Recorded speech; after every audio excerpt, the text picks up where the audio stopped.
the bid come back into stocks. Maybe if bond yields stop this relentless rise, then maybe you can get that bid.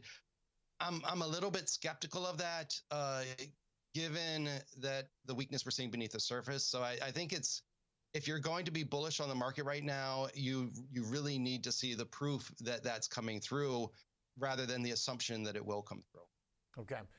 All right. Let's talk the 10-year.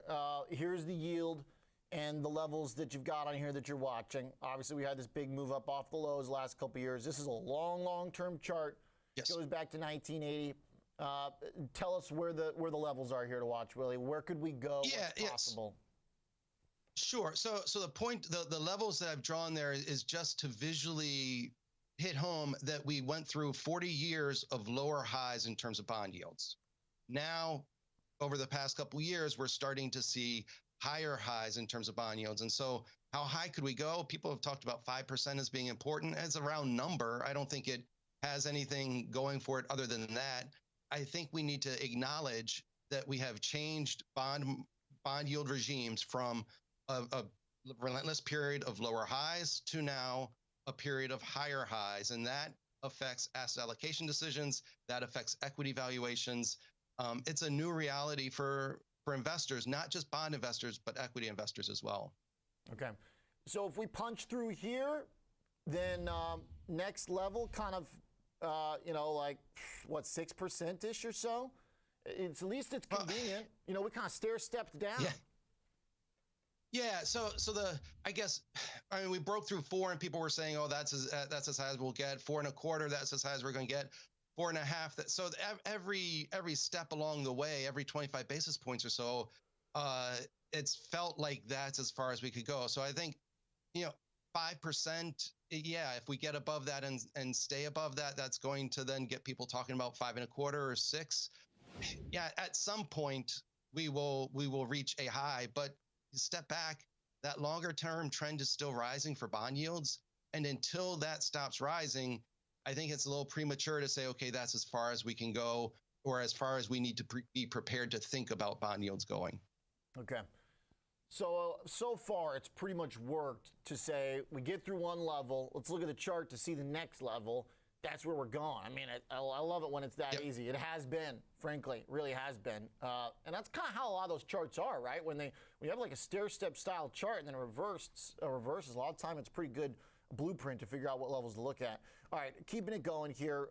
Within the market's momentum, I like your 52-week lows and highs chart because it does show kind of where we're at that doesn't resonate when you look at the index, especially, the NASDAQ. If you look at the Russell, you'd go, okay, there's a lot of companies here probably at year-long lows, but you might not know that if you're looking at any other index. And so what are we looking at here? Yeah, so this is just a chart of the, on a weekly basis, the 52-week new highs and new lows on the NYSE and the NASDAQ. So the orange line, that's the 52-week new low list. That's making higher highs. The blue line is the 52-week new highs list. That's making lower lows. In fact, you go back to COVID, and there was only 1 week that had fewer new highs than last week did. And so, people talk about a new bull market. We've got a new bull market in bear market behavior based on the 52-week new low list. And it's not just, I'll also say it's not just the Russell that you need to look at in terms of seeing weakness. You look at the median stock in the S&P 500, it's making new year-to-date lows, or at least it was last week. And so, the index has held up. That's driven by a handful of stocks. You look at the median stock in the S&P 500, it's down on a year-to-date basis and close to its lowest levels of the year. Okay.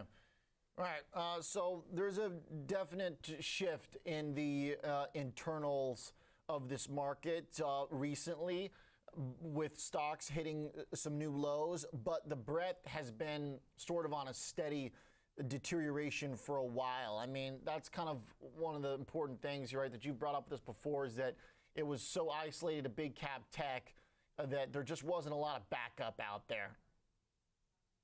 Yeah, I think that's exactly right. The deterioration has accelerated, but that deterioration came after a lack of strength. And so even when, earlier this summer, the S&P was near its new highs, beneath the surface, like it has been a struggle to get more stocks making new highs and new lows. It's been a struggle to see sustained strength beneath the surface. You've had glimpses of it. You saw it a little bit in January. You saw a little bit of it in April, but the rest of this year, it just hasn't been there. And so it really has been a mega cap fueled rally for the indexes. I think now we're seeing the implications of that. Some of those mega caps are not as strong as they were, and that reveals then the weakness that has been taking place beneath the surface.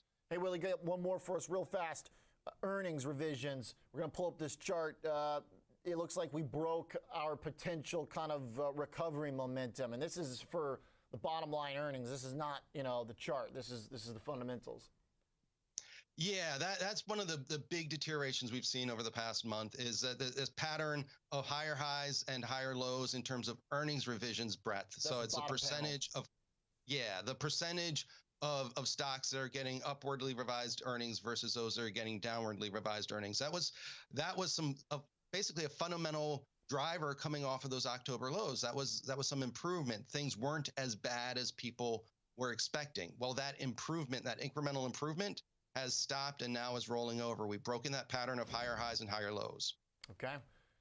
Thanks, Willie. So some earnings revision weakness that aligns with the new 52-week lows increasing and the overall soft breadth, and a checklist that favors bears still. Thanks for the thoughts, Willie. Always appreciate it. All right. Let's talk some earnings. Let's talk some stocks. Bell just rang. We're going to blow through the break as the stock market is up basis points right now. But we've got some pretty major earnings moves we're going to discuss. VIX starting the session below 18. Bonds doing nothing. Dollar a little bit firm. Crude oil bouncing back. Equities just hanging in there. Been hanging in there with some rallying the last 2 days. Trying to start this month off on the right foot after getting blasted throughout October. There's BTC just chilling at 35 and the 10-year at 4.9.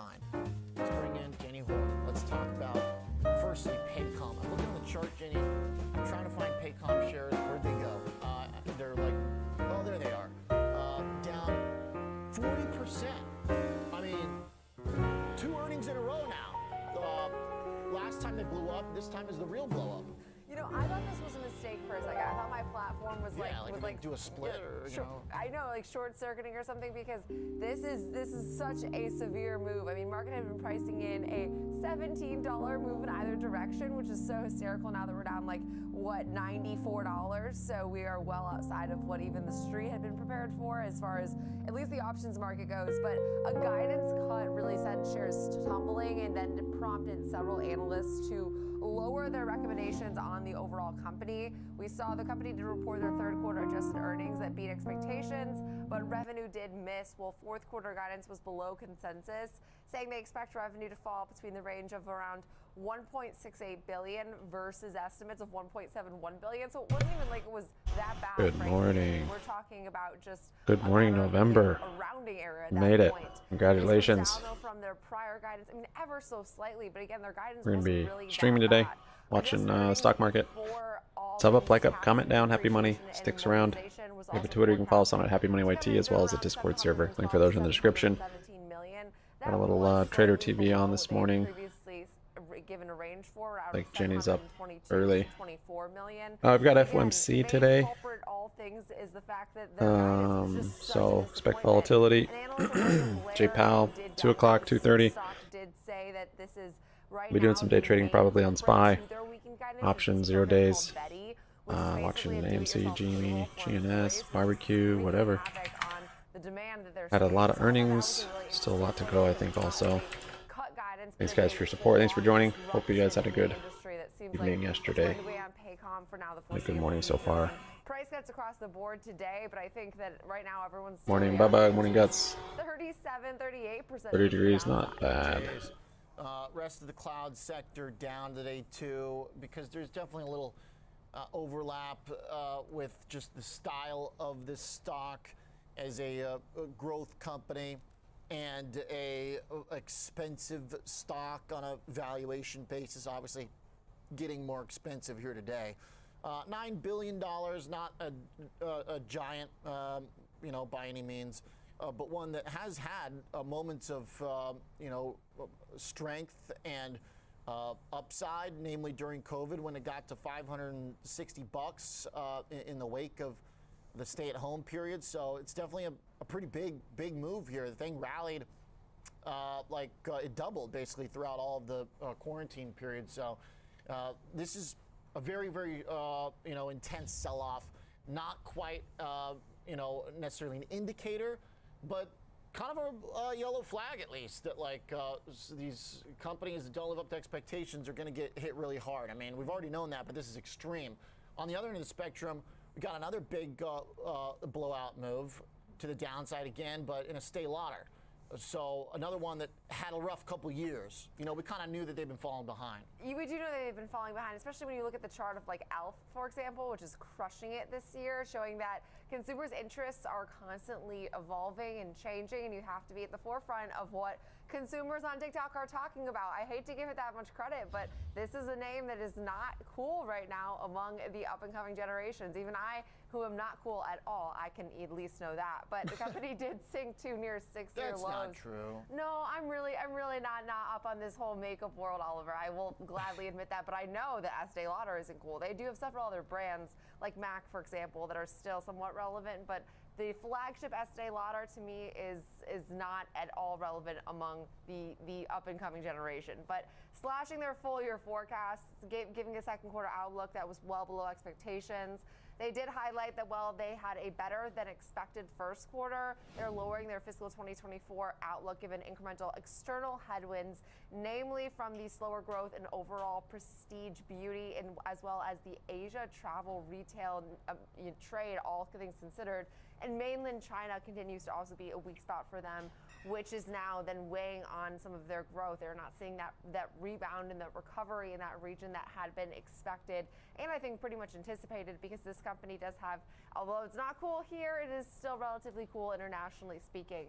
Now, we did see the company also now going forward, excluding non-recurring items, does report adjusted earnings per share of around 11 cents. That was better than what had been expected, better than a year ago, but all things considered, nothing to really excite you about what they just reported. Guidance seems to be at the forefront. And again, if you're not seeing strength domestically and you're not seeing that strength recovering internationally, it's like, what does then a shareholder have to look forward to here? And I think that's why shares are down almost 19%. I mean, man, the bloodbath of movers we are talking about today, Oliver, these are pretty monster moves to the downside, and names that are, these aren't just, trendy growth names. These are pretty well-established names. Yeah, for sure. Estee Lauder seems like a lot of it competitive losses, to your point. The branding power that has eroded by way of newcomers with popular and cheap and accessible products. So maybe that one a little bit more kind of quarantined to itself. The Paycom situation, given the overlap in some of the business, like human capital management that is going to overlap with some of the other popular cloud companies, maybe more of a broad implication, but definitely two pretty big sell-offs. So thanks for taking us through it, Jenny. All right, rough start. Let's bring in Jeff Pierce, the Senior Manager of Derivatives Trading, and also our stock guy too. Jeff, AMD was the highlight from last night. Wasn't sure how it was going to go. It kind of been back and forth, but now it's up about 2%. So slipped to $93. Now we're up at 100, and probably the most important company that we're going to talk about here this morning from the last 12 hours of earnings reports. Yeah, once again, investors' excitement around AMD seems to really outweigh any of the concerns we saw, especially on the outlook side. If we look at the numbers, earnings per share did beat 70 cents versus 68 cents was expected. Revenue beat as well, $5.8 billion versus $5.7 billion expected. That's up 4% year over year. That all-important data center revenue came in flat year over year, but it was up 21% sequentially at $1.6 billion.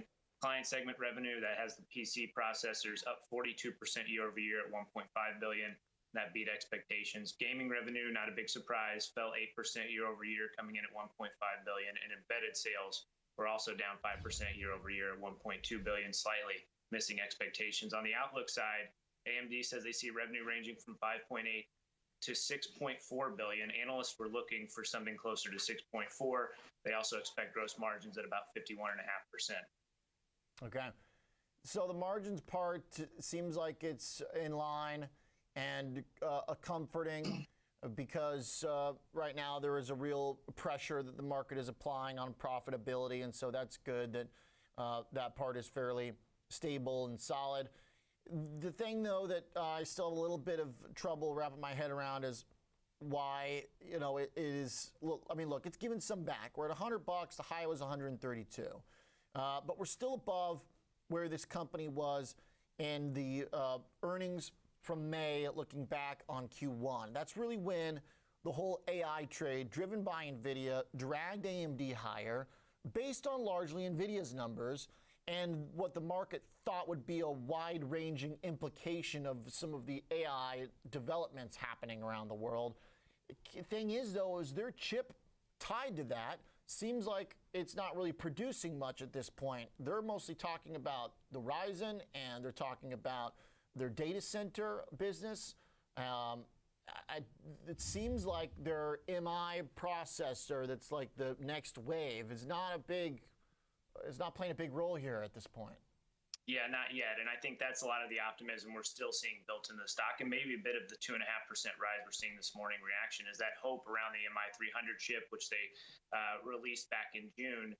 You know, that's expected to really take some market share, at least in the eyes of AMD. It's expected to take some market share in those data center business sales. The company said that the growth would make the MI300 the fastest product to ramp to $1 billion in sales in AMD history if they execute the way they expect. Of course, the other side of this story is obviously they're racing to, you know, really compete with NVIDIA and other names, you know, in the AI space, but they're also looking at the PC sales side of it. Some optimism out there saying that PC sale declines are starting to slow and hopefully the bottom is coming near. That could certainly give a boost to a company like AMD, but really the main focus here is AI and has been AI, and we know, you know, NVIDIA is the big name, and AMD is one of the names that's expected that could compete with a name like NVIDIA, especially with this MI300 chip. Seems like a lot of promises right now. NVIDIA's already delivering. NVIDIA's already changing their earnings, you know, outlook on this, and I just don't see that here. So there's a lot of talk. I mean, this is a big moment for Lisa Su. She's gonna have to deliver on this, or don't promise and just talk about the strength of your resilient data center business, which is there. I mean, but I can see why they want to focus on the AI because there's not a lot of big growth. Gaming is down. Data center is basically flat. You know, the kind of enterprise services are growing, so there's a little bit of growth here, but it's basically single digits. It's mid-single digit growth, and not even close to what we've seen from NVIDIA. So it really feels like they need to start delivering. I'm kind of surprised the stock is up, frankly. Let's keep going, Jeff. Let's talk Match. This one did get hit, and it has been getting hit for a while. Another blow up, down 14%. Yeah, unfortunately, again, another quarter where pairs are declining, and the outlook for Match was not meeting the expectations out there. Let's look at earnings per share, which did beat at 57 cents versus 53 cents. You'll have plenty of good opportunities to buy puts. About that today. 81.6 million. That's up 9% year over year. Wait till 2 o'clock. However, declined 5% to 15.7 million compared to a year ago. Revenue per pair did increase 15%, coming in at about $18.40. If we look at Tinder revenue, that was up 11%. Hinge revenue up 44%. But if we look at Generac up 13.5 on earnings, well done. By about 5% year over year to 77 million. On top of that, they issued an outlook that fell short of analyst expectations. For Q4, they see sales between 855 to 865 million. Analysts were looking for something closer to 894 million. The company also said that outlook includes $27 million in foreign exchange headwinds and a risk of about $7 million to revenue that's tied to Israel, given the war that's broken out there. So, midday. Again, not a great quarter. This is, I believe, the fourth quarter in a row where we've seen those pairs decline. Yeah. And we talked yesterday with Evercore ISI's analyst Shweta Kajuria about the tender slowdown of payments. And my question is whether or not we're going to find out this was sort of a generational fad, perhaps. I mean, I don't necessarily think that's the case, but to some extent, I think there's some evidence that was because me. they're not getting as many. You know, the rate of growth is slowing. It seems like the younger people, the Gen Z, are not quite taking to the apps and the online the way the sort of millennial cohort did. It also seems like there was quite a bit of swiping that was going on, you know, during COVID. But like ironically, the recovery and getting out of quarantine, like the dating. I mean, I guess at that point you're back out in public, so maybe the need to be online, whatever it may be, it's not good because it's kind of a one-trick pony. Frankly, they've got a lot of ponies in their stable doing the same trick, right? I mean, that's what Match is. If online dating goes out of style for any reason at all, they don't really have much of a hedge. Yeah, and they, unfortunately for the company, expectations are not better for the next quarter, right? They continue to say that, they expect about 40% of tender declines to come from the U.S., 60% from the international base. They do have these weekly packages, which they've been putting out. That has certainly helped a little bit, but there's expectations they're going to continue to do that. But that's another thing that you have to look at is the cost associated with this and whether or not people are willing to pay at this point. To your point, post-pandemic, now you have people out of the house. This does not seem as attractive of a company to deal with as what it did before. Okay. All right. Two other reports that you're looking at this morning in the travel space and hospitality: Norwegian and Caesar. Norwegian at 52-week lows, a very minimal bounce. Caesar, pretty much the same story, Jeff. What's the overlap here? Take us through them. Yeah, if we look at Norwegian first, earnings per share beat at 76 versus 69 cents expected, but revenue missed. No way, you met your wife on Tinder? $2.5 billion versus 2016? 2.54 that was expected. They were up 50. That was That's up crazy. 57% year over year. That's awesome, man. Passenger ticket revenue rose 56.8%, while onboard and other revenue was up 57.5%. Occupancy was at 106% for the quarter, which was really in line with guidance. However, the cruise line did cut their full-year adjusted earnings outlook, in part due to the wildfires we've seen, and also in part due to the war in Israel. The company is now targeting full-year adjusted earnings of 73 cents, which is below their 80 cents guidance that they had previously announced. Analysts were looking for around 79 cents. Full year, they still expect adjusted EBITDA at about 1.86 billion, even with some of the impacts from these global events. For Q4, they said they expect adjusted per share loss of 15 cents. Analysts were expecting about a 2-cent gain. Okay. So at this point, it seems like there's some confidence in the outlook. It's, holding year lows. It's not breaking down the way some of the airlines are. It's not breaking down the way high right there. Caesars did. The cruise lines have interestingly been sort of one of the few remaining. Well, that's a secret safe with happy money. In the travel industry, and not that strong. I mean, Norwegian is definitely one of the worst performers. Carnival looks a little better. Royal looks the best, so I think that's kind of the ranking. But let's go to Caesars real fast, because there's definitely kind of an issue in the hotel and the airline trade. Those two do seem connected. Yeah, absolutely. Earnings per share on Caesars came in at 34 cents versus the 29 cents expected. Revenue beat at 2.99 billion versus the 2.93 expected, up just under 4% year over year. If we look at the Las Vegas segment, that rose 4% at about 1.12 billion. Regional segments up 2.3%, coming in at 1.56 billion. Caesar Digital was also up at 1.4% year over year, 215 million. It's interesting. We didn't hear anything that I know of about the hack. Caesar had that, they paid, I think, about $15 million to hackers a couple months ago. Not much was said around that. Hospitality worker strike, we did not hear much around that either coming from the company. So adjusted EBITDA, they did have a 1.04 billion. That was up from 1.01 billion last year. They have about 840 million in cash equivalents on hand. Interesting report. Not a lot of new data. Like we said, we're seeing them down about 0.5% right now. Okay. All right. Tough trade being in some of the travel stuff, as it seems like there's still a lot of activity, but the stock performance just hasn't lined up. It doesn't help when you get hacked. Also doesn't help when companies like DraftKings are taking up so much of the online gambling world and you're kind of falling behind a little bit. Thanks, Jeff, for the rundown here. A lot of movers. Still some more in that category when we come back. And the winner still has yet to report in the hotel industry. That's been Booking. Definitely a stock that stands out. Airbnb, pretty solid too, though. Those shares have held on to gains on the year, but they have thinned. We'll be right back.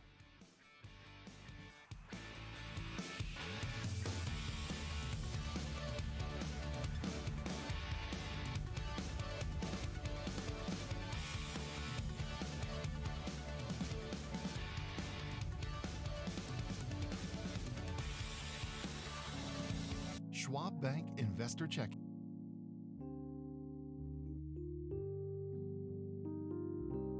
All right, new high there on SPY. Probably very choppy and sketchy to trade much before. FOMC, maybe one trade in here, we'll see, but it's yeah. Have plenty of volatility after two. Oftentimes you do get a rally into FOMC, into the 2 o'clock. And then when J Powell comes on, we usually rally into that as well. But yeah, premiums are going to be higher, and your IV is going to be higher. Keep all that in mind. Data this morning, did get a pretty good pre-market gap up here. SPY's up 0.35 now. Data, that 8:30 data. Had stuff at 7, 30-year mortgage rate. 7.86. Previous was 7.9, so slightly down. Still pretty high.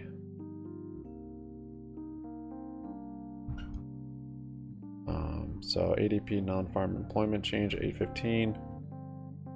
That was less than forecasted.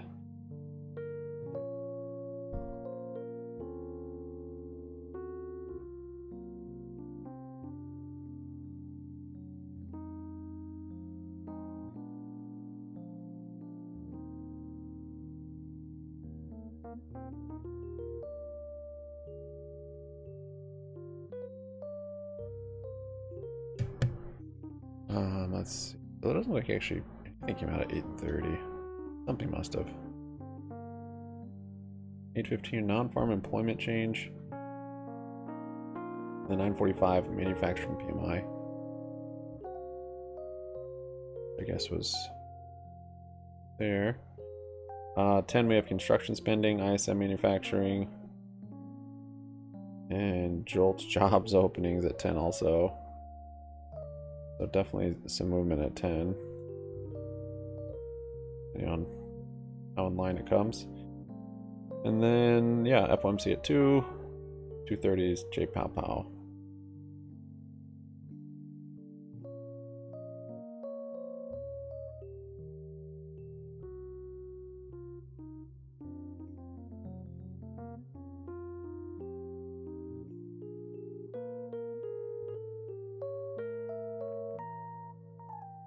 Vaughn and Tucker Carlson.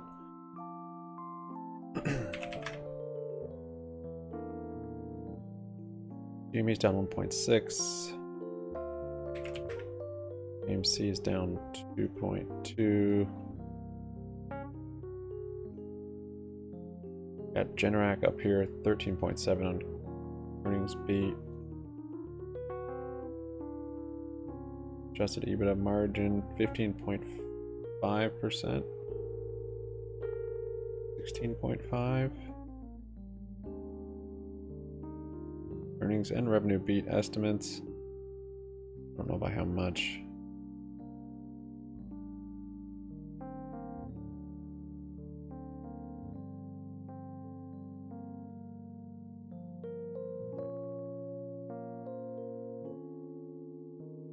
Generac results beat estimates on strong demand for power backup equipment. I see Generac being pretty strong.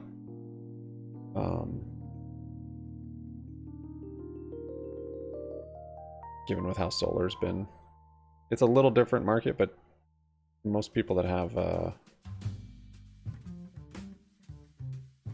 generators don't go with solar and batteries since they already have a generator. And with solar still expensive and people not having money to buy things, yeah, I think good old-fashioned Jennies should do pretty well. But this is future. This isn't in this earnings. This will be in the next probably year or so, as we enter some pretty dark times, I think. Yeah, Bubba, keep yourself distracted, man. 6 minutes for data. We'll see something.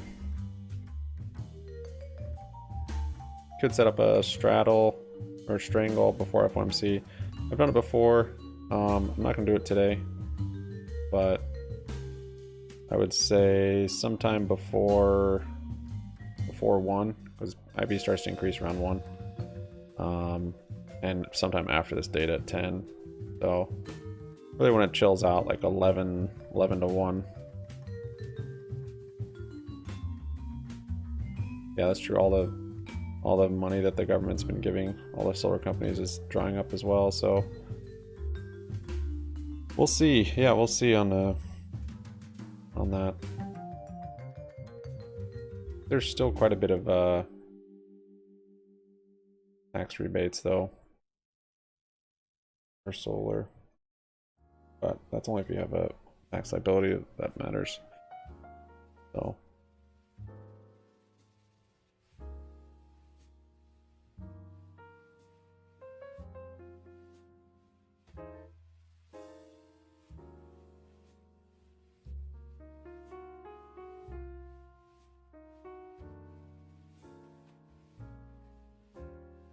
had a lot of international travel over to Europe this year. Got it. Okay. Where does Airbnb fit in right now? I mean, it seems like there's been a growing frustration about how the prices of Airbnb have gone up and all the fees and stuff, but is that actually we'll probably break the that amount of bookings 200 moving average today, at least with a wick. They're just Bring facing FOMC. tougher comps. I mean, they were the category winner during Imagine. COVID. There's also Look at that, liquor's up some 8 ADR 1/4. pressures on a mix shift now to lower unit economic nights. And if you look at the incremental supply they are adding, those units, they aren't converting travelers as much as some of like the single unit vacation homes did that they got a lot during COVID. That's the tricky one because, out of all the names that are coverage, I think on any market pullback, I actually think the room nights hold up the best. I just think there's a lot of risk around potential ADR compression. Okay. Love the details as always. Thank you very much, Jed. Appreciate it. Thanks, Oliver. You got it. All right, Tom. Let's do some trading here. Expedia, I think, down near the lows and the potential valuation that maybe makes them kind of look like a value. Right. To Jed's implication there. How would you trade that? Well, to Jed's point, I think he's got about $135 price target on it. If you think it's going to rise, maybe they have the most to gain with the low valuation. I looked at an unbalanced call butterfly to the upside to take advantage of a move up, but also offsetting some of my costs on a bullish trade. So I looked out in the November 17th monthly cycle, so just about 2.5 weeks till expiration. So not a pure earnings play, even if the stock does maybe trickle down here post earnings, you have time for it to rebound. Looked at an unbalanced or broken wing call butterfly where I'm going to buy the 94 strike call, which is basically at the money. Buy that one time. Sell 2 of the 101 strike calls. The option market is pricing in about a plus or minus $7.50 move in the shares. That's about 8%. That 101 strike that you sell 2 options at is right at or near that 1 standard deviation move. So that's the apex of profitability. And then to wrap it all up, buy one of the 103 strike calls. So in essence, you're buying an $8 wide call vertical and then selling a $2 wide call vertical to offset some of the costs. You're paying roughly about a $220 debit. It might be closer to $240, but the debit you pay is your risk. $220 per spread on this. Takes your break even up to 96.20 over the next 16 days. So that's only about a percent and He's a half down above 48%. the current share price in there. So you don't need a massive move, but you're betting that Happened here. hey, this stock, if it does rally, it's reverse going to go split. up that 1 standard deviation. That's where you make the most money. But because you made it broken Unit wing, plans for bankruptcy anything above filing. that break Ugh. even is going to be profitability. It just comes down a little bit above Another one for the 103 the YouTube strike that, cults. you bought up there on the Buy it upper up. wing of this butterfly. All right, so you get a nice little pop possibility if Expedia wakes up and tries to bounce. Yep. And you also got to look at Airbnb, which is coming out today. Yeah. This afternoon. Nikola's Experience earnings tomorrow. Right? Yep. Okay.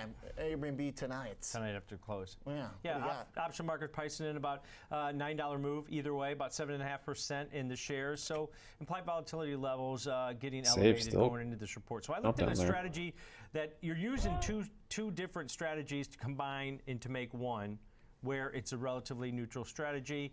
Your guest, Judd, said he's basically neutral on this. I think they have a market weight on Airbnb going into earnings. So taking advantage of that higher implied volatility. So I looked at buying an unbalanced put butterfly, and on the downside, I'm going to buy one of the 115 strike puts, sell two of the 113 strike puts, then wrap it all up by one of the 108 strike puts. You're collecting roughly about a 60-cent credit on that slightly bearish put vertical or put butterfly, but you're collecting a credit on it. Then combine that with buying a call butterfly. And on this side, I'm going to buy one of the 121 strike calls, sell two of the 123 strike calls, and then buy one of the 128 strike calls. And you're collecting a 50 data pop on that. So you can see this Batman type of risk profile that we've got here, Oliver, where anything between those break evens of just below 110 and above 126 is going to be profitability, because I'm collecting credits on both butterflies on this one. So if it remains between 115 and 121, you get to keep that $1.10 credit that you collected on both butterflies. And you see there from the risk profile, you get some kickers right at those short strikes, 113 on the downside and 123 on the upside. So you're about that 1 standard deviation move on those break evens, but by combining the two strategies where you're collecting credits, anything between those break evens profitability, and your losses are outside the outer wings on this, and that'd be 108 on the downside and 128 on the upside. So taking advantage of higher implied volatility, but you want it either to remain where it is or go about that 1 standard deviation where you get those kickers. You call them kickers, I call them cat ears. Cute drawing, Tom. No, it's a Batman. It's a kitty. The risk profile is a Batman. That's a kitty cat. I call that my Batman trade. Well, all right. One man's Batman, another man's kitty cat. All right, thanks, Tom. All right, we're coming back. We're in hour two. We're going to talk Qualcomm. We're going to talk some data. We got ISM numbers. We got JOLTS. And the market right now holding on to some early gains. Equities are a bid. And a little participation is broadened out here as the Nasdaq's now up 0.5%. AMD's up 4%. Good earnings.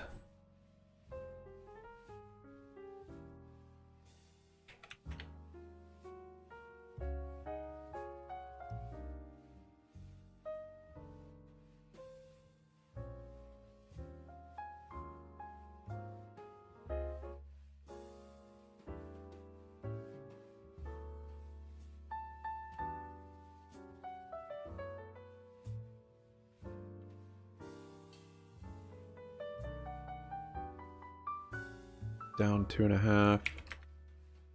Squares down 1.5. Rings on squares tomorrow.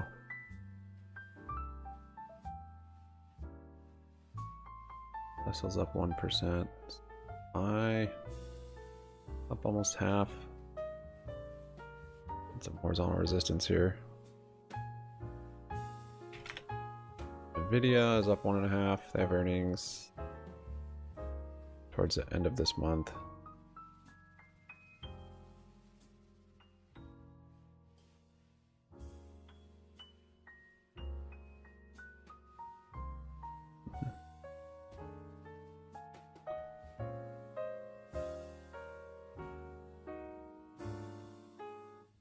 Bank of America's not look too hot.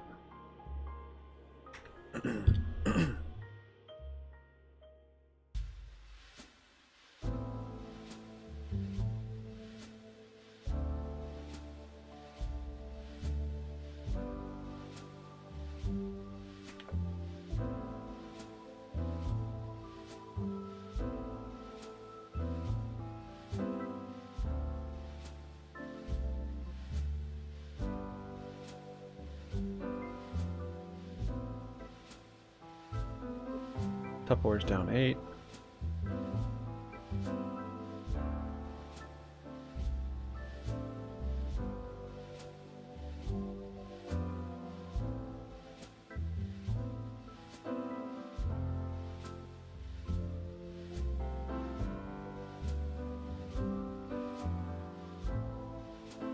Bond is down 5. They have earnings tomorrow.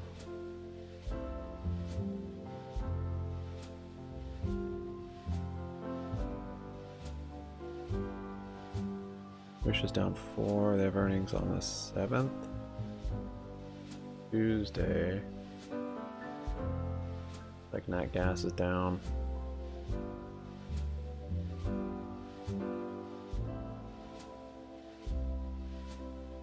The RCC has earnings. They're down 4.8.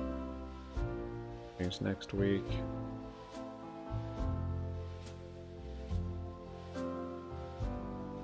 Runs down 4%. I think earnings are after the bell. Yeah. Plug Power's down 4.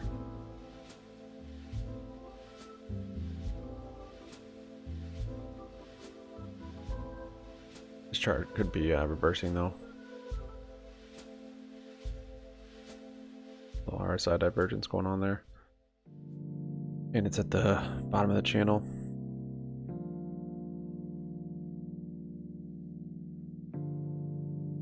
But it's in a longer downtrend. Not sure how big of a bounce it'd get. SPY come down a little bit here, back to VWAP. It's down 4. Earnings today. After hours.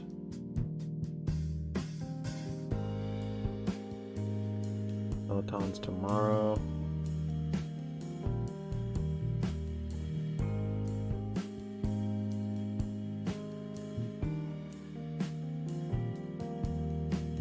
Bears after hours.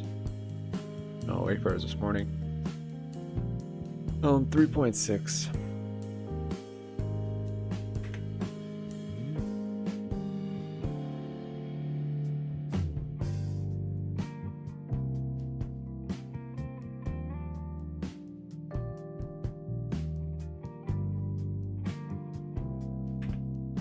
At the bottom of the channel.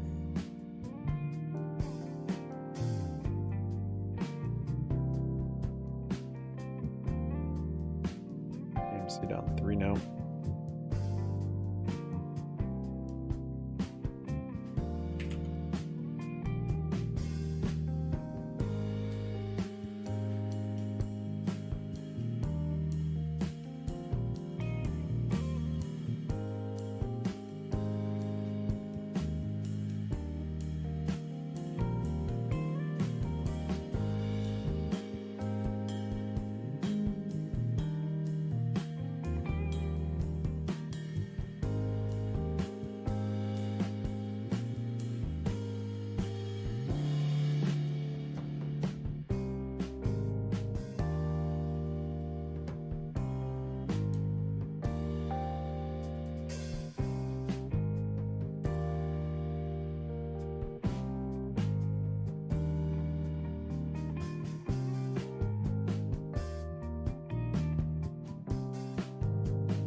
Surprised the job openings down from last month.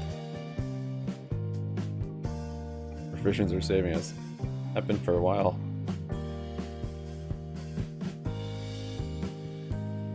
Started with CP lie. When did they start lying about that? Data, which is going to be more closely watched on Friday. Like 2000s, I think. I'm looking, Oliver. We haven't been above the 10 million mark since May, so we're talking about 4 or 5 months in a row here now to the downside, 6 months to the downside in terms of readings lower, and ultimately this is again exactly what the Fed wants to see: a market that's slowing, an economy that's easing off those extremely elevated, hot, revving high levels that we had seen, but not necessarily cratering. So this is, again, possibly what the bulls are looking for. I think you need to combine this with some better than expected data at the end of the week as well to really gain if momentum. employment comes out with another 300,000 print, yes, market's going to forget all about it. Yeah, yes. PMI manufacturing.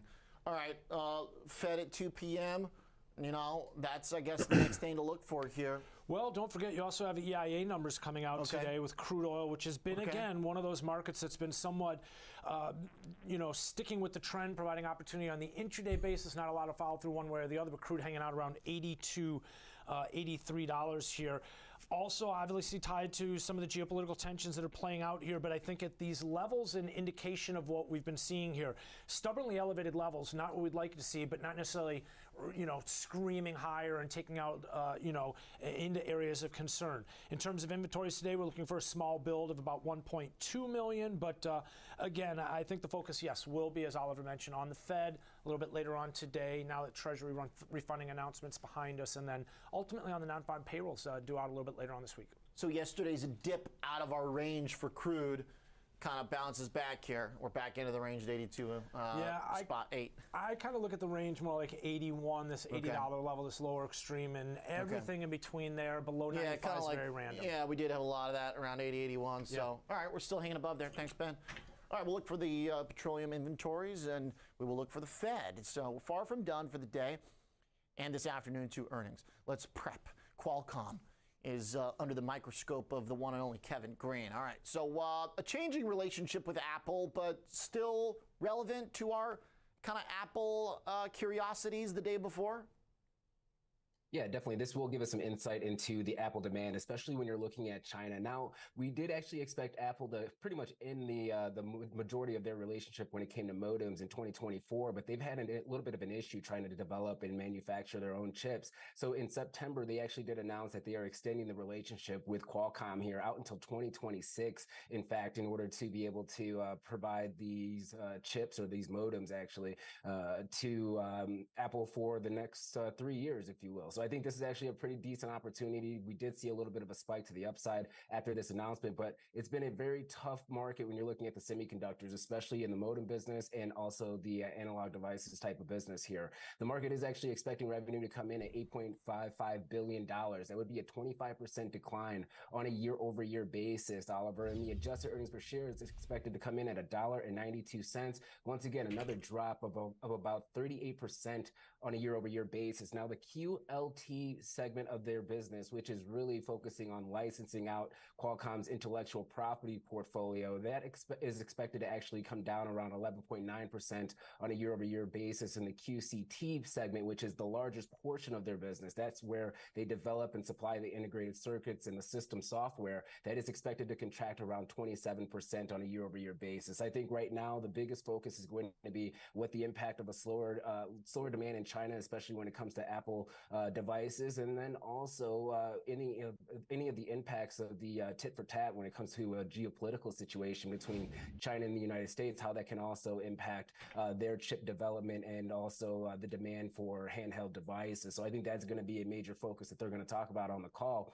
They also Head and Shoulders maybe building here. 5G business. This is where really the heart of their business is really maybe looking for a gap fill before FOMC, especially here in the United States. But if you actually look at the market data, Android has only actually adopted only about 50% of the Android devices are adopted or are on 5G networks. So that could be a tailwind for them in the future, but that also begs the question as to why we are seeing a little bit of a slower adoption when it comes to some of these Android devices. I think we're going to get a little bit more clarity around that on the call as well. The implied move for the option market is a 5.5% move either to the upside or downside. But once again, we've seen some pretty big misses when it comes to some of these semiconductor companies. So there's definitely a downside skew that's being implied in the option market. Okay. So right now, the stock trading as low as it is, seems like maybe there is quite a bit of pessimism kind of baked in here to some extent about how they might lose some of their kind of dominance in the supply chain, but that might be somewhat overstated. It sounds like if there's still going to be a demand for upgrades and better connectivity down the road. Yeah, potentially. I think the other question that we're going to see here is going to be the IoT as well as the automotive business. Now, Oliver, over the last couple of quarters, we continue to see automotive actually gain some strength here, but we are starting to see some results from some of these companies, especially like On Semi, things of that nature, where we've seen pretty much a dramatic drop when it came to automotive demand for certain semiconductors and things of that nature here. So if we kind of get that same type of experience or same type of sentiment upside from Qualcomm, I think that could be concerning to the downside, because once again, that's been pretty much the only bright spot in the semiconductor space outside of the AI advanced GPUs and things of that nature. It's just been automotive, and unfortunately, it looks like we are starting to see a slowdown, and you can see that within the automotive companies in themselves moving to the downside. These EV companies are moving to the downside. We continue to see a little bit of a buildup when it comes to inventory. Go So I ahead, think that might Jewelers. be also Still a on the little bit channel. of a concern. So yes, we could have an upside surprise. Market's definitely pricing for a downside move here, but when you're looking at some of the elements that they are trying to expand in, it's really hard to make a bull case that they could come out and provide guidance or provide commentary that would be bullish amid some of their competitors really making a bearish case over the next 2 or 3 quarters. Okay. All right. Well, it's hanging in there today with a little positivity and some upside across the chip makers. AMD powering up here a little bit after its report, 5%. And we looked at it yesterday. I mean, it didn't seem like the most mind-blowing report from AMD, and the shares are up. So I guess the market's got some tolerance here for tech companies after a rough month. Thanks, Kevin Green. Good look at Qualcomm. Let's trade it. And bring in Scott Bauer, CEO of Prosper Trading Academy. Scott, what do you think? I mean, it had been taking part really well up until recently, and the pullback at Qualcomm kind of now extreme in some ways, down near the lows. Does that look like an opportunity to get in? Well, Kevin hit the nail on the head with a lot of the semis and other stocks in the space right now. I think the market is expecting the worst, which is why there is a big skew to the downside in the option market. Qualcomm is one that I'm very cautiously optimistic. I'm not overly bullish, Oliver, but 102, 103 area, which is not so far away from where we are right now, that is some pretty major support. And if the stock was, going to trade down there, I want to own Qualcomm there for the long term. So based on that and based on that alone, well, I shouldn't say alone because there is some excess option premium because of earnings. I am actually going to sell next week's 105 puts. I can do that for about $2 credit. So effectively, if the stock does drop, that gets me in at 103. That's an area where I would buy the stock anyway. That is the only reason why I would ever sell a naked put. Otherwise, I would do a put spread, always be, completely risk defined. But the reason being is if the stock drops down there, I want to buy it anyway. So, continuing on your conversation, I think the market is prepping for the worst case. And like you're seeing in AMD, not that that's going to happen with QCOM, you may see somewhat of a surprise where it's more of a relief than anything else. And that's kind of what I'm looking at in the QCOM report. It does kind of seem like it's in a world of its own. There's not a lot of chips that have been drifting lower for 2 years since Qualcomm's high in late 2021. And it's bounced back. Like I said, it tried, but it didn't get very far. It gets stopped out like every earnings report, and it ends up continuing that downtrend. But that also means that when you've got very company-specific stuff happening and maybe fears of it getting edged out by competition and in-house production, it kind of almost becomes like an Intel situation, and then all of a sudden things start to turn around, and then you get better than expected outcomes. That bar kind of moves low enough to where it's like, all right, maybe this company still plays a big role. If that's the case, then obviously you get a bounce in the stock. And I think across the board, when you see the correlation of an individual stock to a sector, and in this case, Qualcomm to the semis, they move pretty in tandem with one another on the upside, but not necessarily to the downside. And I think, we're seeing that little bit of a disconnect. But again, I'm really going into this here, looking at the option market, looking at that skew to the downside, the market pricing in really a worst case scenario. I want to take advantage of that excess premium. And again, I can't stress this enough. The only reason why I would sell a naked put is if I would absolutely buy the stock at some price. And in Qualcomm's case, I would at 103. Okay, so the 105 strike put means you don't want to get to the 52-week low, but if you do, all right, you own Qualcomm now at cheap valuation. You hope. Exactly. I could do a put spread. I wouldn't be collecting as much premium, but my conviction to own the stock at that level there is pretty strong. Where does the selling of the put without the spread component come from relative to, you know, like the volatility, Scott? So if when you look at just selling the downside, is it because, all right, I do want to own the shares, or is there not enough volatility to make it worth it trying to do a spread in the stock? Yeah, so if I do a spread, which obviously stops me out, the premium level is about half of what I'd be collecting. Oh, wow. So, you know, the $2 premium level with stock trading right now at 108, 108 and a half, where it is right now, gets me in at 103. I like that reward to risk. And you know, we're going to see that premium absolutely get crushed after the announcement today. So when we come in tomorrow, that premium level will be, you know, probably cut in half, and we'll go from there. You know, if the stock is just kind of, you know, in the same range, if it's unchanged, which is very unlikely, then that premium probably gets cut in half tomorrow. Nice. Okay. So it makes sense because if you do try and turn into a spread, you're not getting much for it. Exactly. Okay. All right. Powell nice. puts in play, you think, CJ? Your perspective on Qualcomm ahead of the report and ahead of Apple. So we start lining up the dominoes in place to prepare. But along the outskirts are some volatile names to keep us busy as well. Remember Roku? There's a new high on SPY breaking out of that channel. Streaming tech, but also an advertiser. Had a little bit of trouble the last Getting few some years horizontal finding resistances out where here. it fits without any original content. Market actually prefers Yeah, I the hardware.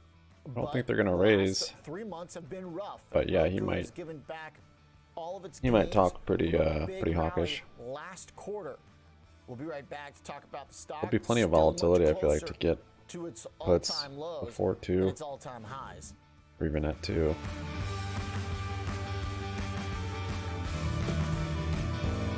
You know, because you get the volatility both ways. And then when Powell comes on, it's going to rally back up probably. And then when he starts talking, maybe it'll come down then, but yeah.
What's up, Maui?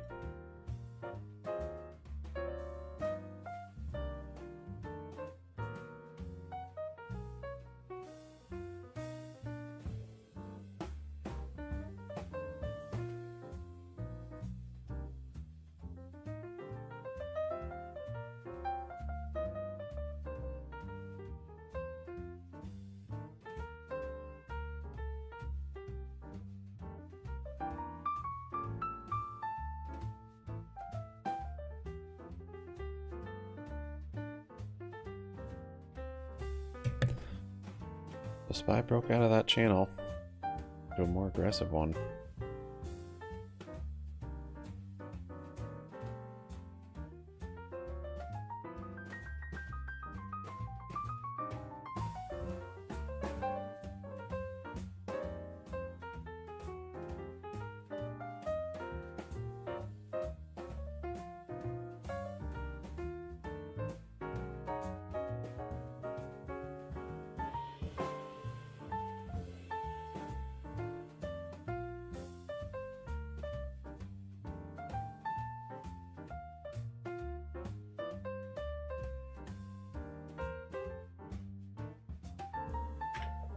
New high, new high, new high. I got calls in the break, but trying to be very selective before FOMC. I might not trade it all today. I mean, FOMC, like, kind of a gamble.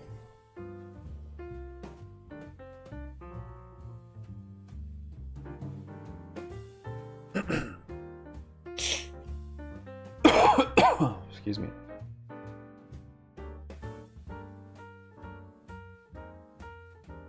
I have a gap up there at 423. 52.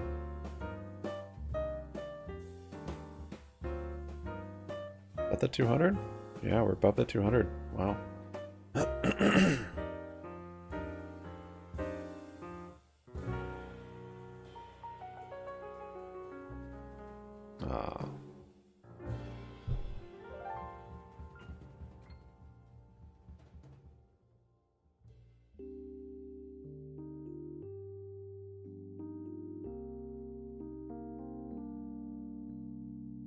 SPY is ripping. 0.75%.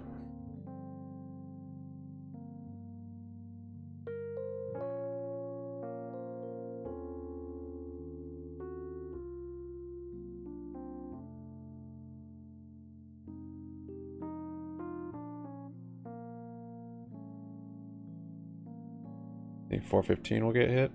Let's see. Yeah.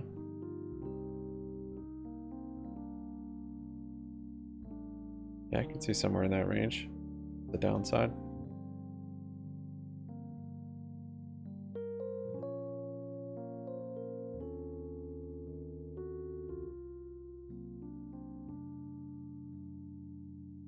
Finally back to a normal table.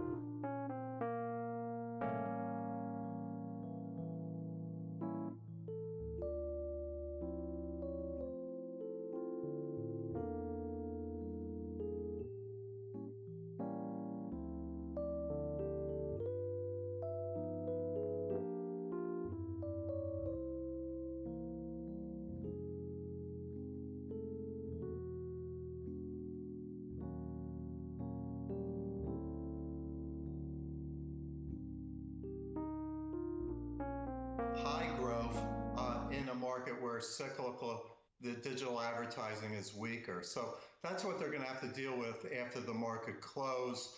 I think a lot of analysts like this company because of their strategy and their platform, but ultimately it's the numbers that do the talking. And on valuation, you can't pick anything other than price to sales to really determine what this stock should be priced at. So, so in the 50s, I think traders might see this as an opportunity, maybe on the upside. How does that valuation reflect the hardware sales nailed versus the high the perfectly. advertising revenue, right? Because Top the of the channel. advertising revenue should be a higher valuation business. Yeah, it's a good point. So it's really the advertising and the subscription revenue that matters. The hardware is really a lost leader, if you will. It's really not a factor either in the fundamentals or in the valuation. Okay.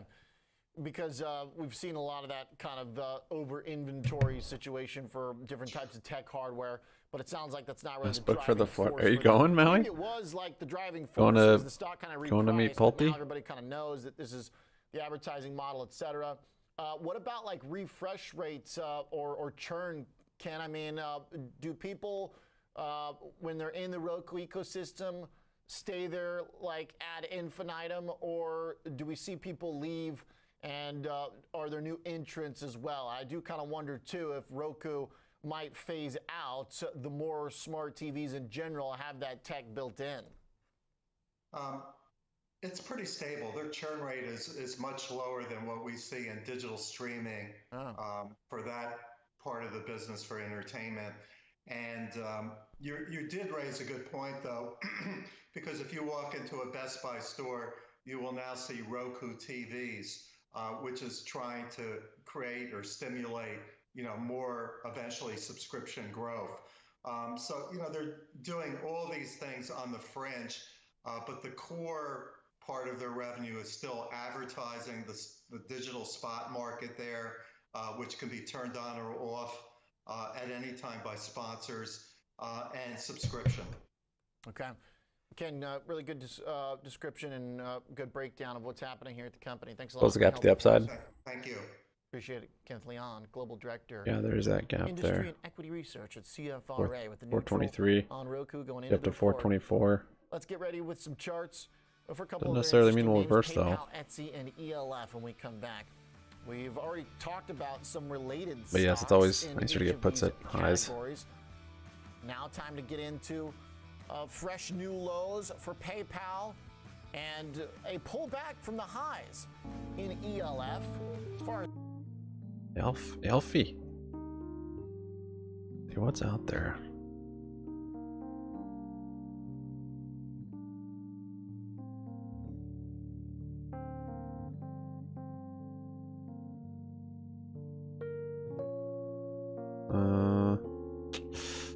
Guess there's a straight. Dang. Yeah. Haven't been in long enough. We kind of slow played it too. Going on that, betting on that king.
Ah, you got the straight. Oh, what? You shot a pair of sevens also? What the heck?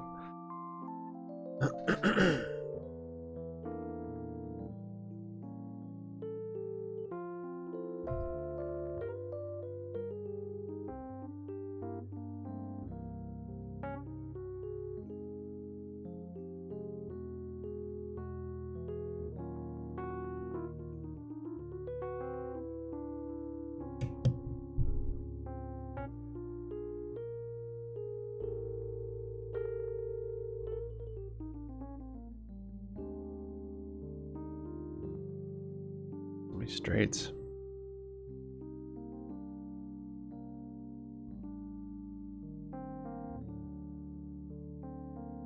Like the same hand.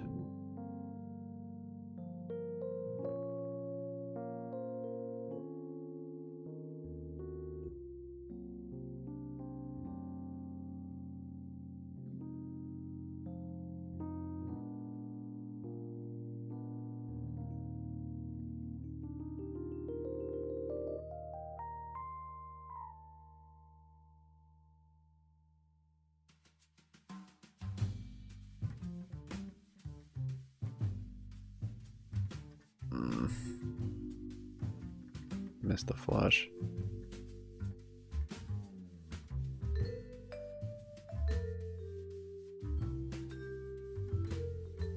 Flopped ace high flush. What the heck?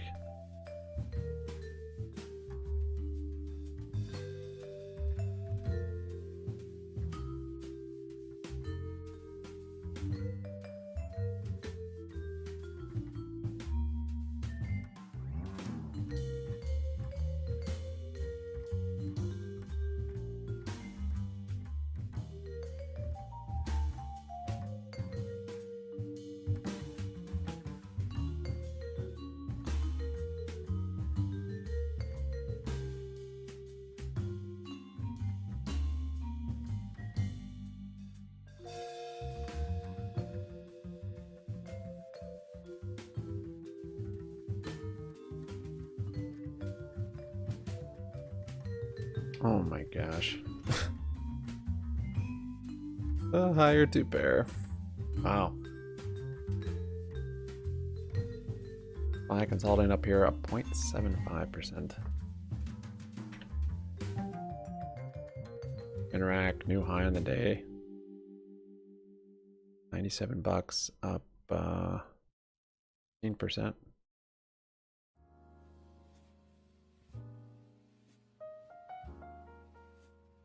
Of Scott's Miracle Grow up 17.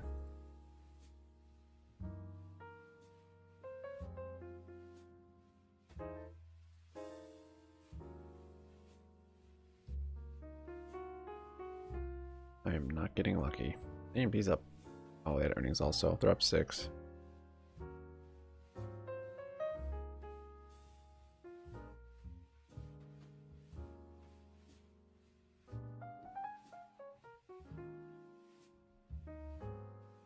Yeah, I mean, you don't have to trade it FOMC.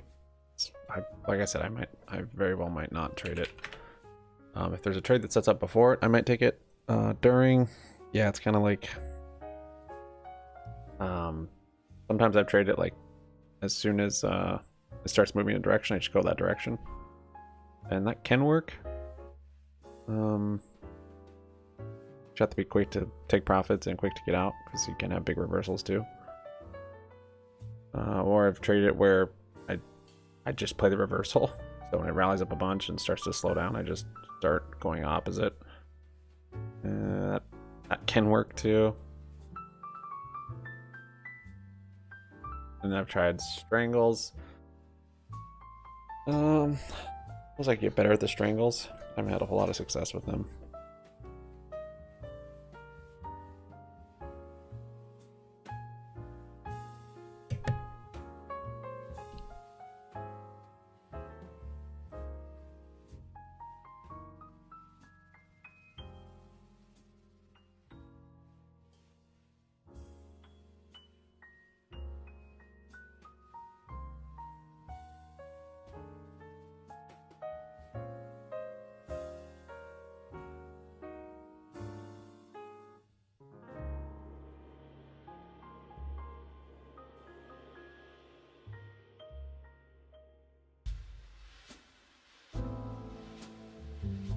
Apple earnings after hours, that's true.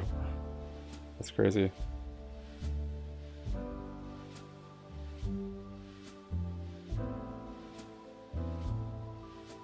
They're real easy. Just timing when to like sell them off. Be that's where I don't have. I'm not doing it right. Yeah, you just open up a call and put at the same time. Out the money or at the money, or I think a straddle is in the money on both sides, and a strangle, or no, straddle's at the same price and a strangle's out the money. Like one strike. Dude, diamonds? I'm getting good hands, it's just crap.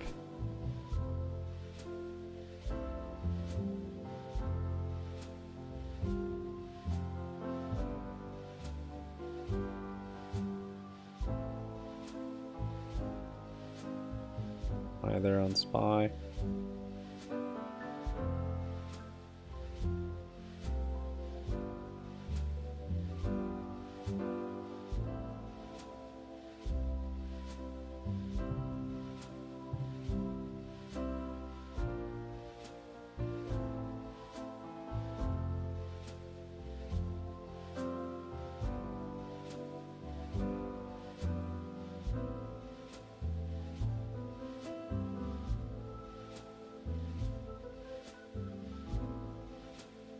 Can't get her to fold. She has a 5. Always. That's my third bullet on here.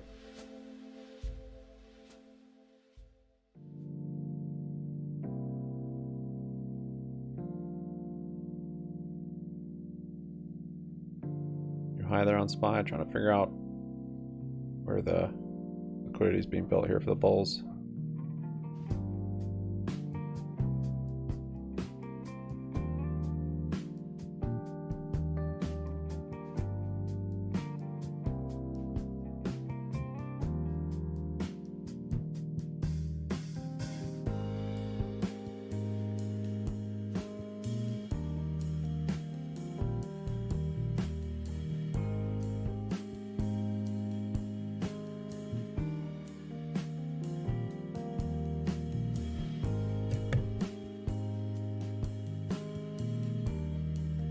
getting good hands.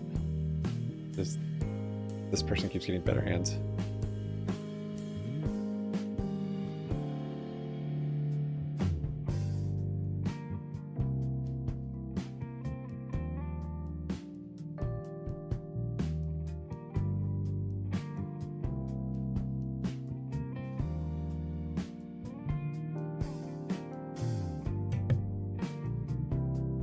Should go in.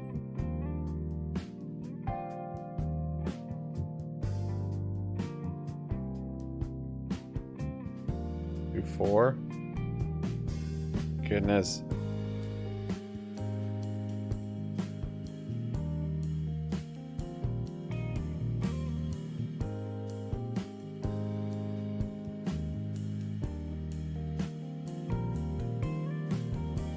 Durga's up 11%.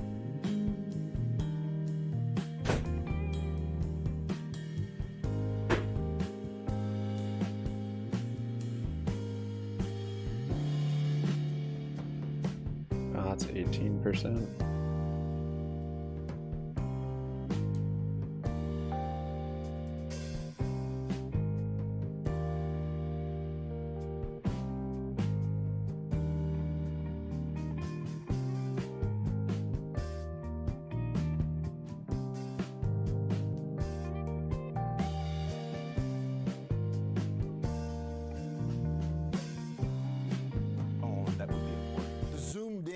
Version is really interesting for this one, I feel like, because it's like a channel within a channel and speaks to how the latest drop off in the stock has carved out further downside and a fairly, active like range here with some spots to watch. So good perspective for us. The stock really needs to desperately stay within a couple standard deviations of its downtrend, or else it's like, I don't know, at risk of doing a Paycom or something. I don't know.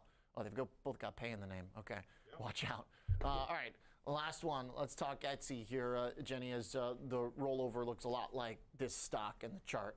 It does, and I will say Etsy is, to me, the most discretionary company I could think about. I mean, I've never, ever been on that website and thought, I need this. Never, not once. And I actually frequently shop on Etsy. It's great for, like, small businesses and various jewelry. I love Etsy. You're supporting the cause. I am supporting the cause, but it is never, ever anything I need. So for that reason... What about masks? You needed masks, but not those fancy of masks. You could just grab a, medical mask. Exactly. I was out and they're buying masks that were like, like the easier to breathe ones. Yeah, that was definitely not a need basis. But for this quarter, I mean, we have seen this company be still able to post growth. I mean, it rose its revenue 7.5% last quarter. We also saw still a beat on its bottom line in its previous quarter. So it's not like they have completely missed the mark with earnings, but seeing slowing growth as well as underwhelming revenue guidance for this to be reported quarter today after the closing bell. That is something I think to consider here. They did just report about 63 million active buyers. That was up 2.5% on a year-over-year basis. For this quarter, we are expecting revenue to rise around 6%, slowing from the 11.7% year-over-year increase in revenue they reported a year ago. So signaling growth has basically been cut in half for this company on a year-over-year basis. Adjusted earnings expected to rise ever so slightly, but I think no surprise that the street is a little bit more mixed on Etsy. We have 14 buys, 15 holds, 2 underperforms and 2 sells, which is pretty much as balanced as you see. I mean, the fact that analysts do see about 50% upside in their average price target of the stock, which is wild to me. $90 is the average, but still a little bit more mixed. And I think because you have to consider, if you're pulling back on your spending, like we keep hearing, even though we haven't really seen that reflected in economic data, but it's all we hear about is that everyone's pulling back. Isn't Etsy the first thing you'd cut? I mean, that's the very first purchase I'd be like, I don't need this. I don't know. I don't think I've ever bought anything on Etsy. You've got to try. It's really like you could. It's like a rabbit hole. I think I bought a Halloween costume maybe one time. It's a great pay. It's where I bought all my beads for my Halloween costume. Yeah. Oh, how did that work out, by the way? I think it worked out. Okay. Too much time on that Halloween costume. All right. Rick, did you guys survive Halloween? It was very cold here in Chicago. Trick-or-treating was not very much fun with 3 little kids, but they had a good time. They got candy here. Unusual chart for a few reasons here. Falling wedge shape overall, demarcated by our 2 white dashed lines, 2 downward trend lines converging toward each other with a bit of a twist.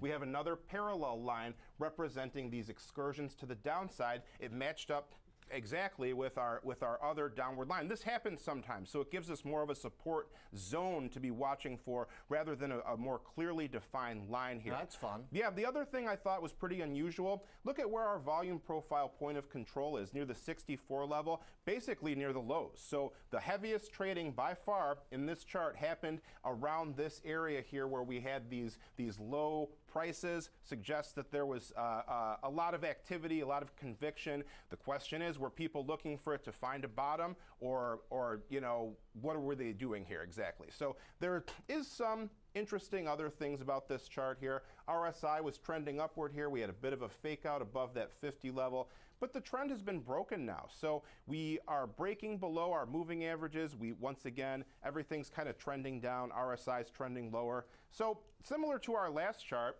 where do we look for support? We can try to look for our 2 channels here, our kind of parallel lines right here between about 55 to 60 or so. That would be the support zone. If that's breached, I mean, the -1 channel comes in near 39. That would be quite a step downward here. Certainly not saying that's going to happen, but that's where our study comes in. To the upside, we've got a confluence here. We've got our volume profile point of control, our yellow 21-day EMA, and our blue linear regression line all coming in near about 64. So that would be a key area to the upside to watch. Okay. Boy, Etsy really getting kind of squeezed down here, but I like the idea of a couple different trend lines with the kind of primary and the secondary ones, so a zone maybe of support. All right, PayPal and Etsy both need to find some support ASAP. Thanks, Jenny Horn and Rick Ducat. All right, when we come back, going to talk about one of the other big movers on the day, Generac. Alex Coffey will give us the latest on a winning stock for the session. Right now, up double digits, 16%. Broad market, too, coming along for the ride. Equities now higher, demonstrably across the board. Russell out of the red, now up 1/3%. NASDAQ ahead 1%.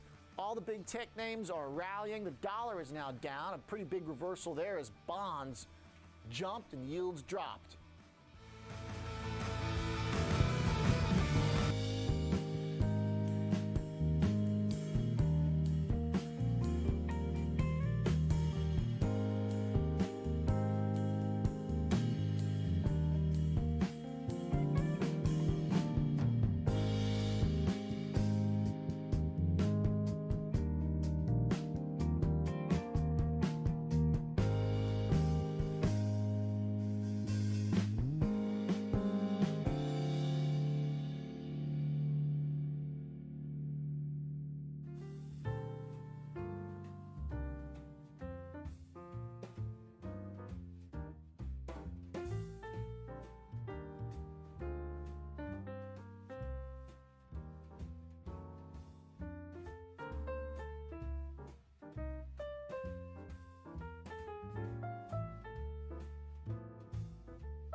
Okay, I see if SPY's starting to taper up here a little bit.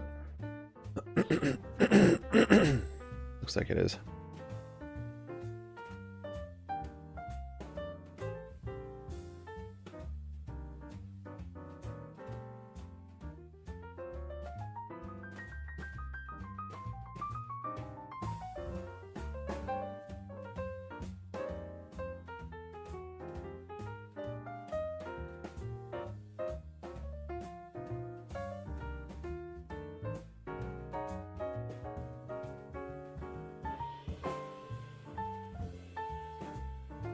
Never heard of her. Maybe $6 expected move.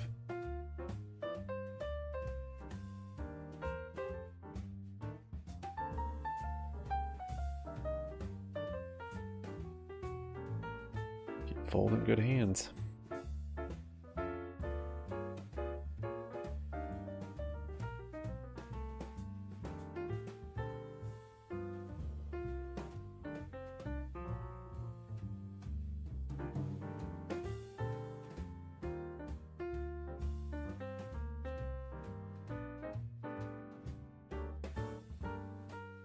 There might be a trade setting up here.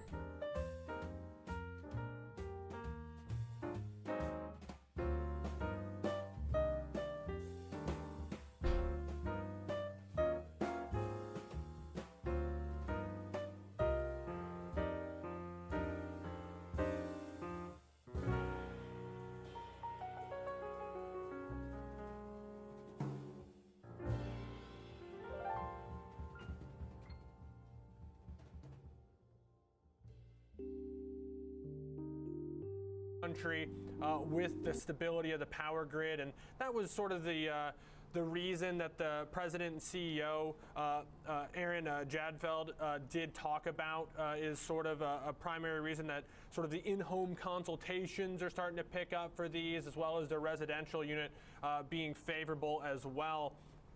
They talked about leaving their guidance as is and sticking to their longer-term focus on what they call a powering a smarter world strategic plan.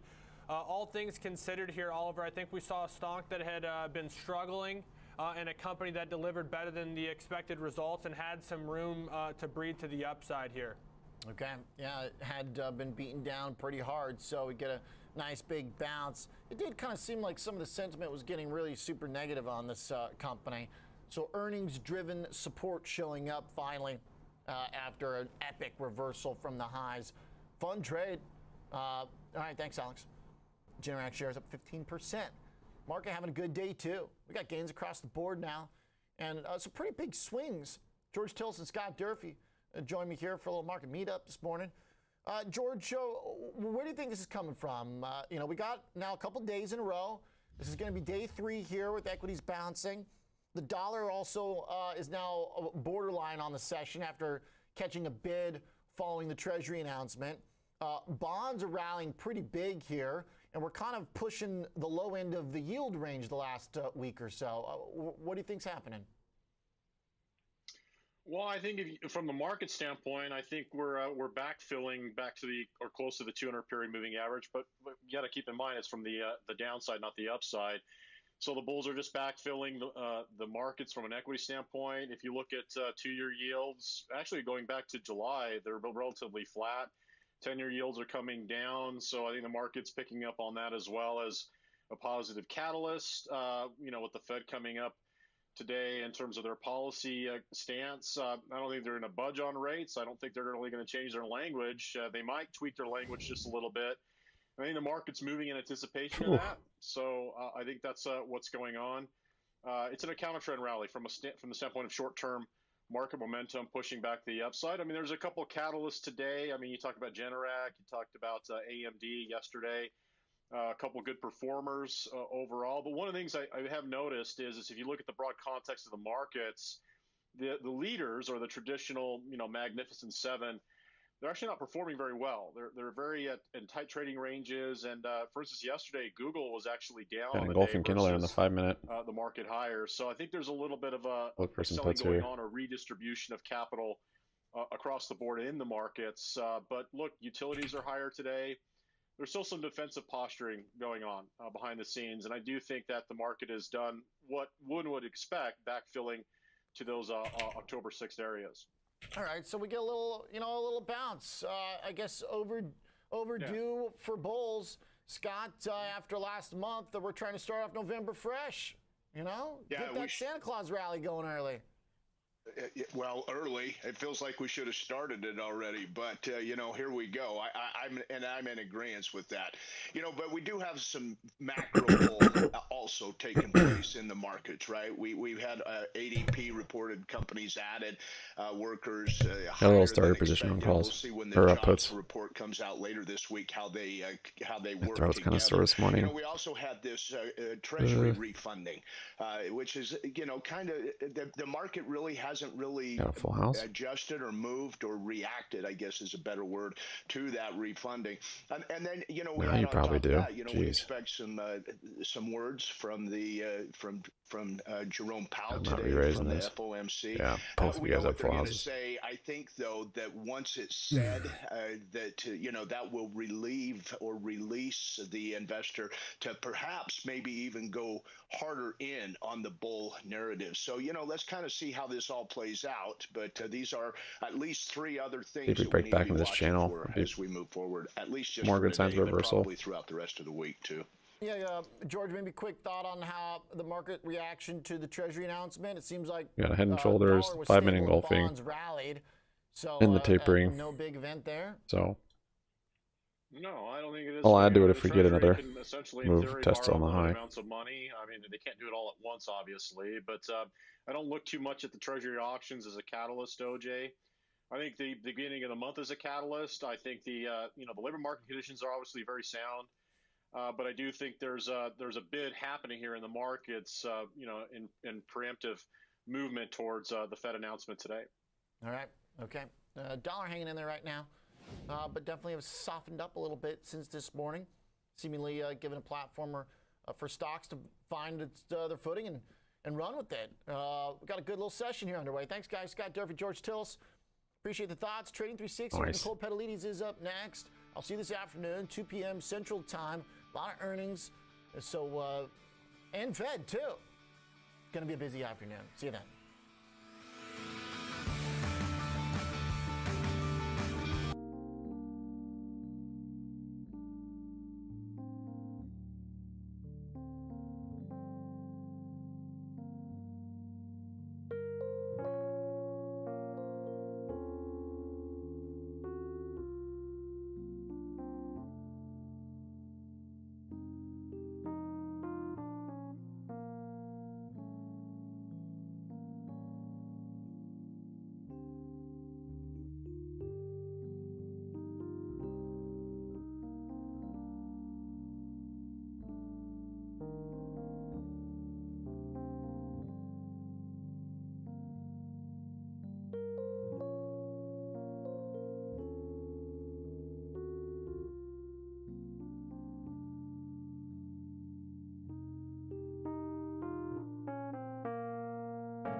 Yeah, premiums are elevated.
Actually, 200 on the 30-minute. I think we're above it on the daily.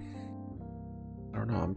I'm wondering if my my Webull chart is off.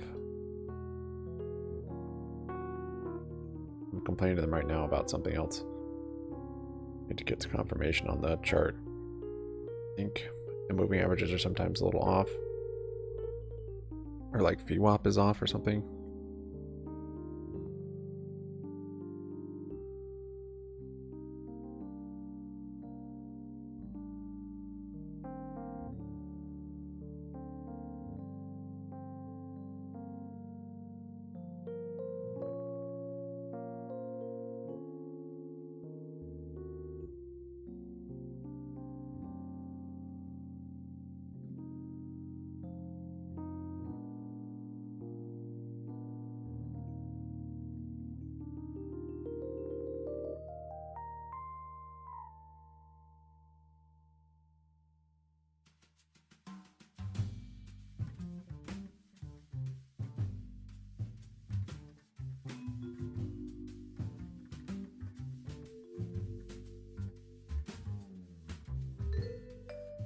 AMD's up 7.7.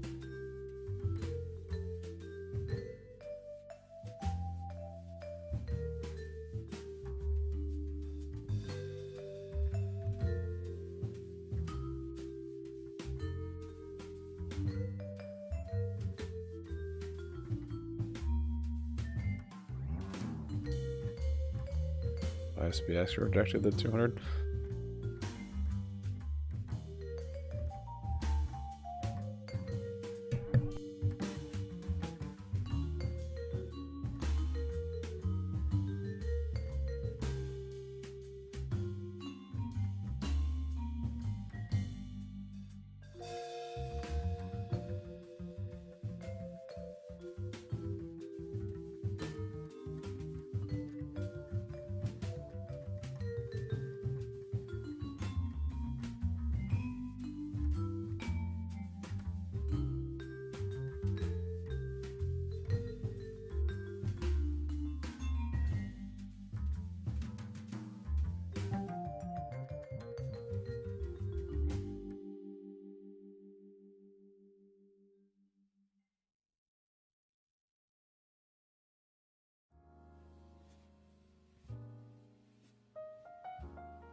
Could be another repeat of this down here. We got a head and shoulders here. I gotta look out for that.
not necessarily tapering. Maybe there's the same buying algo right here.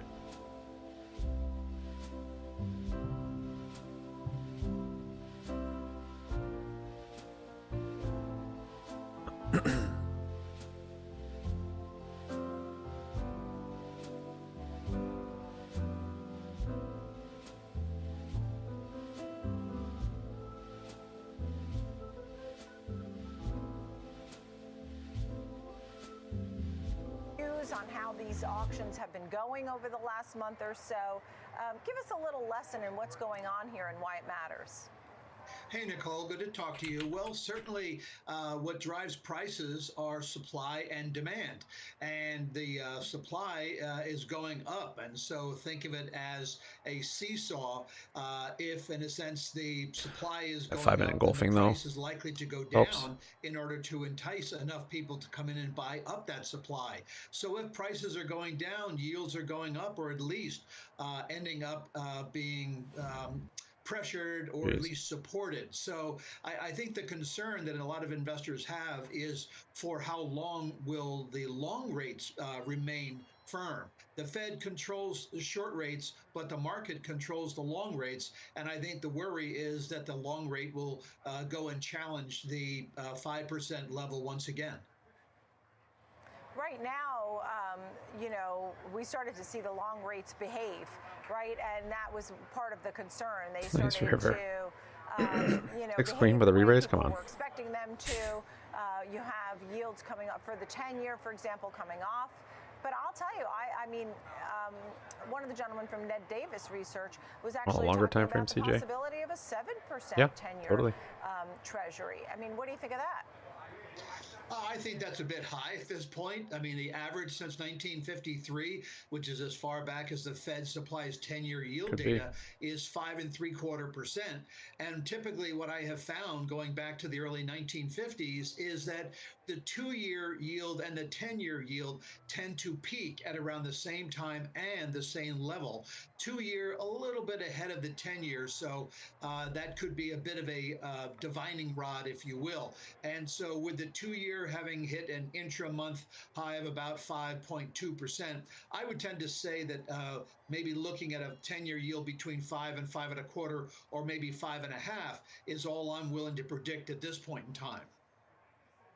So on the cover of Barron's, it said time to buy. I'm going to move on to the Fed, but this is my last bond question. It said time to buy bonds again.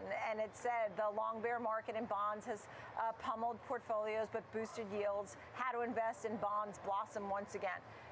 What would you say to folks when maybe they haven't been as happy with their investments? What do you tell them? Well, I tell them, first off, it depends on their goal, their time horizon, their risk tolerance level. There are an awful lot of alternatives now to stocks that had not been present a year or so ago. So CD rates that are 5.5%, long bonds that are closer to 5%, also municipal bonds that are yielding quite nicely. I think investors have to factor that into their equation. If you look to the yield on the 10-year note as if you were charting a stock, then the RSI, the relative strength index, as well as other technical measures do imply that it got ahead of itself. And so maybe at least in the near term, we could see a lowering of the 10-year yield, which could end up triggering a nice end-of-year rally. So right, that's very interesting, actually, and so we'll get to that. Fed does nothing today. I know you don't expect it to make any moves. You'll watch for the language, and then you have December. Give me your Fed thought. Well, my feeling, my best thoughts are Fed thoughts.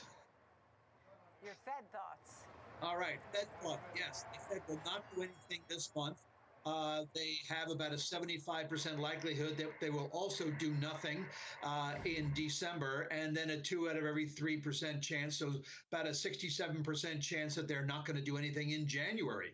They're going to continue to be data-centric, and our belief is that we are likely to see the core PCE on a year-over-year basis continue to take the stairs downward and approach the 2.2% level by the end of 2024. I don't think the Fed wants to be tightening anymore along the way, so that could be a positive for equities because historically the S&P has gained an average of 13% in the 9-month period, which is usually the spread between the last rate hike and the first rate cut. And we think the first rate cut will likely take place sometime in the beginning of the third quarter of 2024. Okay, as I write third quarter 2024, and I know you also are looking at the stats between now ahead of election year, and you did mention the possibility of a rally by year end. That's correct. Well, we just finished a positive indicator going back to World War II, October 31 of the midterm election year. Thought about adding on a break of this, but of the I think I'll just pre-election sit year, with what I got. where we are right now, has never declined, and the average total return was 16%. We didn't do as well this time, up 8.3%, but still an encouraging statistic. Again, since World War II in the fourth quarter of the pre-election year, first-term presidencies have seen the market advance by almost 6% on a total return basis in that fourth quarter and rise 100% of the time. We've also seen an unbroken record for first-year or first-term election years since World War II, where the market was up 15.5%. Obviously not a guarantee, but certainly an encouraging statistic. These are unbelievable. See It's if we basically saying, fall back I mean, into you this. go back and look at this historical data. It's channel. a win. It is a pure win. I mean, there is no losing date ever from this, Got a nice historically. amount of liquidity over here for a shoulder. Hopefully we're not the first to say we're the losers. So really picking up on a break of great VWAP guide. would It's be never the gospel, safer bet. but it can give you some puts. good guidance and a good direction for the year ahead. Sam Stovall, CFRA, always wonderful to see you. Thank you, Sam. 7-11. I want to get out of them before 2 for sure. Next, it's the big three. Three stocks. Gonna get an IV crush. It happens after 2. Airlines, Microsoft, and the Russell 2000 ETF. And then the IV will probably start picking back up, like 2:15.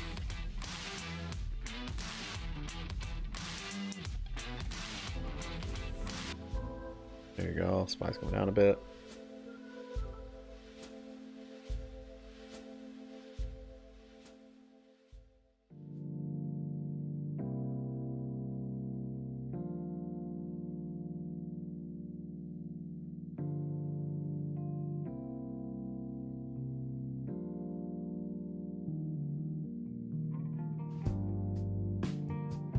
Closing one there.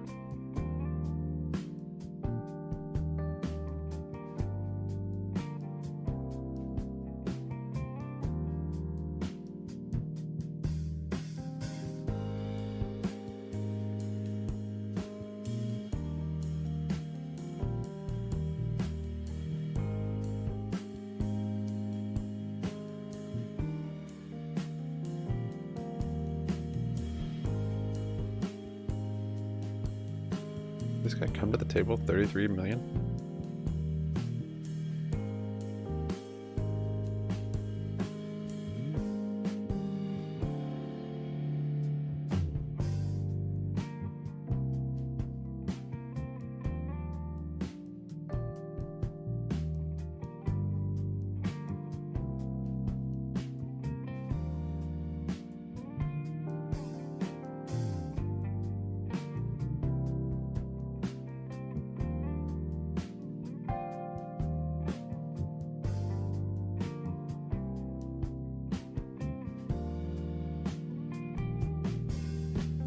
I didn't get anything. Jacker 4 would have been a nice full house.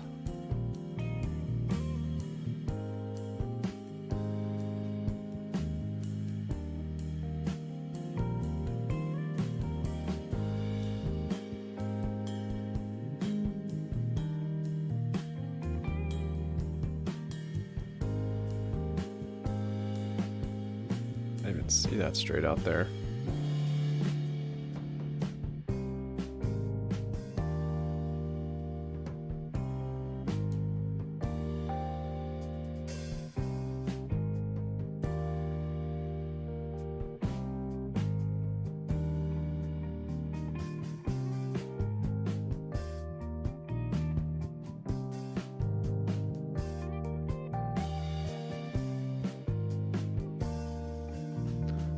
That's the bottom of that channel. I didn't even notice.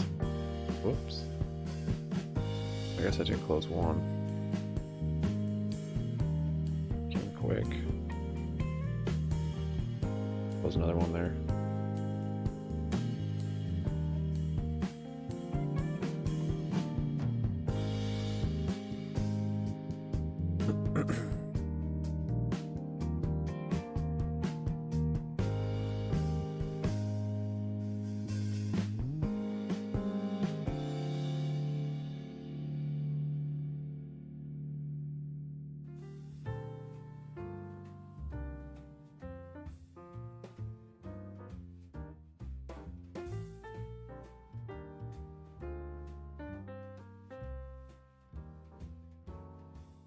Breaking through there, that's good. One last support to break through.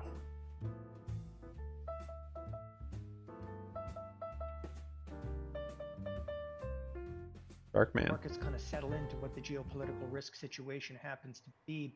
Nevertheless, I'm looking for a bullish position. And again, if that sounds surprising to some of you, yes, I do many bearish positions, but I like to do what's a lot of called bounce and fade, and that is big sell side activity. We look for just huge rips to the upside. I think in American Airlines, again, this base of support around the 11 handle might actually, suffice to say, be a good entry point for a bullish position. So I'm going to go out to the December 15 expiration in these options. I'm going to be buying the 11 call and selling the 13 call. Now, if you take a look at the 13 call, it's trading for next to nothing. However, I'm just trying to cut off some of the extrinsic or time value in this trade. So it's a $2 wide spread that's done for a 70-cent debit. Still a little bit of a pop to the upside is all we need inside of American Airlines. Really anything in the next 6 weeks, and we're good to go on this trade. All right, look at that, an unusual one. American Airlines, Ben Lichtenstein.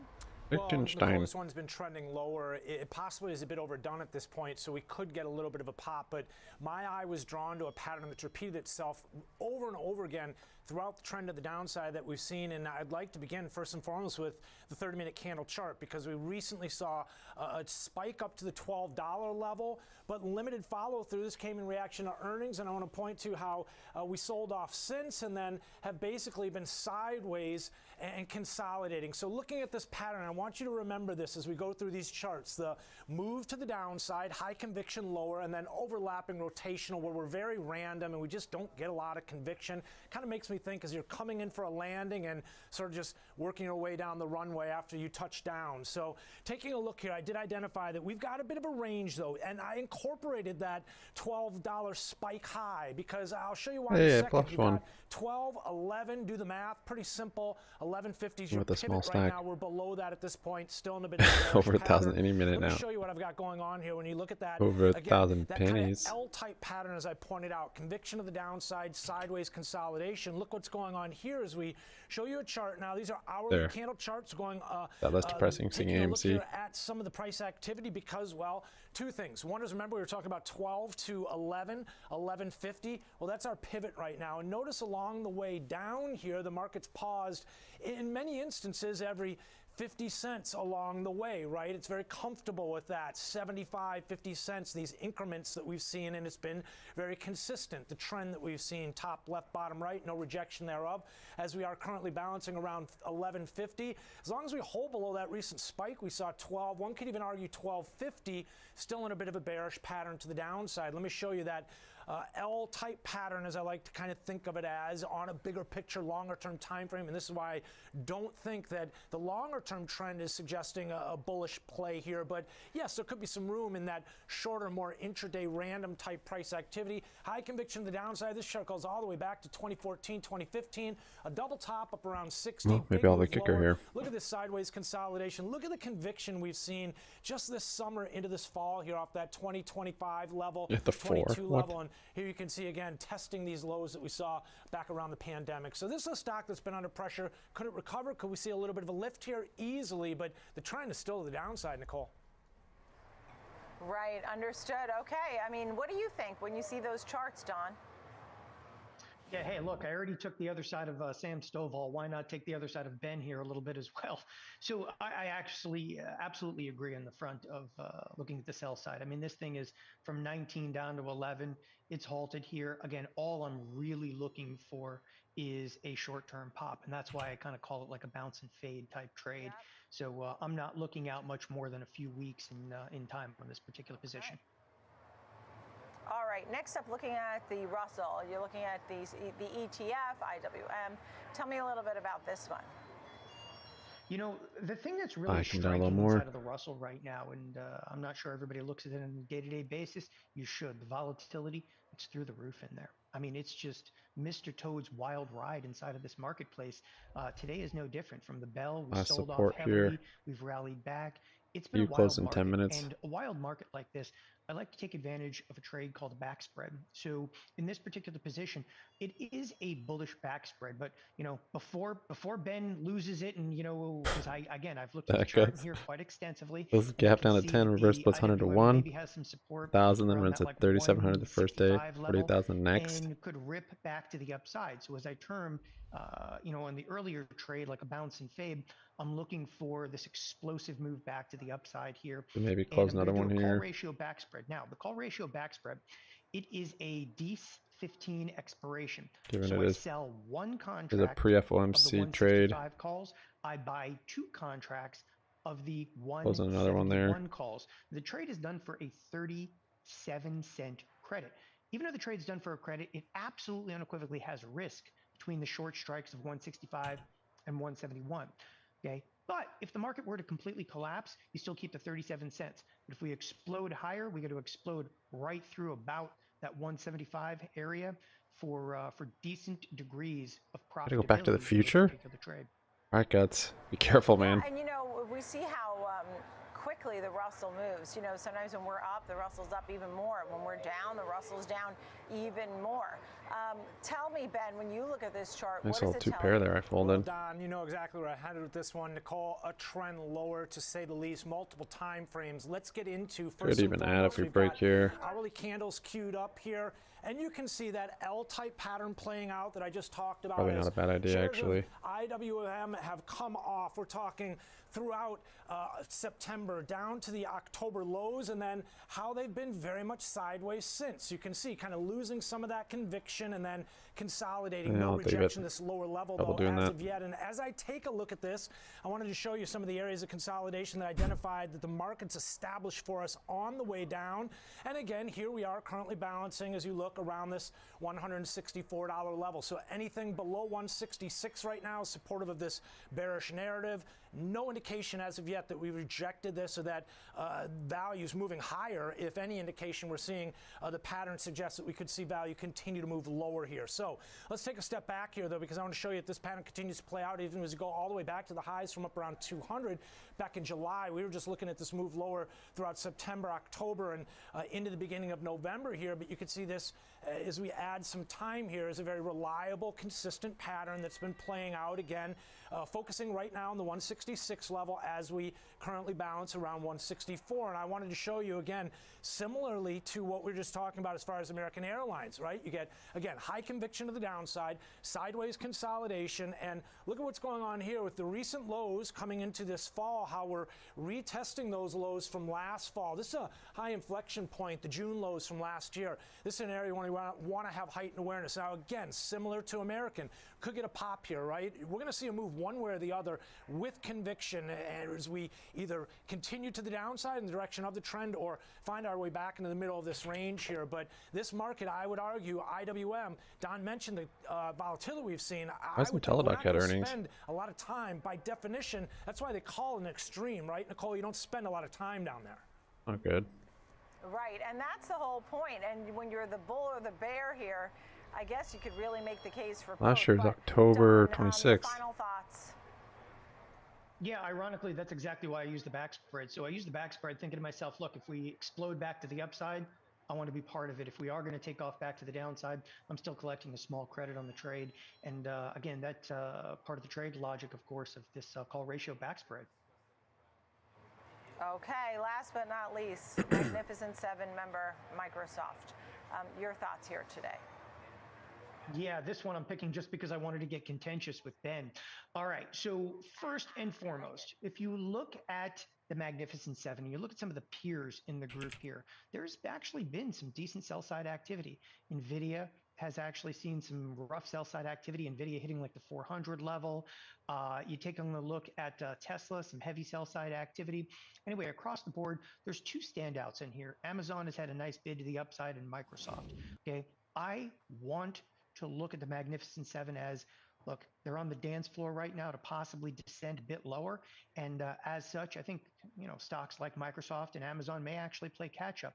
In this case, though, I selected specifically Microsoft, and I'm giving myself ample time here. I'm going all the way out to the January 19th expiration. I'm going to be buying the 325 puts, selling the 315 put. So it's a $10 wide put spread. The put spread is actually done for a 265 debit. Now, remember, this thing can be exploding to the upside, but it's all about the group. It's all about the peers. It's all about, look, if the Magnificent Seven are going to come off, market caps of all of them are going to descend at some point. Yeah.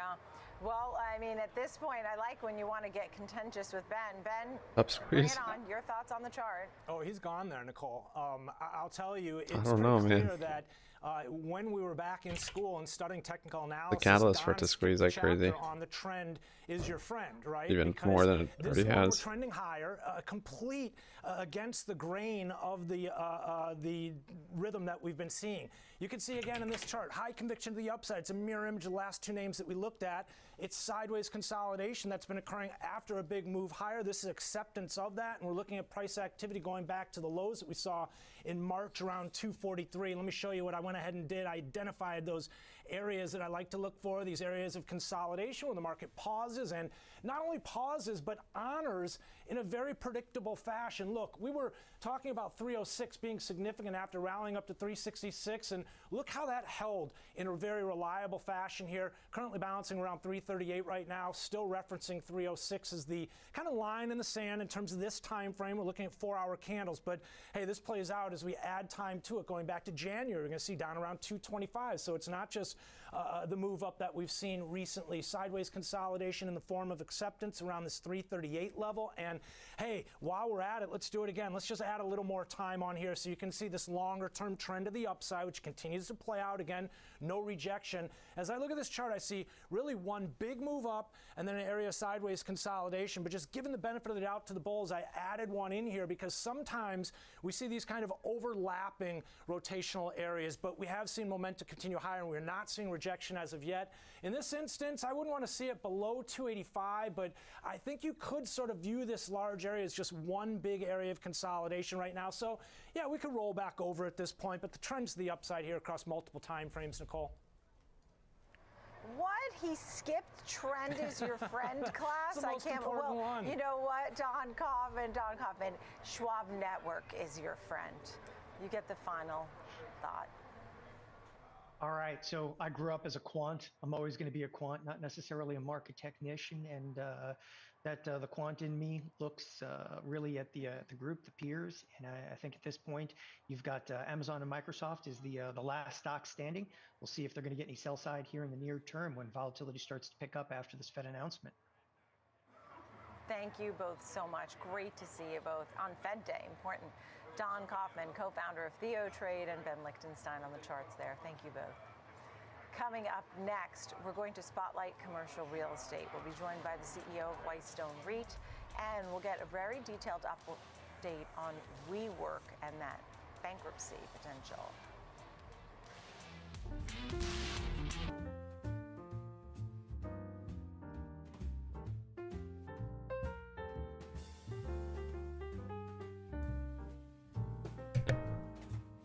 Alright, SPY's doing a little VWAP chop. It is below this channel though, and it did make a little head and shoulders, so we could keep coming down here. I'm not going to add to my position. Pretty content with it, given context. But yeah, got some liquidity over here for a right shoulder. We do come down. What? Got a flush? A river? That guy.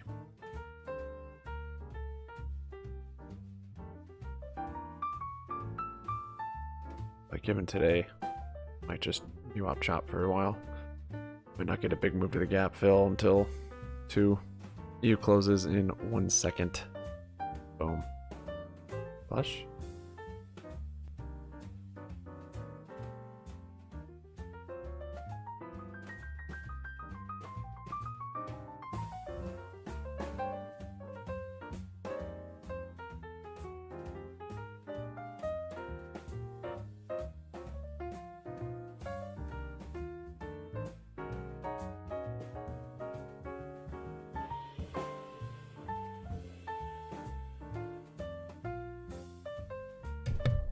Playing this pretty aggressive.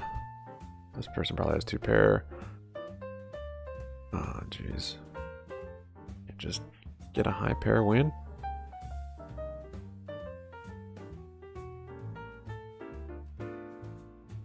The kicker. He was aggressive. That wasn't a very good kicker. A 10. Re-raising my aggressive raises. Come on.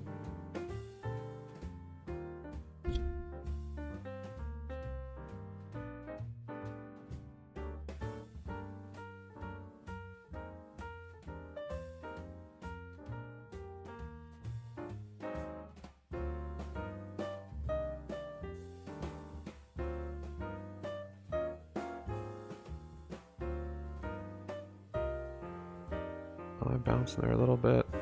More VWAP chop.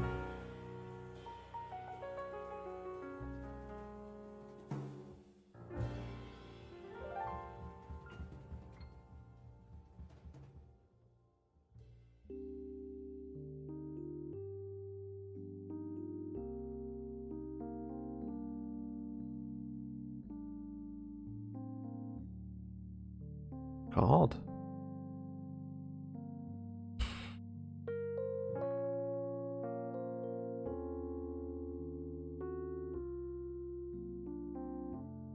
Seven? What the heck? Are they even the right suit?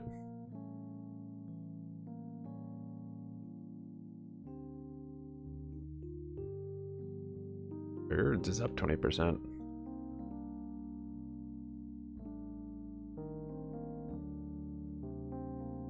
Generac and above VWAP.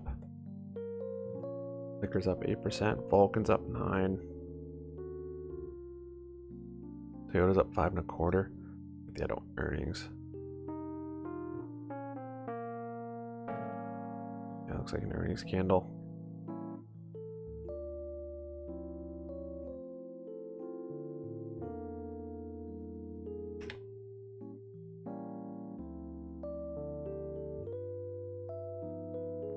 GME down 3.6.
Pocket tens, dang. Come on, King.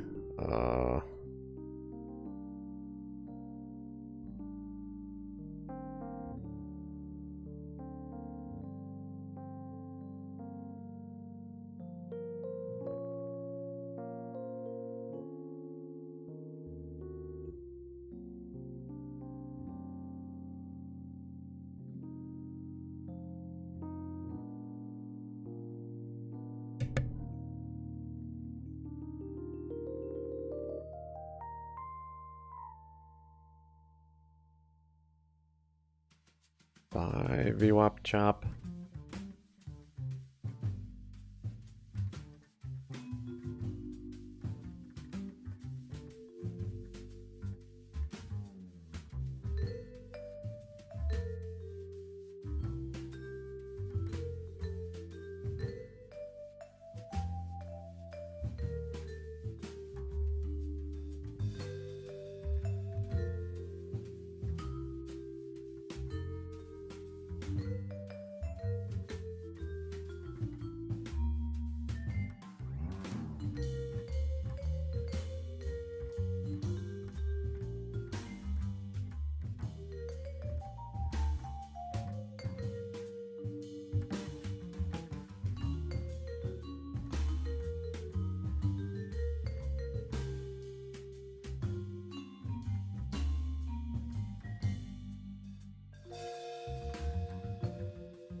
Dang it, Diamonds got there.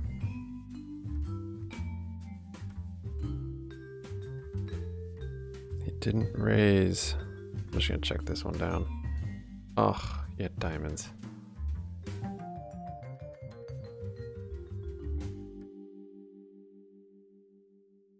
You have two pair.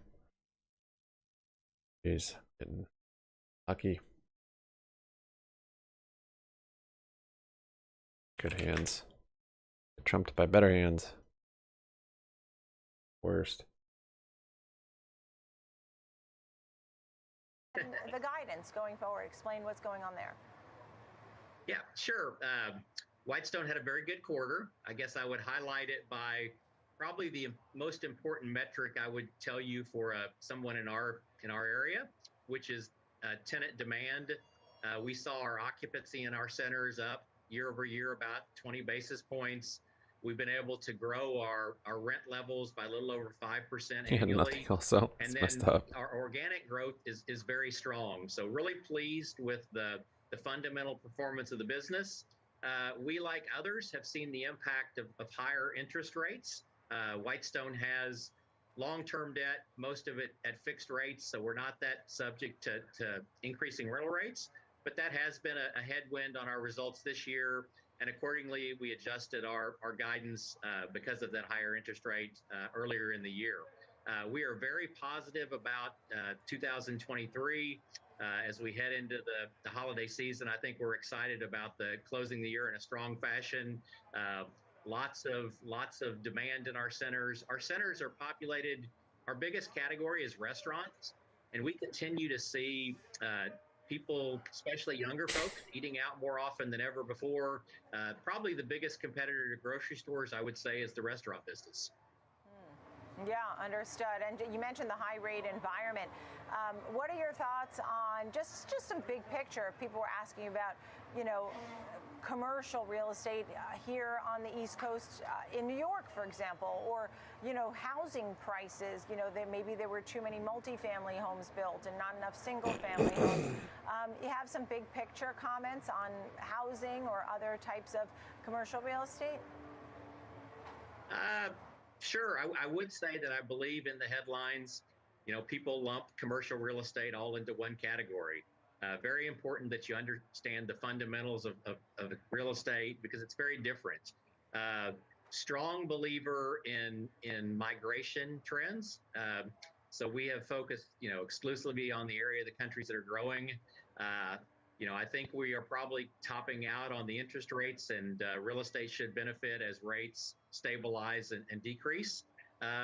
And I think everyone is looking forward toward the, you know, decrease in consumer spending. We're not seeing it at this point, but Whitestone is very well positioned with a little bit more landlord-friendly leases to be able to react in a inflationary environment, and then maybe in a little harder landing. So I think at the macro level, I think I'm a strong believer in the fundamentals that we've adopted, which are, you know, continue to focus on convenience. We believe that that's a key driver for consumers, necessities, Sunbelt, and then the size of our spaces, I think, is important. I think you're going to continue to see retailers pull back on their space size and become more efficient. As far as overall thoughts of the overall economy, I'll leave that maybe to someone at a higher pay grade, but I think we feel very good about our position.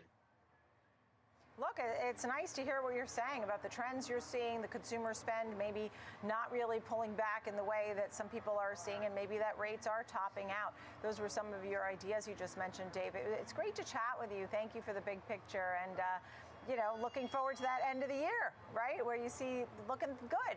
Dave Holman, CEO of Whitestone REIT. Thank you.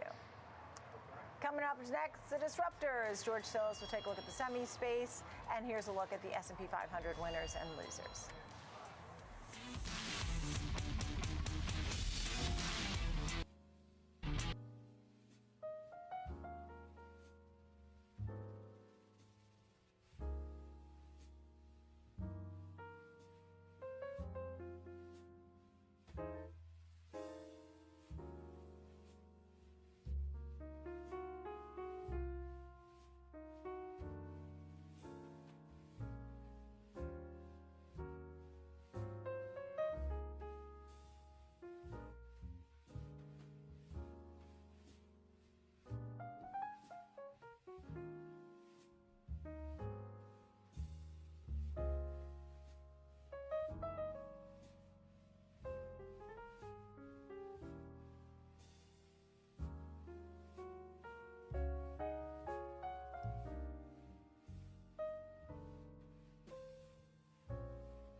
Got him trying to bluff catch.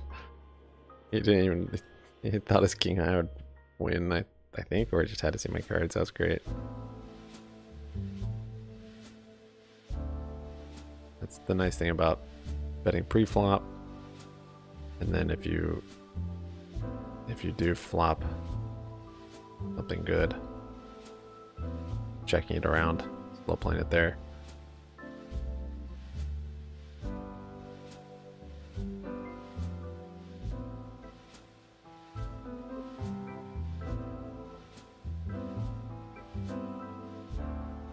I'm melting up a little bit here. If it's building some liquidity to drop, or just stuck at VWAP waiting for pow. Funko has earnings tomorrow. A lot of things have earnings the next few days. We'll open up the window to data farm them. Try not to farm over earnings.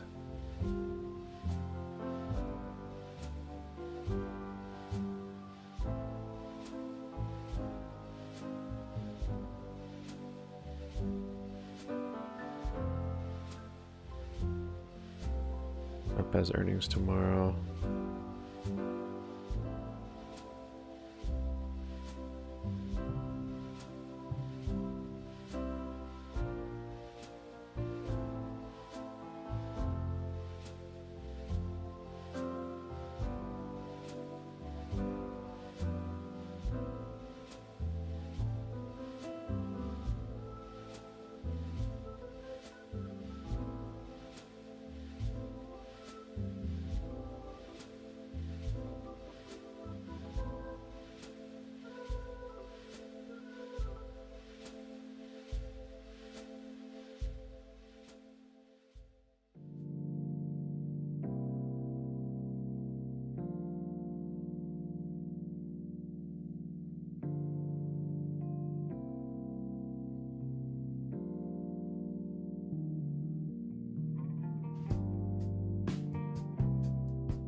Folded.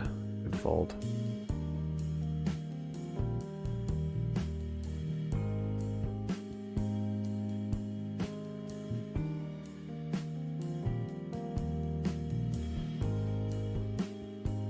GME's in a nice spot maybe to sell some cash secured puts, but IV just not even that good on it. Options have sucked on GME for a long time now. Long and short.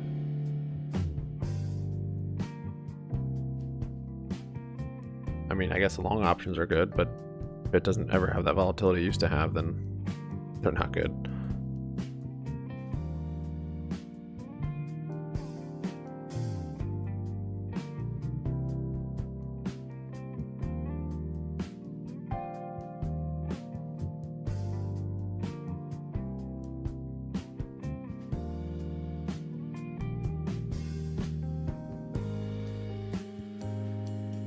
Driven Brands car wash segment has Rusty Q3.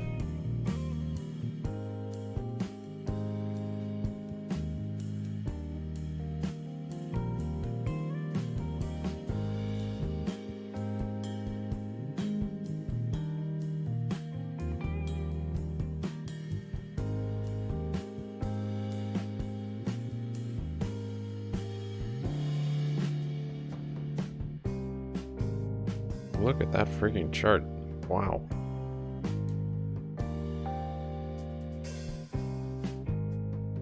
What happened last earnings?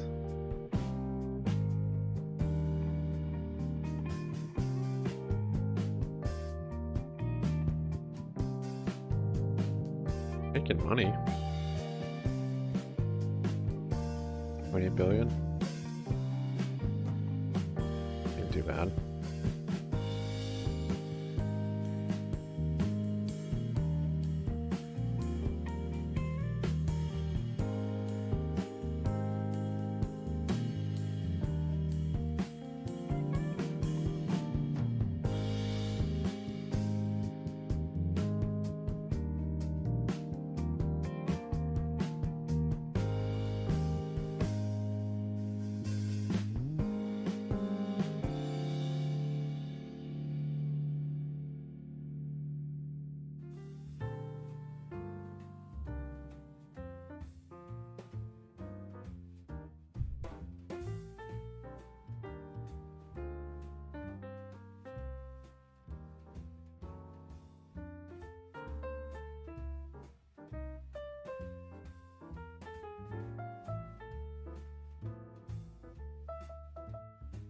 Out on today's market.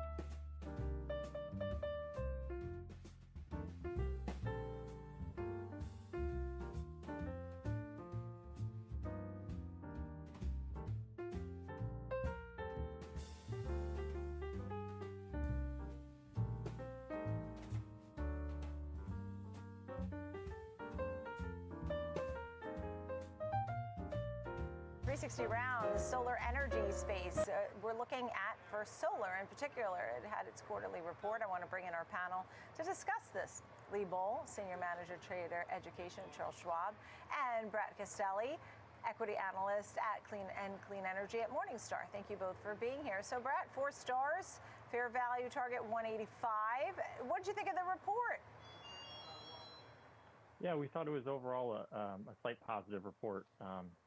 Anytime First Solar reports, the number one thing that we're looking for is the pricing that they're getting on their new bookings. And there we think the result was pretty positive, at about 30 cents a watt for new bookings, which is consistent with what they've been reporting over the past couple of quarters. But the reason that's so positive is because the global panel market is in a severe oversupply. And so the fact that First Solar is able to hold their prices pretty steady here against an oversupply market, we think is a positive. Before I get to Lee, I mean, right now, so you have this one 4 stars and 185 target. For example, UBS, I see, has a 250 target.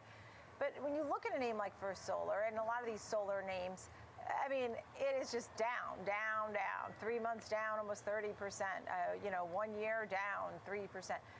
How do you feel about the whole group? You gave me a little bit of a broad thought there, but is it a case by case, or do you like several names in the group? Yeah, it's very case by case. I mean, the solar space, as you noted, Nicole, has had a very volatile 2023 here. And that's largely been in the rooftop solar market, which is where you've seen the most volatility and the most pricing pressure and the most severe stock price declines. We would say First Solar is in a relatively better position in the fact that they concentrate on the U.S. utility scale. So the large solar farms out in fields, which has had a relatively healthy year, all things considered. And so I think when you look across the solar landscape, First Solar is in a relatively good position. All right, and then I want to hear about some of the other names that you may or may not like. Your big picture, Lee, short-term demand is a problem, but I know you had a lot of positives on there too. Yeah, the positives, they were just a report from the Solar Energy Industry Association, and they are saying that they feel that the growth, started, but granted, it's not going to be till 2024, the second half of 2025 is going to be quite strong. They said also that we have a lot of corporations. We talk about rooftop solar, but there's a lot of corporations too that are powering a lot of their data centers with solar as well. And they specifically mentioned Meta, Amazon, Apple, and Walmart in that. Also, of course, we have the longer term impact of the IRA, giving more certainty to people that want to invest in the space. So that's positive. But the negatives in the short term, until the interest rates come down, there's still going to be pressure in this space by quite a bit. All right, so the rates do equal pressure, at least in the near term, but you gave that industry outlook for 24, 25, and that probably goes into what Brett's talking about when you said about maybe some longer term investment ideas. You said First Solar was one you like, Brett. What other names do you like for sure, other than, because you have the winners and losers in the group, it seems. Yeah, exactly. And so solar definitely is a very attractive long-term market. In terms of how to play it, we look for companies that maybe have some sort of competitive advantage. And so what you've seen is the component suppliers in general have had a very tough outlook. And so outside of First Solar, there's some companies facing a challenging outlook there. So where would we look? Besides First Solar would be more to the developers, which have been plagued by the higher interest rates, but we think that will work through with time. And so we would look to a company like Brookfield Renewable, which is not a solar pure play, but is developing projects across solar, wind, battery storage, et cetera, as another way to play this overall renewable theme. What about Enphase and Sunrun and some of the others that we think of when we think of solar, Brett? Yeah, I think those two companies, again, are going to be in the rooftop solar segment. There, where I would look is to Enphase. Right now, we have the stock as fairly valued. We have a $75 fair value estimate that's right in line with where the market is today. So Enphase is best in class in terms of margins. So I think it's one to keep on investors' radar screens. But even with the share price decline that we've seen here year to date, which has been really extraordinary, we don't think the valuation is quite there. But definitely one to keep on the watch list. Okay. Look, it's fair. You have a tough rate environment. You talked about the component suppliers, maybe seeing a tougher outlook, at least here for the next year or so. Plus, Lee Bowl, Charles Schwab, Brett Castelli of Morningstar. Thank you both, Lee and Brett. That's going to do it for us here on Trading 360. I'm Nicole Petalides. Thanks for being with me. I will see you at 2 p.m. Eastern Time for the watch list for a Fed Day special. Make sure you join me then. Fast Market is next.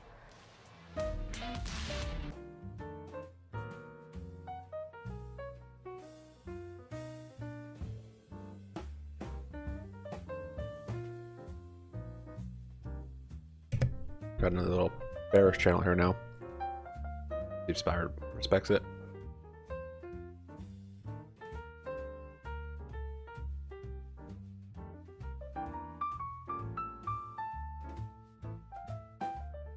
For solar, down 0.43. Looks like it did have a gap up from earnings.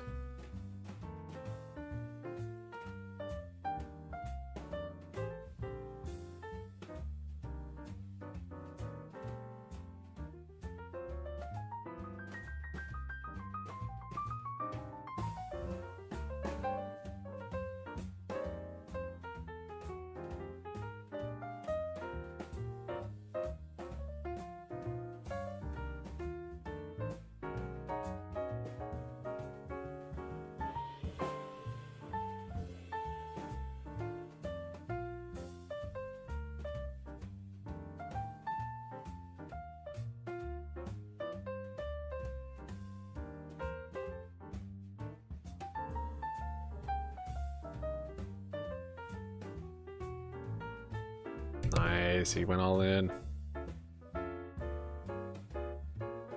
No, we got a full house. I didn't even see it. Oh. How in the world did he river a full house? This is what I'm saying. Ace high flush. He had a pair with a kicker. Oh my goodness. Goes all in and gets a full house on the river. Wow.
And then he bails.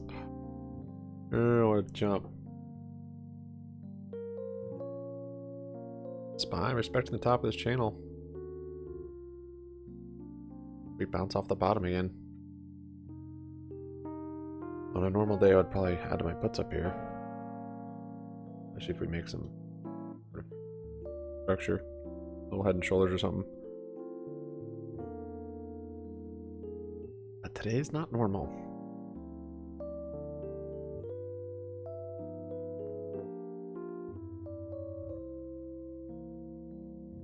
I can't believe that.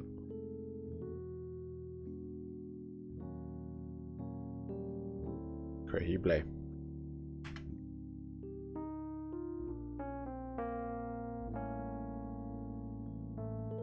Oh, the call. Whoops.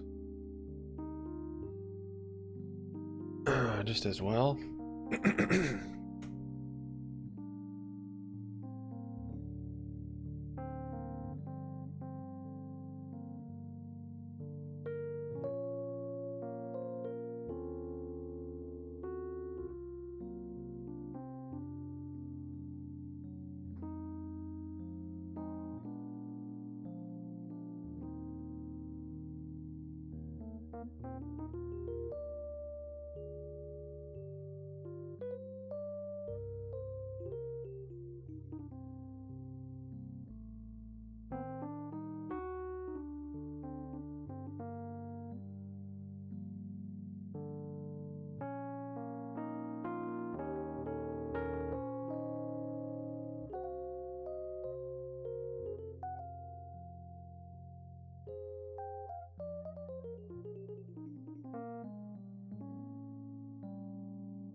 Buy back down to VWAP.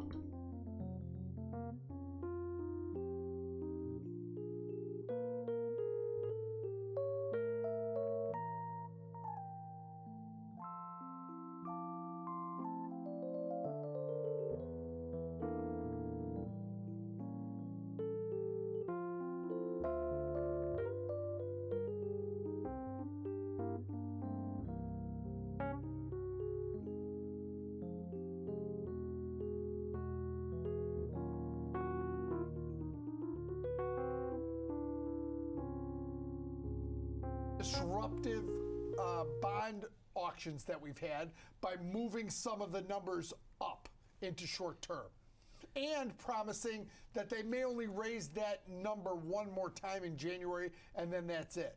So they sounded, as much as you can sound responsible when you're borrowing this much money, they sounded responsible in their answer in the numbers. And I think the quick tension that formed in the market about this dissipated quickly. Yeah, that became a non-event after some items were leaked yesterday. Some whispers on that also, but a lot of data to get through. But I think the big stock story of the day, post earnings, is AMD. Let's bring in Jenny Horn, markets correspondent. Jenny, I was looking at this stock. I saw the analyst calls. They're cutting price targets on this one. Weak Q4 guidance. But now the stock is $13 off of its lows post earnings on this one. That's quite a reversal. It is quite a reversal. This is where I say, like, I'm waving the white flag, because I would have said that so many other companies that have sold off actually had much better earnings as far as like what they were able to put up for the quarter and as far as guidance goes, because AMD's guidance was a little bit lackluster, and still shares are up almost 8% on this session. And it's not like AMD has been an underperformer. I know we've seen some weakness as of late, but this name is now up 64% here on the year. So it's actually one of the best performers throughout our coverage. It's amazing to me. I mean, I'm still mad at the fact that Meta Platforms sold off last week, but nonetheless, really strong results out of AMD, at least for their third quarter. Revenue came in around $5.8 billion versus the $5.69 billion that had been expected. Gross margin was around 51%, while operating income came in around $1.3 billion. Net income was around $1.1 billion at the end of the quarter. Now, gross margin expected to now continue to improve to around 51.5%.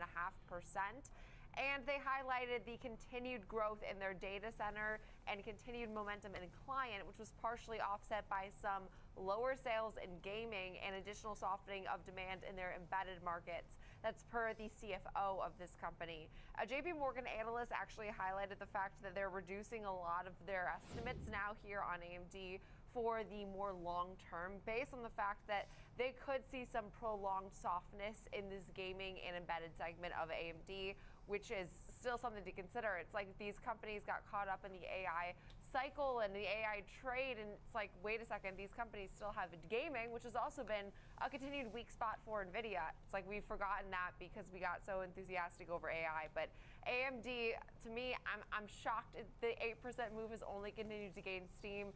I think that the overall market, though, and sentiment today around the Fed could be a contributing factor here.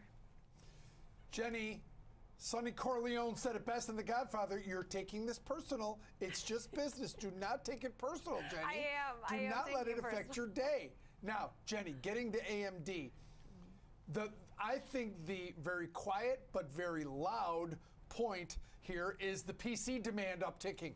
And how do I know that? Look at Micron rallying on this news. Look at NVIDIA. Look at Intel. Look at AMAT. Look at Lam Research. Look at Qualcomm, all rallying on this, because if they see an uptick in PC demand, there's a big swath of this economy that's going to rally, Jen. Yeah, that's a really good point, too, especially because we just got news, I believe it was last week, but that AMD is looking to make its own chips now to focus more on this CPU market versus GPU. NVIDIA is also one that's thrown their hat into the ring on that regard, using then ARM's technology. So we could see some interest in PCs continue to sort of revive here. I think that's great news for a name like AMD. Just to paint a picture, I mean, PC sales have been in this downspin since last year, following 2 years of that pandemic-related surge. But the downturn has been such that the 7.6% year-over-year decline in unit sales and market research that has shown this is expected to persist has been something that's been a major headwind for AMD. So as far as now sales for the most recently reported quarter, we did see an improvement with some degree of sales growth starting to moderate here. Again, not necessarily re-accelerating, just moderating. Did get a little lucky there on that hand. Huge, and I think that was There's a flush out there and a higher straight. Underreported that perhaps the bottom could finally be here. I feel like we've been talking about that now for back to straight quarters. But you the want fact chopping. that they are seeing an improvement in their overall PC shipments. Improvement, not strength, but improvement is something that's huge here, and also could be contributing to an 8% move to the upside. Yeah, and don't forget the fact that Apple had a special event to highlight their new chips, their new iMac or MacBook Pros, their new iMac. So is the bottom end going to be a lot of competition in that space? You know what that means.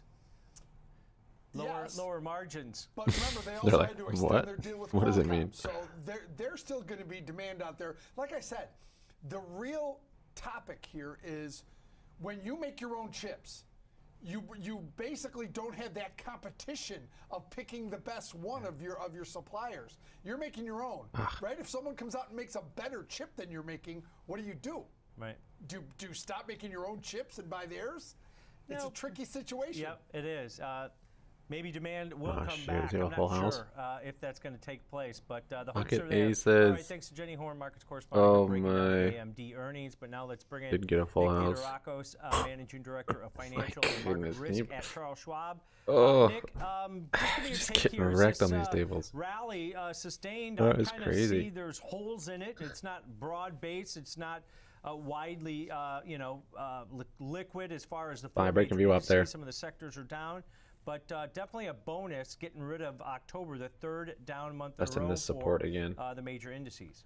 It's interesting. I was looking at the might close another one at the Market bottom of this channel. Watch tab there, and it is pretty broad based. So I don't know. I'm not straight up disagreeing with you. You're pushing back against everything I just said. There's a lot of sectors that are up. There's a lot of green out there, or blue as I have my colors set. But a lot of green out there on the board, and some real strength. Right, AMD obviously the brightest up stock. We look at all these sectors. There's not a ton of stuff that's really down. I think it's pretty interesting. Which there was a sneaky amount of data out this morning. Right? There really was. Sneaky amount. It was a truckload. This was a lot, right?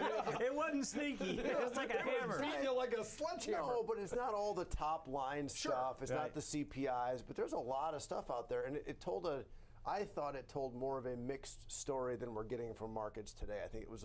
I felt like we could be unshed on all that stuff, right? There were some job openings that were up, but the manufacturing was down. Like, what does it all mean? But there was a lot of information out there. And I think we probably rallied sort of on the Treasury funding piece, knowing that they're going to keep up with demand. I think that's probably the biggest news that came out this morning. It's not normally a market driver, but I think the funding costs, right, for those that really follow this have gone up so substantially good to know the Treasury is keeping pace. I think we've got some of the stuff in Congress figured out, so it doesn't feel like there's as much of a stalemate right now. And I think the funding piece sort of being accounted for here, I think, is a little bit of relief for the market. It seems like a little bit, yeah. 5 now of the S&P 500 sectors out of 11 are in the red, so it's not that broad-based. You got materials, industrials, real estate, consumer staples, and healthcare down. But as you mentioned, we kind of focus on the big names here, Kevin. Information tech up 1.2%. Communication services up 0.85%, energy up 0.7% on a rally in oil. But taking a look at some of those data points, ADP comes in under, right? Yeah. Yields If you're going to throw out any of them, throw out the ADP. Right, exactly. ISM comes in weaker than expected on manufacturing. That's the weak And I'm number. like, okay, the market likes this for some reason. Maybe that slowdown in the economic growth, that 4% or that 4 handle on GDP last week, maybe that's going to start to appease a little bit, and that means no rate hikes, right? ISM manufacturing was a weak number, and if you think longer or high for longer is starting to work on the market, that's a big drop in that. I think that's the one that gave this market another leg up because it frankly gave bonds another leg up. The job openings number, there was 9.6. I mean, it's not a huge uptick. It was 9.4, then 9.5, but that's been creeping up. I guess you could make the argument that people aren't filling those jobs, so there's still unemployment. But without the revision, though, it's still lower than last month. Sure. But historicals, it's about 7.5 million still jobs. High. It's still high. It's not that, I don't know if the Fed's looking for a cliff or not. What was our high on that? Over 11? 11. It was 11 and change, yeah. So 11 million jobs. It's just interesting to see those conflicting kind of reports. Manufacturing's down.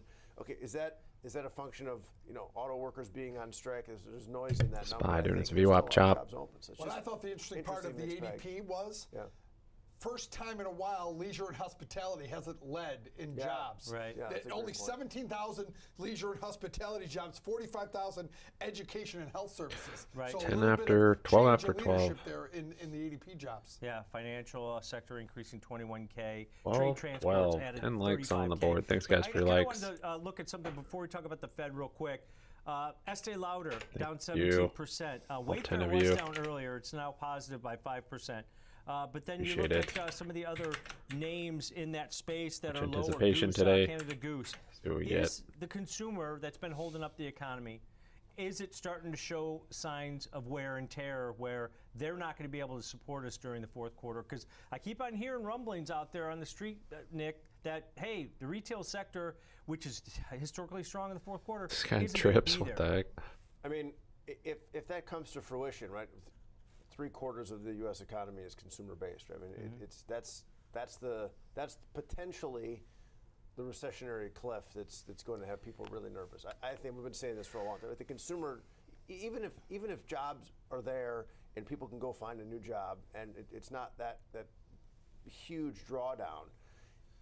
If people are saving money, paying off the bills they've already got, credit card rates are over 20% right now. You're pulling back on this stuff. You're pulling back on really expensive if that starts to happen and people are just saving more in this environment because you can go buy a T-bill and make 5 or 6% and not spend on your next $1,000 coat, right? That is a seismic shift in the U.S. economy. Remember that GDP report? Income was down, disposable income was down, Savings and was down. accounts were all down. Down. So and people are trying to credit's at record replenish levels. that. Credit card debt is at record levels. It's a weird time to replenish that going into the holiday shopping season, right? You know what? How does that play out? Yeah, here's the theme that I think may play out. If we continue to see weakness in the consumer, it might not come to fruition over the fourth quarter because it's holiday shopping season. People are going to buy stuff. They could be gearing up. Yeah. But come January, is that going to be the pain point? You don't say much? Yeah, that might be the pain point. You're a bot? You have to put a little bit of, I think you said it well. Tiffany? We have to kind of caveat the numbers that come out, through the holiday season, and then it's like, how quickly are people going to shut that spigot off in January, February, and hunker down and hibernate until things get better, But then you look at some of the pricing out there. I don't know if you saw the news that came out of the Apple event the other night, new MacBook Pros. you can trick out the MacBook Pro and you can spend $7,200 on a laptop. We mentioned that on yesterday's show. I didn't realize that was the tricked out We price. said it on yesterday's show. You did, yeah. Yes. And I was like, what's he talking about? $7,200. You add in all the extra RAM, and also you can spend You can spend pre-tax. And those list for about $1,800, $2,000, right? It's a 15 to 1800 range, I think, for the low end. You know, the lower basic model. Yes. But the high end, $71.99. I appreciate them keeping it below $7,200. Right. Can you believe that? Like you buy a couple accessories, you can buy $10,000. What do you think, Tiffany? Sounds good. You're in for some volatility. Haven't watched SPY on a FOMC day. Canada Goose, prices have gone up. These higher end. Waiting on 2 o'clock. You can find a laptop that works for $500. Yeah, yes, you can. But and you can find a coat that'll probably keep you warm for $80, right? But these higher end retailers have held up really, really well. Apple included, and globally as well, right? China has still been a big buyer of luxury goods. It's down a bit, but if those more luxury type names get hit, is Estee Lauder a sort of canary in the coal mine? I don't know, but if people pull back on some of those luxury items, is that I mean, yeah, it's a real question coming out of the holidays. Job market's still robust. Wages are still going up. That's the other side of that. Kevin, real quick here. FOMC meeting takes place at 2 p.m. Eastern time today. I think everything focused is going to be on Fed Chair Powell's presser at 2:30 Eastern. I think this is going to be one of those. The data is going to tell us. You're going to hear the litany of can down the road. We'll see, right? What happens? And Jerome Powell's going to just make his way along. There's no dots. They're not expected to change anything. He's going to go to a press conference, and this might be a nothing burger compared to what we saw this morning, which was a nice surprise for the market. That said, let's see, with rates up here, let's see how Jerome Powell talks about the overall world and how he addresses geopolitical risk. Yep, higher for longer. I think he'll dance around that question. Yeah, small caps are fun. Have some impact. He'll dance around it, but higher for longer. What are the lag effects? Are they helping at this point? I think that's what they're going to probably be focused on. They don't have as many options. Let's take a quick break, guys. When we come back, as many liquid options. More earnings. We're going to look at PayPal. Fintech stock has struggled so far this year. Hit a 6-year low. Makes up for it with volatility, Friday. I guess. They report earnings after the close. I'm going to close another contract at the bottom of this channel.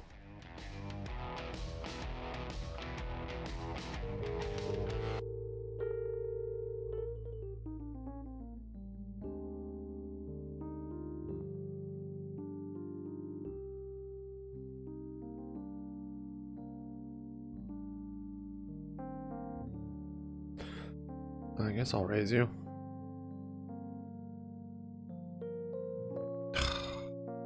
He's been having good cards.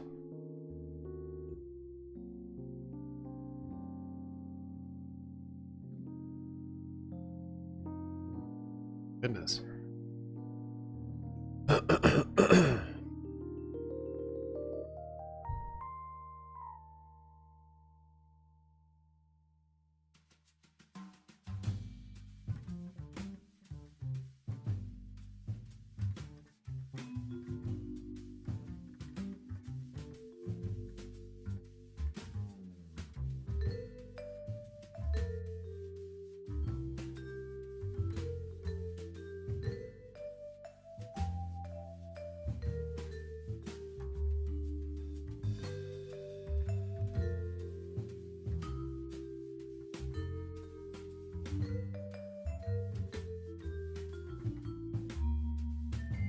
Of course, I have 2 pair, and then a straight comes out there.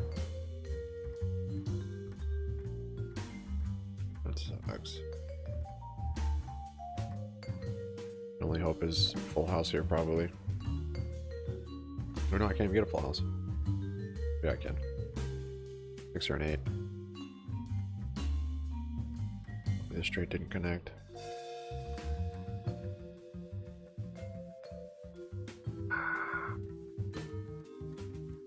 Has a lot of good hands. Higher 2 pair. What did he have?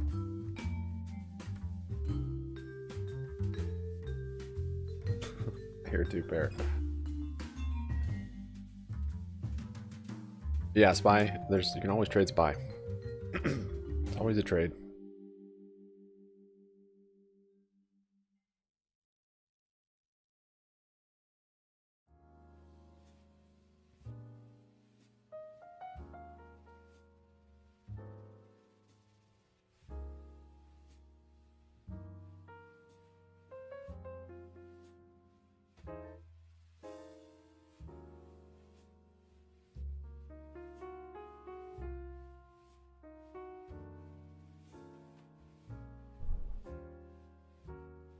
we don't retest the bottom of this channel, we're tapering on the downside now. So go for a reversal.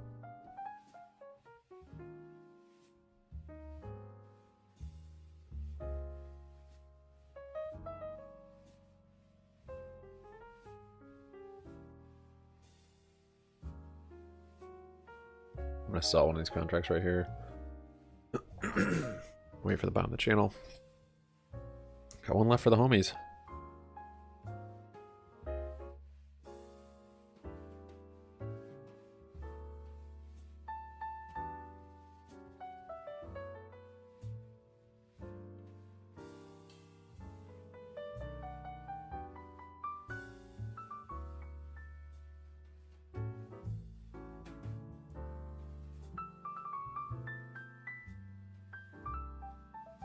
Miscounted. I thought I had one card from a straight. Whoops.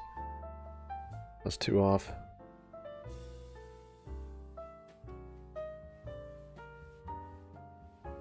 You guys always bluffing. What in the world?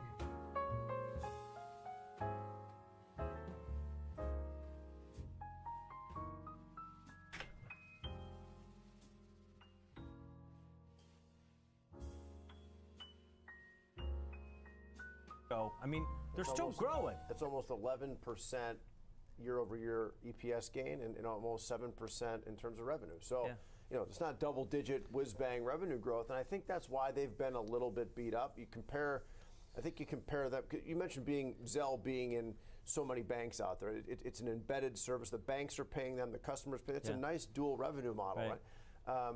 But you compare this to Visa and MasterCard, and Visa in particular, right? Kind of the biggest. Just flopped a full house, I bet. Space and moving money.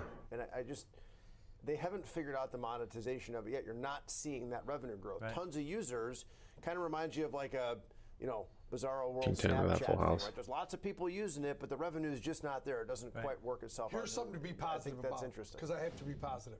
Their new CEO came from Intuit. Yeah. He's got a history of helping company. He helped Intuit evolve by increasing their addressable market, by buying companies that like would increase it, not add to what they have. This CEO, I think, sounds like a really someone that could grow PayPal. He might be the right guy.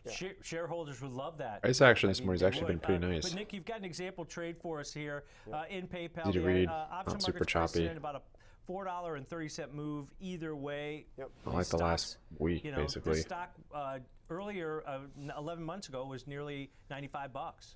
Now it's trading around 51.5. Yep. So $51.50 stock, about a $4.50 move on these 0-day options. That's 140 implied vol. So, you know, I kind of been shying away from some of these, you know, really short-term trades. This is kind of a fun one, and maybe in the name of Halloween here, we have kind of a sneaky risk profile graph. When you look at this, I've skewed it a couple of different ways. So the risk on this trade is to the downside. Greater dollar risk to the downside, but the break even is outside of that expected range, and I've widened out the strikes on the downside a little bit. So kind of just playing a little bit when there are dollar wide strikes like this. It's kind of fun. You can kind of tweak things lots of different ways. So what we've got here is the 2-day options selling the 53.54 call spread, so just a $1 wide call spread against the $2 wide put spread, the 46.48. So about 80 cents, 85 cents. But the way that, so you see that the larger risk is to the downside, and the stock certainly is in a downtrend. Right. But the expected move to the downside is to about 48. So this is just outside of that, whereas on the upside, we're well within inside of that expected move. Right? We're trading 51.5, 53.80 is the break even. So, but much smaller dollar value risk to the upside. Only about $15 if you sell it for the 85 cents because of the $1 wide spread, and then 115 roughly on the downside. So it's skewed a little bit, right? Using strike width and positioning around where the stock's currently trading. Yes, bigger dollar value in risk to the downside. However, that's slightly outside of the expected move. Yep, let's break this one down. November 3rd, weekly series expires in just 2 days, as Nick mentioned. Selling the 50.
Move on the upside is trading about 70 cents.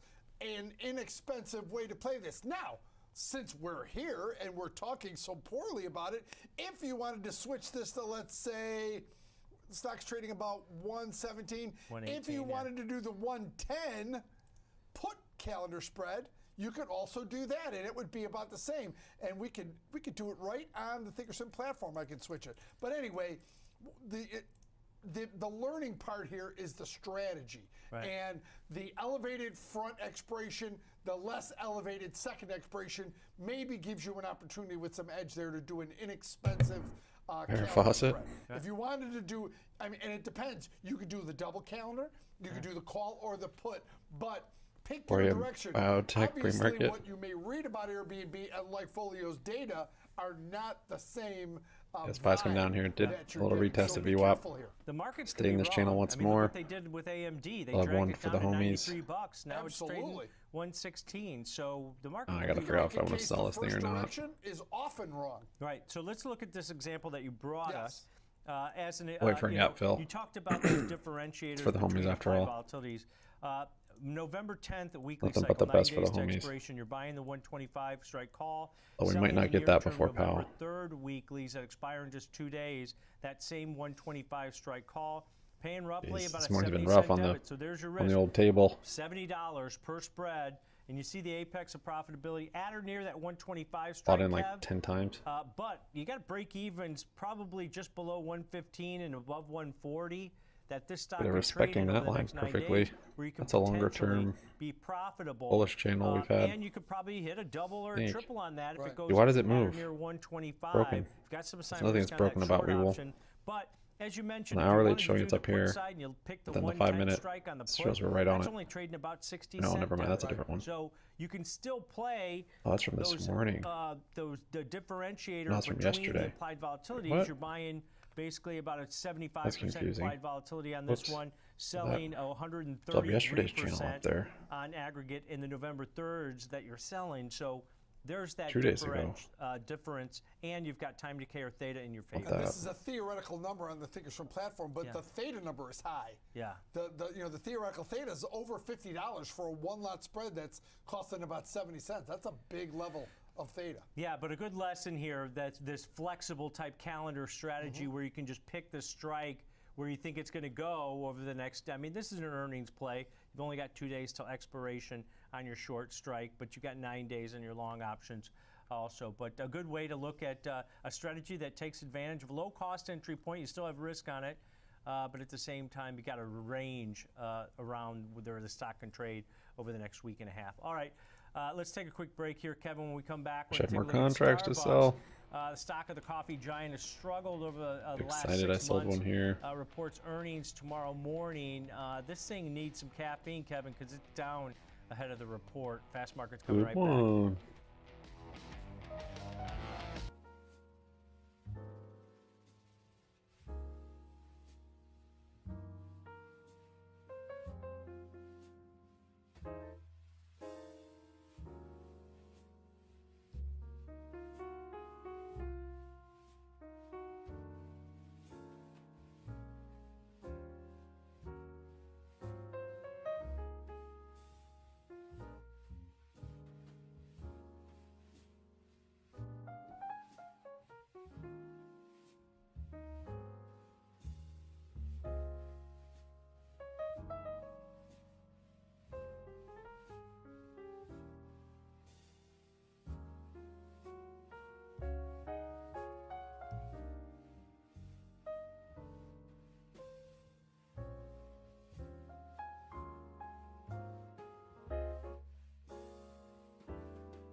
Inverse head and shoulders there on GNS on the hourly.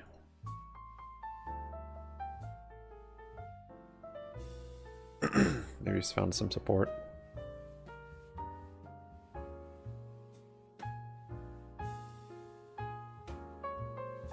Jeez, you.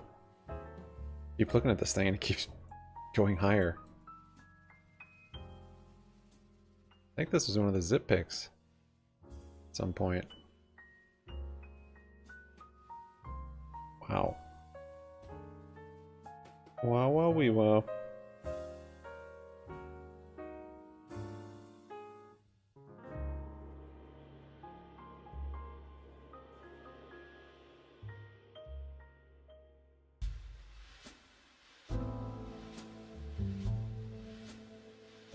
Take care of that gap fill before or two.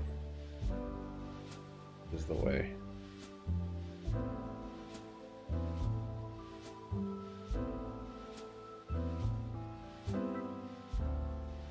Fed meeting. Yeah, rolling over some. Last I looked, Tom, actually, 2 of the 4 majors still in positive territory. You mentioned the Russell, which is weakening some, but the Dow also starting to come off. I did see the S&Ps earlier up to 42.29. We saw the NASDAQ top out today around 14,561. The Dow up to 33,281, and the Russell up to 1665. But here you can see as we have come off a bit here, it looks like the Dow now squeaking out a slight gain, up 11 ticks. But all 4 of the majors still holding below the 50-day moving average. Tom, the only one of the 4 that's above the 200-day moving average is the NASDAQ as we head into this closely watched Fed announcement this afternoon, but maybe even more so. I think investors and traders are going to be looking to insight as far as December from the question and answer session, which will follow. Ben, real quick here on crude oil. It's $2 off its highs from earlier on in the session. This thing was up 2.5% at one point. Starting to see some weakness here. Yeah, I mean, at one point we took out the September low, or October low, I should say, briefly below 81.82 down to 80.74, Tom, but still kind of in the middle of the range that we established yesterday, so not a lot of conviction one way or the other. The EIA reporting a small build today of 800,000, but I think there's a few things weighing on price. Yesterday we heard basically about U.S. production, which has reached peak levels now, max all-time highs, taking out those pre-COVID levels, talking 13 million barrels per day on average, 404.6 a million barrels back in August of last year. That takes out the 401 high that we saw earlier this year in July. And just want to point out a stronger dollar recently. We've seen weak data out of China, and again, for the most part, tensions in the Middle East have been relatively contained so far. Iran's involvement hasn't really broadened, which is a good thing. So prices remain, yes, very contained around 81, 82, but have come off the highs that we saw just a few weeks ago, up around 95. Yeah, I think that with the geopolitical risks, that choppiness in oil is going to continue at this point, but definitely below that 82.5 level that a lot of people are expecting maybe to be resistance now. All right, thanks to Ben Lichtenstein, host of the Future Show, breaking down markets and crude. But now let's bring in George Tillis, senior markets correspondent here on the network. George, you know what? I look at some of the metrics from past earnings reports on Starbucks, and I don't know if it's wage pressures, maybe some some CEO missteps at this point. Maybe it's China a little bit. That's good. They're a real big growth engine for the next decade or so. But this stock continues to underperform the overall market. Yeah, I mean, I can start with the latter. I think China's story is one of the growth elements behind Starbucks' strategy. So there may be some barriers there with the expectations of about 9,000 stores versus the 5,600 they actually currently have, just based on estimates by 2025. The other thing is, that represents about 15% of their total sales, and of course, the United States about 42%. So these two countries, respectively, are close to 59% or so of total sales. So China's a big story for Starbucks. I think wage pressures has been a problem for the company, not to mention, they are passing on prices to consumers, but maybe total volumes are slightly down compared to last year. Price is also reflecting that, and potentially now maybe the earnings going forward. So let's look at the expectations, which if you look at them on a year-over-year comparison are actually pretty good at 97 cents, higher by about 16 cents higher than the 81 cents last year. That's 19% earnings growth estimates for the quarter when they're reporting tomorrow year over year, and 9.28 billion is the estimated number. That's 10% higher than last year at 8.41 billion. So, do the math or the ratios. You get 19% earnings growth versus 10% sales growth. That's typically, 2-to-1 gives you a nice positive trend. But looking at the stock since May, it's been drifting lower. It was trading around $124 or $25 back then, and now it's trading, as you can see, around 90. So it's taken quite a bit of a hit since May, and I think it has to do with the fact that consumers are less willing, if you will, or able, let's put it that way, to purchase their expensive coffees. But they are making it up on price, and you can see that based on the earnings estimates, which again are close to 20% year over year. George, in my history trading this name, two things really have driven, I think, the price of the stock. That is their ability to grow, and they claim that by 2025 they'll have 45,000 stores. Right now, 37,200. by 2025, 45,000, by 2030, 55,000. And what you and Tom already mentioned, it's China. It's maintaining growth so they can keep those high valuations and that growth perspective, and it's China. It's the demand in China. It's amazing. 57% of their stores are outside the U.S., but 69% of their sales are inside the U.S. Yeah. So it's still trying to grow in these other companies. George, your thoughts? Yeah, I mean, look, if you can actually grow the total, or average dollars spent by the customer from the standpoint of, let's say, digital platforms, loyalty programs, I think Starbucks is doing that very well, getting people to spend a little bit more versus maybe generating more customer growth. And that's fine as long as they're continuing to grow profits. But look, one of the things that's going on in the market right now is, irrespective of profitability or even growth, and I'm going to use Paycom as an example. I mean, their guidance was off. It wasn't terrible, but the stock is down almost 38% right now. We're in an environment where if you don't make earnings or you guide lower, they'll punish you pretty bad just because of apprehension to own stocks going into the Fed meeting and so forth. But if you look at Starbucks, prices come down, but the earnings estimates have not. So we're actually seeing multiple compression. It's trading around 27 times forward earnings.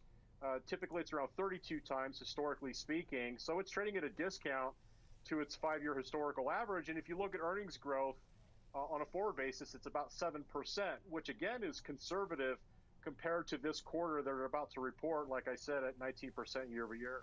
Yeah, average ticket price continues to move higher. So the consumer's been absorbing that, but we talked about the consumer earlier in the show. Will they continue? My 17-year-old discovered Starbucks. Oh, boy. There goes that. You're in trouble. There goes the savings account.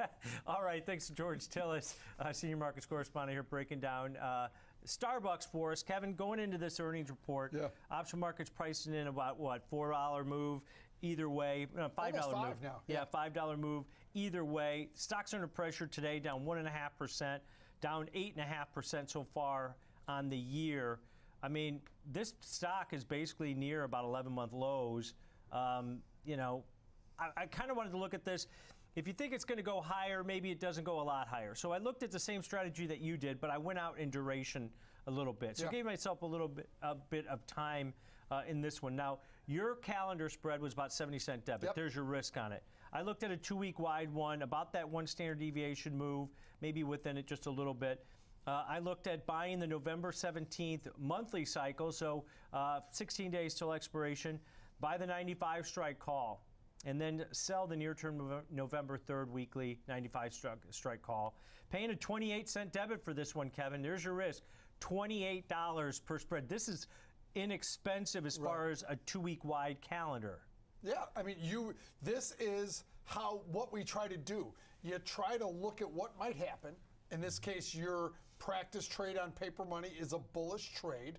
Doesn't mean it's going that way, or doesn't mean that's trade you could find probably a put calendar for a similar price on the downside if you think you can go down.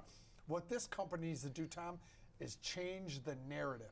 They need to get off the headlines for the wrong reason and on the headlines for the right reason, and get the momentum going back up, get its mojo back that it seems to have lost, even though the numbers are still hanging in there. Yeah, and one of the concerns when I looked at this example trade was Canada Goose just came out with earnings, and they cited weakness in China. China hasn't rebounded like everybody thought they were, but that's the big growth driver for this. They're going to open more stores in China than they are anywhere else in the world. But let's take a look at this strategy. We got the risk profile up.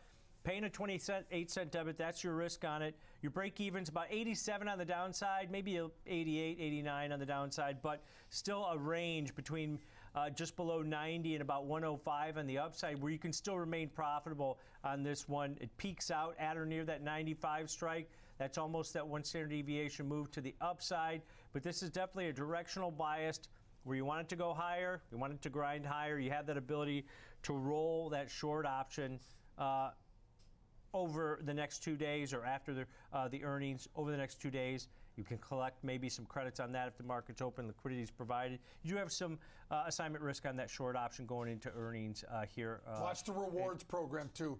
Yeah. Rewards breeds loyalty. Yep, and they grew that 15% year over year last quarter, over 31 million there. Kevin, real quick here, we've got about 30 seconds.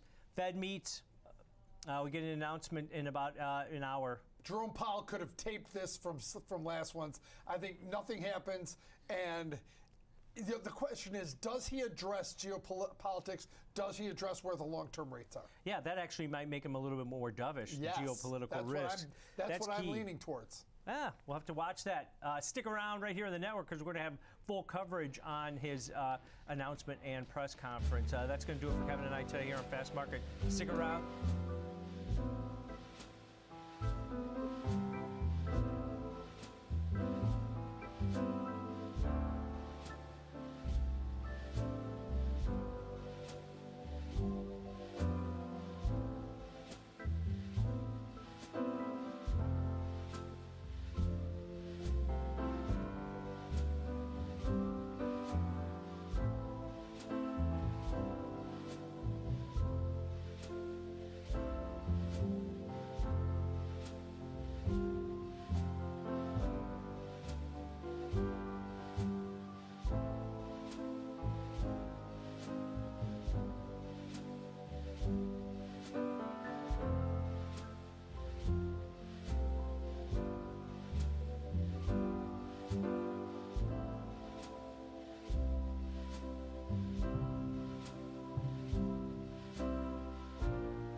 endorsements, not recommendations. All of these names, all four of them, maybe don't get as much love as some of the big tech stocks, but at least the first one does. And let's talk some AMD. They're all post-earnings moves. AMD, though, whoa, it's way up. It's up almost, let's call it 8% at this point. And talk about like the reversal, because I was watching this name when it reported yesterday and shares were lower, and then completely different sentiment now that shares are higher, because this is to me why you have to be prepared for risk in either direction on earnings. I would have said this report was okay at best. I mean, they did report. What's up, Jay? Third quarter revenue came in around 5.8 You've been missing me getting wrecked on the tables. Table after table. Just, I have good hands, and you just lose into better hands. Gross margin was around 51%. All morning Operating long. income was around A lot of poker waiting for Jay Pow For the Pow. fourth quarter, though, they do see revenue hitting approximately $6.1 billion, plus or minus around $300 million, which represents growth of around 9% at the midpoint. Although if you take that lower end of that guidance range, it was slightly below what the street had been expecting. In the fourth quarter, though, they said they expect to see growth in data centered and continued momentum in their demand for, right now, clients, which is partially offset by some weakness they've seen in their gaming division, as well as some of their embedded markets. That was per the CFO of AMD. So it wasn't all like a perfect report from here. I mean, they mentioned weakness. PC shipments have started to normalize, not accelerate, normalize. I think there's a very key difference there. But the fact that they're still seeing some pretty sizable weakness in their gaming segment, to me, keep in mind, NVIDIA very much has gaming exposure. It's not like AI has just propelled the rest of these companies' businesses, because they're still seeing weakness where we have continued to see weakness. You can see, too, behind GME us, down that 4.5. talking about right when those numbers came out, the dip, the subsequent U-turn. But really what I think is impressive is this is something that's expanded and started doing better as the days rolled on. This isn't really even an earnings move at this point. Of course, it is post-earnings, but really, really impressive rally underway here in AMD. I do think, though, you have to look at this particular move and reaction in the grand scheme of the last quarter's trading.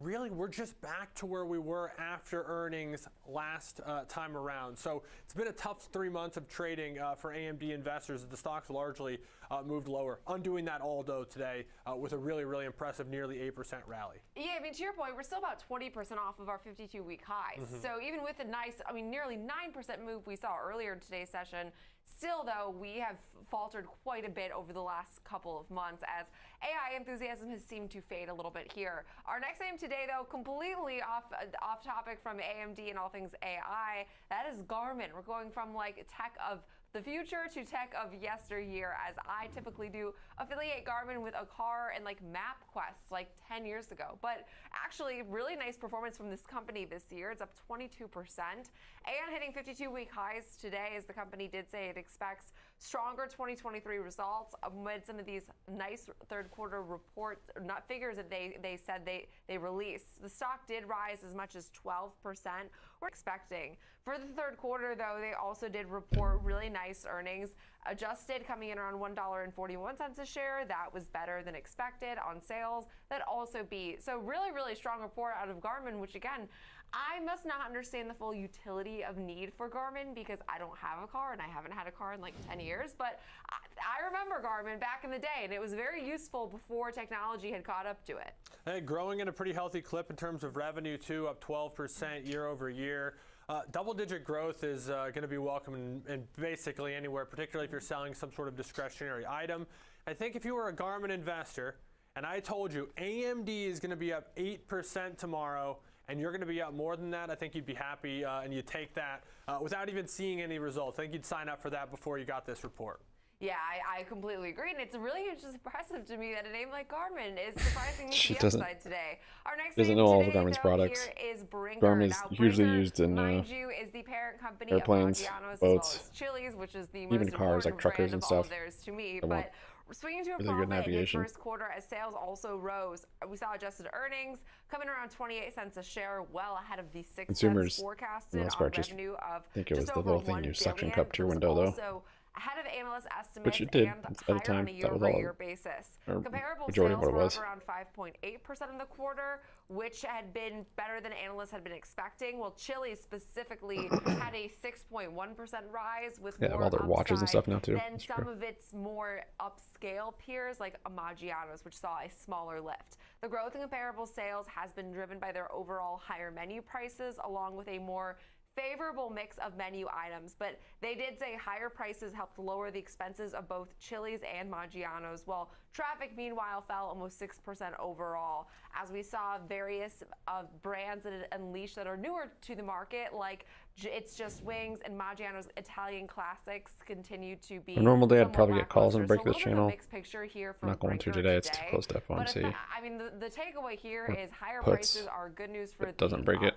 shareholders. Still have the Less one for good the news homie. for us is it seems like that's just the theme of this earnings quarter. What companies are raising prices? It feels like the outliers are the ones who aren't. I think we're starting to see the tailwinds of this inflationary Probably should have cycle just where closed it. prices have been on the rise across the board. It started for They these can't. companies because their costs were going up, right? Well, the cost side isn't really going up at the same pace anymore. In some cases, those pressures are alleviating, yet we aren't seeing cheaper prices when we go to somewhere like a Brinker International restaurant. But I love the ticker. It leaves little to imagination as what you do to interact with Brinker International. I know this is a great ticker, and Brinker to me is a little less enthusiastic than just eat. That speaks to the point. But last name today is in the food world, slightly different as a consumer staple, but that is Kraft Heinz, which has been a considerable lagger this year. It's down about 20% here on the year, but pacing today for its best day since February of 2022, reporting third quarter adjusted earnings of 72 cents per share.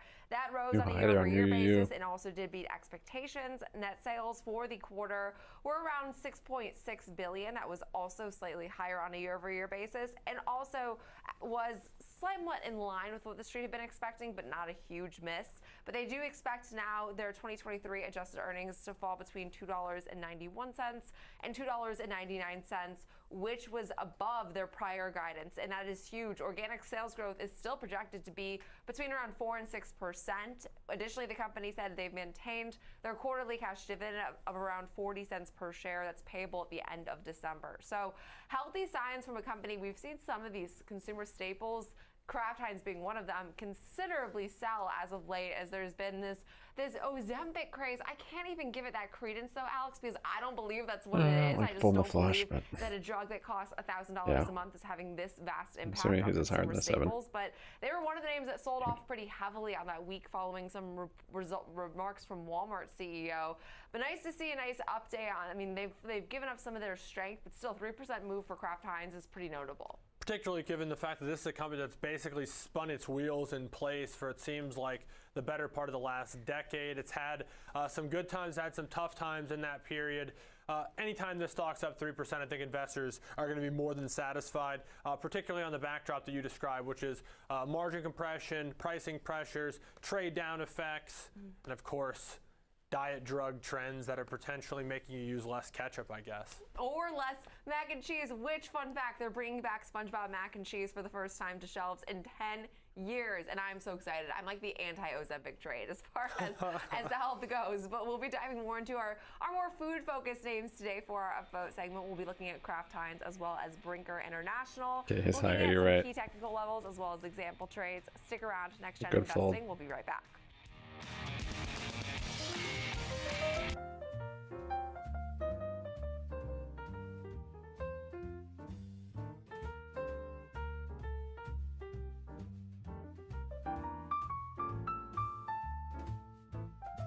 I'm gonna close the one for the homie if we break this.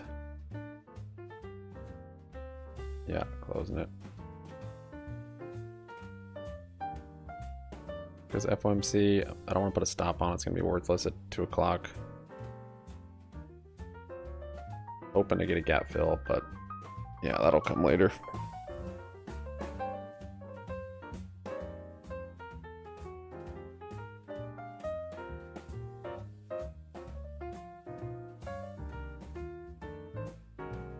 Could get calls here. I don't like the risk reward, and only 50 minutes to FOMC.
PayPal, Dish, and Space leaps. I like the Dish leaps. How much time? Like January 2024? Break of VWAP. VWAP chop. Prepared, engaged, ready for POWELL.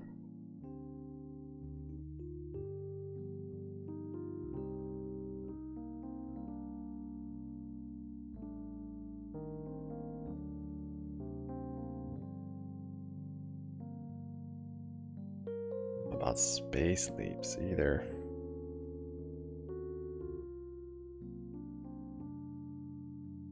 They have earnings. I guess it's the time to get them if you want to cover earnings. This earnings.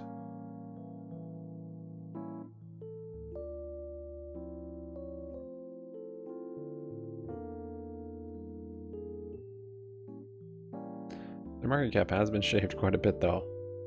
Actually not. I think they have a ton of debt, but awful. $500 million at this point. For how speculative this one is.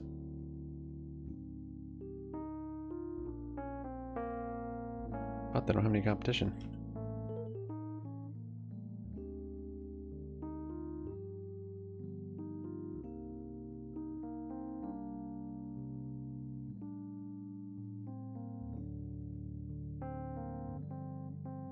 You're racing around the corner. Nice.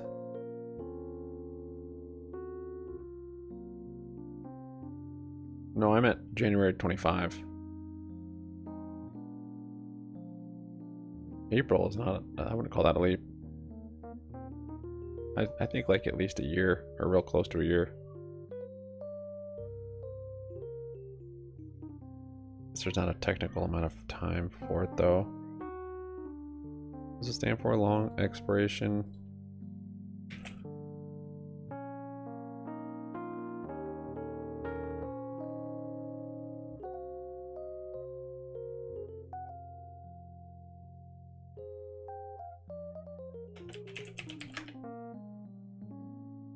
Long-term equity anticipation securities?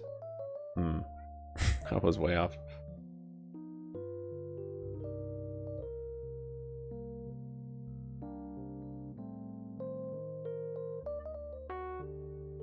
I looked at some GME calls today and then I remembered how crappy they are.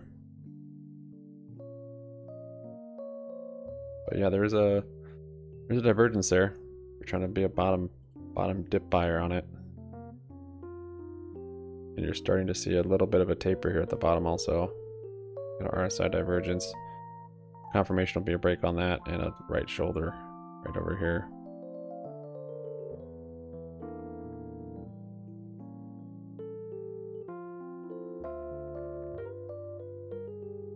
I think today should be somewhat of a decider even for GME.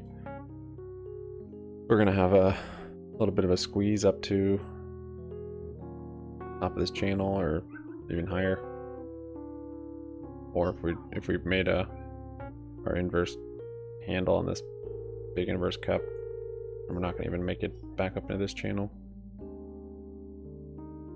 But yeah, if SPY gets really bullish, maybe GME does it. But what does it do? Since it's been a fixed stock. Rallies up to 15. Maybe 19.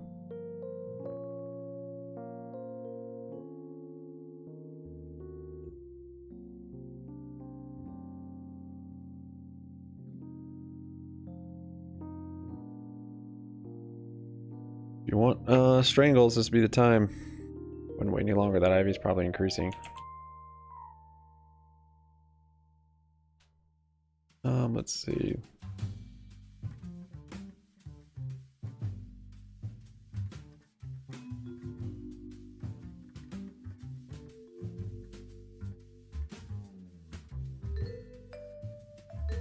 Leaps typically extend for terms of 2 years out.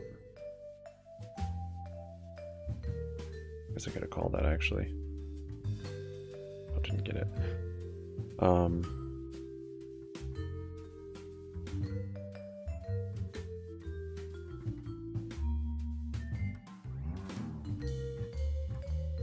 Yeah.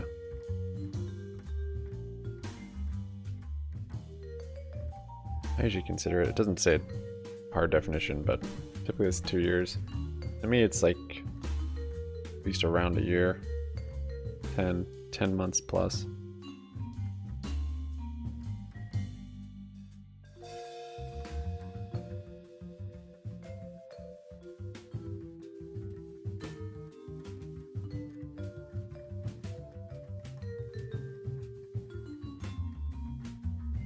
Bigger players buying behind the scenes. Finally buying last week. Who's buying? Who was buying space last week?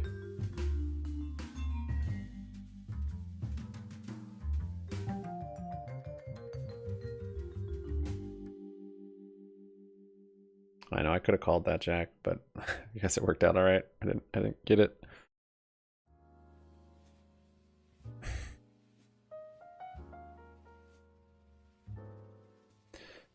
The hold'em has been ugly. Like, we're selling the December 23 options, so both monthlies here. I think I'll have the nuts, like and there'll just be a river left. In the case that this stock This guy holding a pocket pair. But also, there's no earnings River the full house when I had a flush, ace high flush. That one was hurt bad. Surprising news headline once a quarter around earnings. So letting this thing breathe a little bit over those next few months. Maybe this rally continues into something more sustainable. It tests that 40 upper value level. That's the apex of profitability here. But 35-cent debit means $35 in risk. So a relatively lower price trade. Probably what it costs nowadays to go get some baby back ribs at Chili's for the family. No kidding. You know, I think I might be alone if I ask my family to go with me to Chili's. Ribs. But you cannot beat it when you're Barbecue delayed at the airport. I think sauce. that's where my affinity starts. I've been delayed at airports far too often. There's always a Chili's, so I appreciate that. But now our next name today is Kraft Heinz. This is actually a name that I will say is Guess what? Liquor's up 10%. loved by my family. My brother and dad could like drink Heinz ketchup. It's actually fairly gross, but I respect it. So we're looking at Kraft Heinz here. We're also seeing a nice move to the upside today. I like Dish though. I think that's a good one for Leafs. Similar actually to Brinker, but what are you watching as far as technicals right I don't Well, we're playing have a enough bit time of on my catch up with our calls. price action as well here. There we go. I appreciate that. Anyway, I got so January's a trending few months downward ago. Here, we had this Hopefully their earnings are good. line here, starting with these highs that we established here, and we did break. I actually through lost that pretty big line on to the Dish. It was upside. stupid. This line became Is it Dish? supportive many times here around the That was rad. we kept trending downward here. So, you know, kind of some horizontal levels on the chart looked important to me as well, because we had our best close right there. That was about where we topped out there as well, near 34.55. Since then, we trended downward. We hit our yearly lows near 30.68. Today is looking a bit of a bright point here. We crossed above our 21-day exponential moving average in yellow there, but we stopped short at a really important point that I thought stood out on the chart. This area near 33.28, that was a low point right here. That was the site of a gap here, and that was some areas where price stopped, you know, around that same point there. So 33.28 is also the site of our shorter term trend line and our 63-day exponential moving average in orange, all coming together at this area just around 33. So even though we are notably up on the day here, we did not breach this important area here. Kind of remains to be seen what will happen with that as we go forward. Yeah, and I think really well put. Now, as far as some momentum behind this trend, what are you looking at? Well, momentum is improving here. We can see that we've got another trend line going up here. That's something to keep an eye on going forward. That could be a clue that the move is starting to break down if that trend line on RSI has started to be broken, but we're crossing above the 50 midline today. That separates bearish momentum from bullish momentum. So we've got a strong candle today. Actually, I think it's technically an engulfing candle, a bullish engulfing candle where just our open was just slightly below the close of yesterday here. So the real body of today's green candle, if we don't fall off heading into the close, obviously, is completely encompassing yesterday's real body. So that would be a bullish sign here, and we are also crossing above that 50 midline, like I said. So momentum is looking up a little bit here as well. Once again, though, we really got to cross above that resistance point that I mentioned.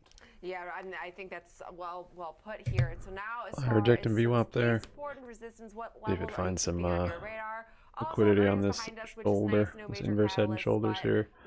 Bounces off his channel. I feel like we're just losing momentum. Or if we're just going to chop around. Yeah, and once we add in a couple of the other studies that we follow, our standard deviation channel study and our volume profile study. Standard deviation channel, we create our linear regression line, our line of best fit based on closing prices, which is our blue line here, and volume profile, which shows heavy trading activity.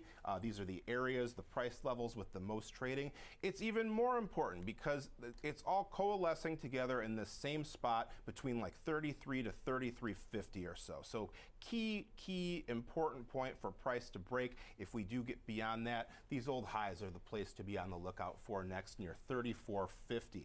To the downside, 21-day EMA is the point to hold near 32 or so, and then those old lows. If we were to keep trending even lower, we've got our -1 standard deviation channel just a bit below that point, around the 30 level or so. So we've got some support. You know, certainly not saying it's going to stop there if we keep going down, but that would be a place to start looking for some potential support. Right, and I mean, this name, even though we have seen a nice day and a nice week, it still hasn't really made a huge dent in this overall trend, but we'll leave it there. Appreciate the breakdown. As always, Rick Ducat, our chart master. So now trading this name, Alex, similarly looking towards for the homies. optimism here. No, it's okay. Nice day, FOMC we're day. making a nice move this week. It just doesn't feel like it's held or it's necessarily reversed the trend, but that's of course not exactly what we're looking for with trading. So walk us through what you're thinking today. It starts in one day, right? So if there is going to be a trend reversal, you start somewhere. Maybe a 3% move to the upside is just that. Now look, I'm not a big catch-up fan. I'll be honest, I don't like it at all, but I know that many outside the city of Chicago do, and that's the bread and butter when it comes to the high-end side of the business. Of course, you mentioned Kraft and the macaroni and cheese and all the things they got going on as well. This is a staple in the American diet, truly true and true. And so when we start thinking about this company, it's had a rough couple of years, but if it's going to build on this quarter's optimism, maybe it starts working its way back and undoing some of that recent downtrend. I looked at a buying of a call vertical spread November 17th, so not going out nearly as far in time as we did in our other trade, but up 3% today. If you can just stack a couple more positive days like today together, maybe this one could reach max profitability. Of course, that needs to happen in a hurry as this expires in a relatively short period of time, only about 2 weeks from Friday. So looking at the November 17th, 32, 33.5 call vertical. And what do we know about debit spreads, Jenny? 1/2 the width of the strikes to create a 1-to-1 risk-reward ratio. Check, we got that 75 cents, 75 bucks in risk to make 75. And then the break even kind of in the ballpark of the current share price. Well, you had mentioned it's 32.40, 32.33 in that range. Well, 32.75 is our break even. Simply add that 75 cents to that long 32 call and get there. Look, it's not perfect, it's about 1% away, but it's within that ballpark. Especially given the fact that we got a little bit over 2 weeks to expiration. Only got to go up about 1%. Yeah, I'm just bears building some liquidity. And then, of course, it broke out of that channel though, which was my trigger.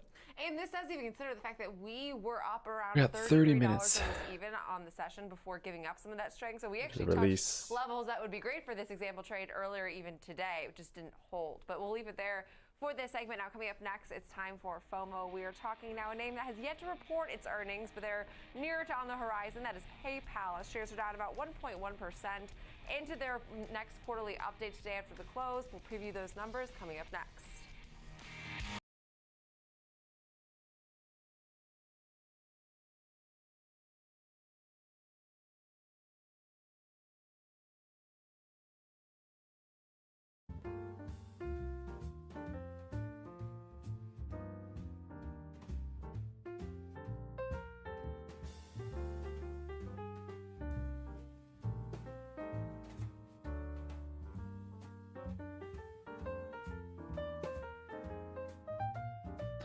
Get your bathroom breaks in and get your snacks. Get it all done.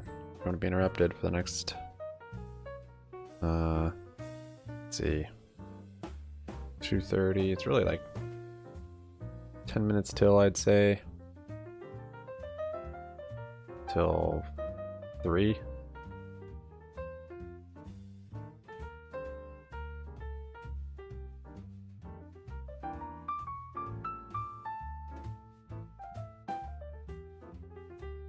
I'm gonna go get a coffee.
that greater region, this could be a trend we see for other discretionary stocks with that international exposure. Like I tend to think of like an Adidas or a Skechers, all these names that do have some sizable international exposure. Could this be now a trend for the foreseeable, coming quarters that China's comeback has not been It's what we so expected? good. Especially on these Well, I cold think the days. trend I still drink right iced now is coffee though. The companies that have really good brand recognition and Actually, no, usually I have shouldn't say that. On products like that cold days, price I'll at a drink premium hot coffee. because of that brand are starting to fall off. I mean, we've seen the same type of scenario here with Nike. Not Now, very. in their last earnings, they did see a Not little very bit cold of, here in Jamaica. an increase when it came to consumer demand, but we did see a little bit of a fall off in the previous quarter. So I think that's really what's happening right now. Consumers are looking for other avenues or other players within the space that might be a little bit lower price and purchasing those goods. So once again, the international travel portion, I think, is actually the most interesting part of this whole story, because you can actually look at a chart and look at the international demand, or when you're looking at international travel, and it does have a positive correlation. So we are seeing a little bit of a break right now, and it does foretell that maybe we do see a little bit more slowing in the EU as well as in the Asia Pacific markets.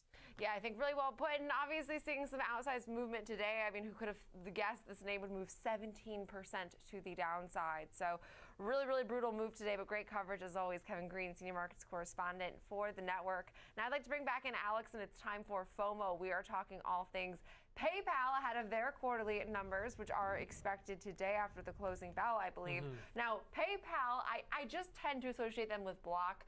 Thank goodness I didn't say Square, because that's a toss-up. But Block, Square, whatever, PayPal, all operate in this peer-to-peer payment world. However, it's been a battleground all year. I mean, PayPal has been so disappointing. It's kind of amazing to me they don't actually trade more similarly to like a Visa, a MasterCard. They're completely different, but all have consumer exposure. So you'd think that with some of the strength we've seen in like a Visa and an Amex, even their report was really strong.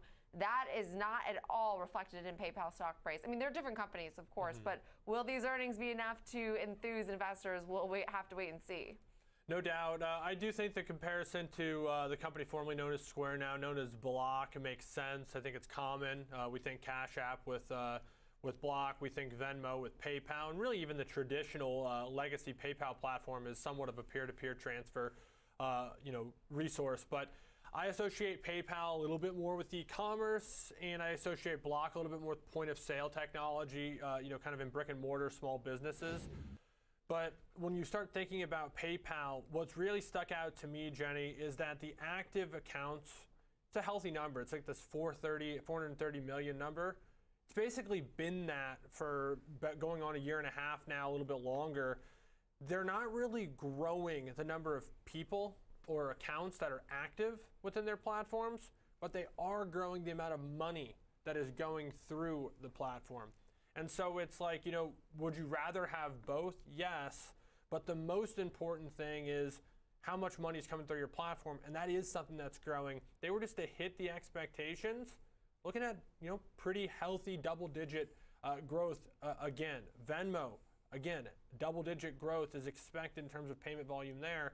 So all things considered, it's on a nice trajectory, but man, was the bar set so high on that pandemic period where this thing just absolutely surged to $310 a share and has done nothing but go down since. And okay, I can understand why they saw this lift from the pandemic, right? Because it's like we had to all be forced into contactless payments, but maybe this is just like my narrow scope of how I do things. I still use PayPal more than ever since the pandemic. I mean, that hasn't waned because it is an incredible tool to use any sort of online checkout. You never need to pull out your credit card. I mean, I don't carry cards on me or cash. I'm like ready for the new age of payment. It's potentially an extra line of security, I think, for some as well. There's payment protections in some cases. So I think those are the reasons why. But I did want to, bring some, numbers to what you're saying. If we kind of think of like peak pandemic time, even into 2021, I mean, there's more transaction volume going through PayPal now by a pretty sizable number. You're talking 20-30% more still now, yet the stock's 1/6 of what it was at its peak. Yeah, and that's crazy to me. Perhaps then I guess the argument is the valuation was completely stretched. I mean, we're still seeing people interested in PayPal. We're still seeing people use PayPal. I can attest to that from personal use, but valuation just became outlandish, and I can understand that, I guess, here. Also, what's significant about today's report after the closing bell is it's their new CEO, Alex Chris's first earnings call, which is being read as crucial into addressing some of these key business challenges and implementing a turnaround. Again, is a turnaround really necessary even? I mean, this is still a company that is growing, just not at the pace it once was. But this Deutsche Bank analyst said they're pretty optimistic. In fact, they expect this company to exceed expectations for their total payment volume and revenue by about 1 to 2 percentage points. Also mentioning that they see now this new CEO should lower margin expansion and earnings expectations into fiscal 2024 to make essential investments for their overall business improvements. So we'll have to see how this earnings call goes. It's an unfortunate position that this new leader is in, just given the fact that we are down about 27% here on the year. But yeah, to your point, Alex, are we just seeing a reset right now in valuation from a pandemic surge? It's somewhere in between, right? Because I think it's fair to say at this point, a lot of these names had no business being at the prices that they were. I mean, at one point, this stock was trading at its peak 65 times forward earnings. That's just a really, really, meaty valuation, and it's the highest that it was at any point. This was, February 2021, but it's 9 now. It's 9 times forward earnings. That's, historically over the last 5 years, the average for this name in terms of forward earnings is around 30. Well, it's 9 right now. So it's way on the other side of the spectrum now. And you start thinking about that. PayPal's had some very, kind of public struggles. There's been issues around earnings as well where this thing is disappointed. But from a valuation standpoint, based off of what the estimates that are out there in the street, I mean, this thing is very, very cheap versus itself historically. I don't know that it can't go further down. I don't know that the estimates are right. All I can say is it's on 5-year lows, and by a wide margin, it's on 5-year lows for valuation. Yeah, and I mean, I think the 3-year chart really illustrates that, especially because we did just touch 52-week lows last Friday. So now as far as how you think about trading this name, I mean, to your point, is it, potentially more attractive because we've been around these lows for quite some time? It's like the ultimate discount, or you could argue, as things do, they could always go lower. And I've been burned on that method of thinking too many times this earnings season already, that things that are beaten down can always move to the downside. Yeah, and you're probably not alone in that feeling that you're somewhat snake bitten by some of these names, especially a name like PayPal, which has, seemingly just found new low after new low at every point along the way. You can understand why someone might be a little bit shy when it comes to pushing the button on this. And so one way to somewhat defend against that is to use a risk-defined strategy as a trade illustration. So that's what we've done here. Still a true earnings trade, just going out to this Friday's expiration, looking at selling a put vertical below the market. Now, it's not going to be outside the expected move, and that's just because we're doing a directional trade. It's going to have to, in that way, is have a trade-off in some way, and that trade-off is that it's a little bit closer to the money. Now, it is below the year-to-date low and that 5-year low, which is just over 50 a share, because we're selling the 49.47 and looking to get 60 cents. And so what does this do from a risk-reward standpoint?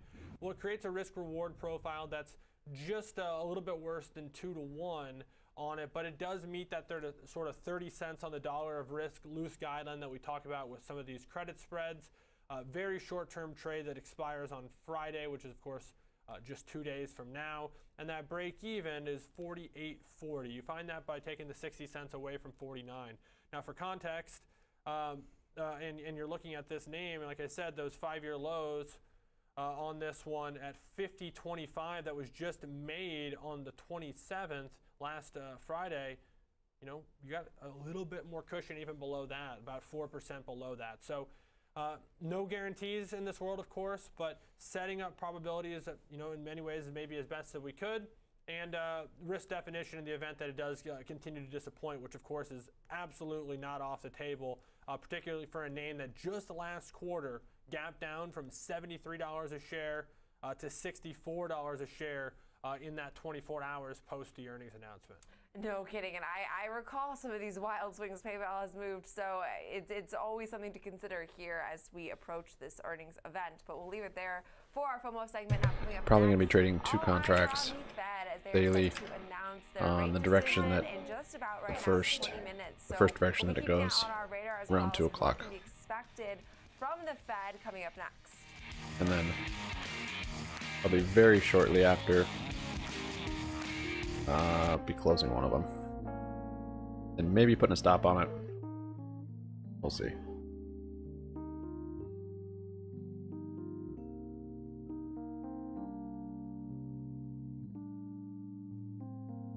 What's up, Psych? You up? Irakan Poltar.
We can land this, and be nice if an ace came out. Oh, I wouldn't want that actually. Hope there's no full houses out there.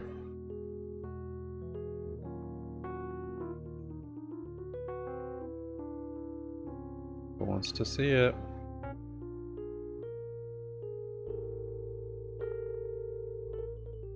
That 9 kind of sucks. Noise.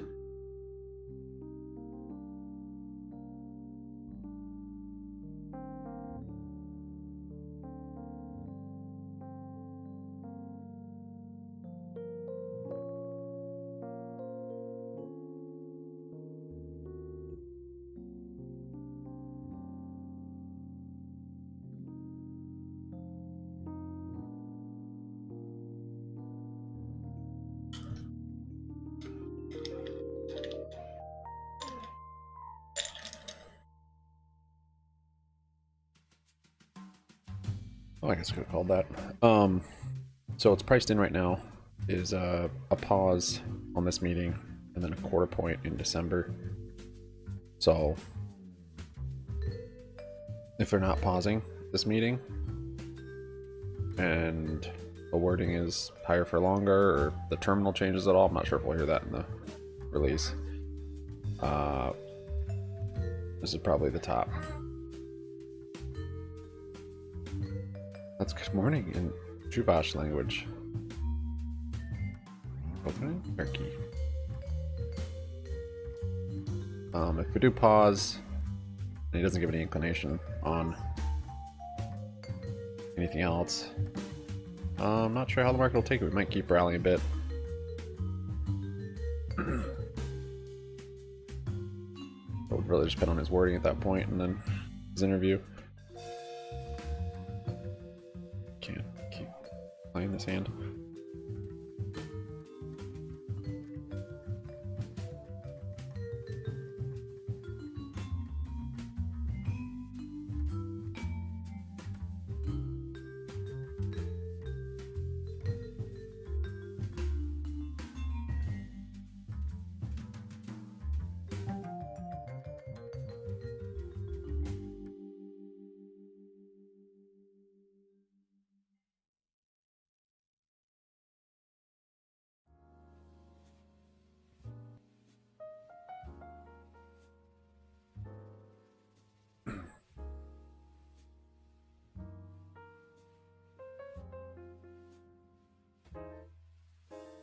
Percent jump in gasoline prices year over year.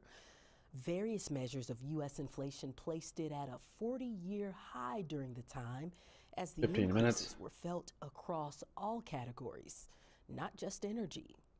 So once the Fed decided it was time to tame red-hot inflation, it moved with a mighty force. The story I've been pushing all year is that inflation is here, it's sticky, it's not going away. The Fed is going to stay more aggressive than people think. They've already raised rates 5 times this year. At the beginning of the year, we thought they would raise rates once or twice. We're again saying that the Fed is done. We've been saying that for the last 10 rate hikes. In March of 2022, almost 2 years to the date of its emergency 50 basis point rate cut, the Fed boosted rates by 25 basis points. In May, Fed officials increased by another 50 basis points. Then for the next 4 meetings, the Fed increased rates by 75 basis points each. The Fed would continue increasing rates until they reached a range of 5.5% at the high end in July, where they remain. The path of future rate hikes remains unclear. I think the more interesting commentary would be around what are the conditions under which the Fed would be in line with market pricing in starting to cut rates as soon as the second quarter. The Fed is expected to keep rates the same at its next meeting. And as strong data continues to show a resilient economy, the path could be higher for longer. Renita Young, Schwab Network. Thanks, Renita. Now coming up next, George Tillis will join us Bubba's for in his some puts. thoughts ahead of the FOMC decision. This is one of those days where it's probably the best to hold it.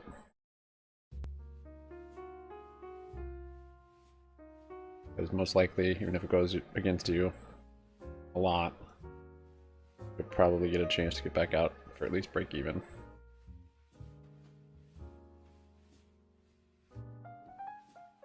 Today might favor you, Bubba.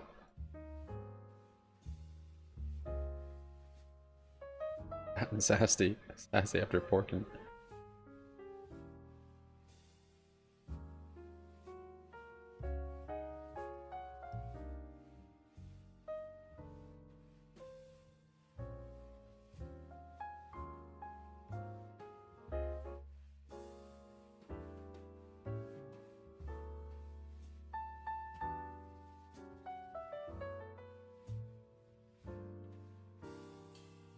Quick pre-rate scalp. You're gonna close it in the next 10 minutes?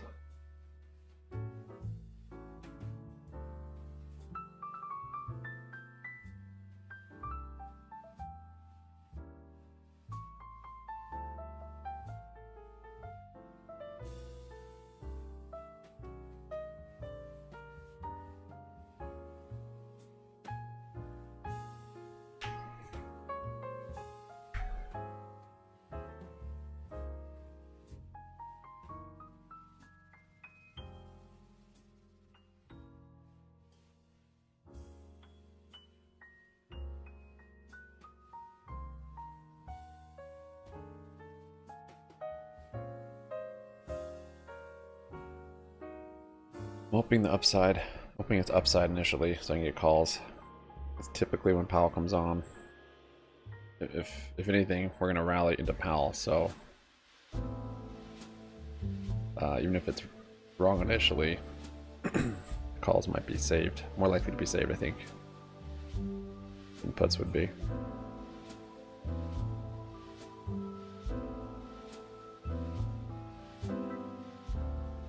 That hurts. Got hurts, man.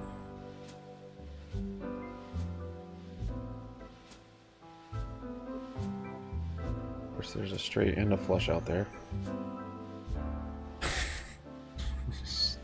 Oh my goodness. Yeah, whatever. I mean, is there any chance you just... There's no way I can win this. I mean, I got the call, I guess, but yeah. I was gonna say, is there any chance they don't have two pair or a straight or a flush? Just have a pair. Oh, nope, no chance.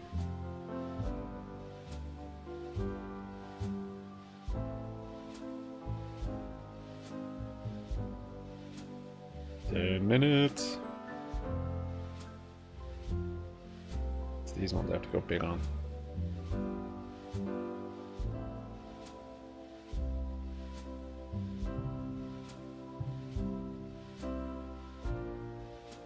That's right.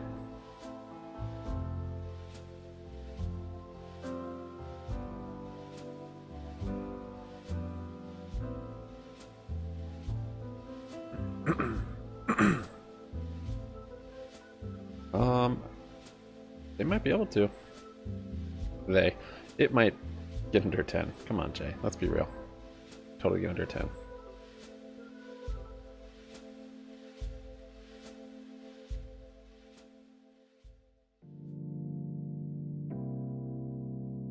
Were you guys watching the SPY that one time it was leaked? By like ripped 5 minutes before it came out?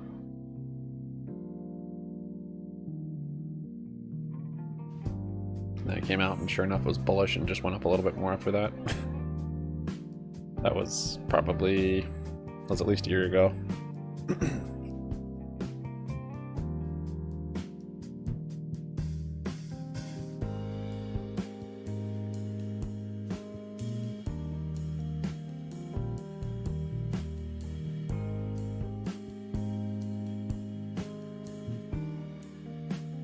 Alright, safety.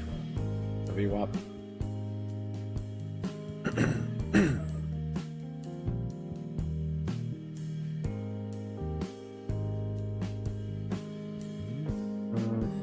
I guess I'll call.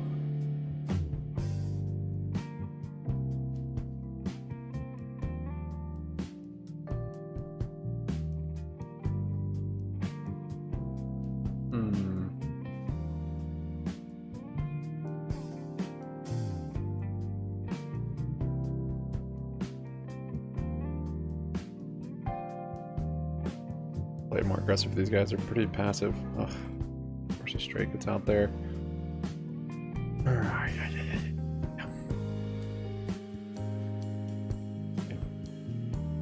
It's some pretty good hands. No flushes, no straights.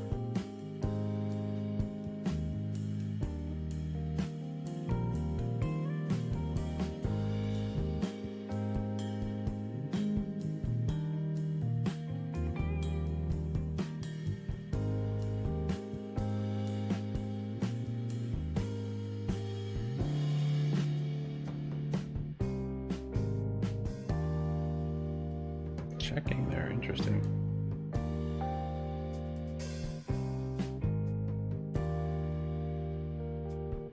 They're straight. Any chance this guy doesn't have a king?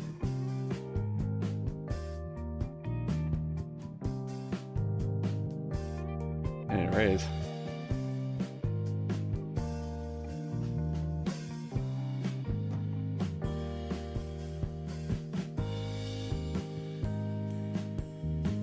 Alright, 5 minutes.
Cauliflower and broccoli. Nice. 424 calls. Oh, so you are strangled. Like it.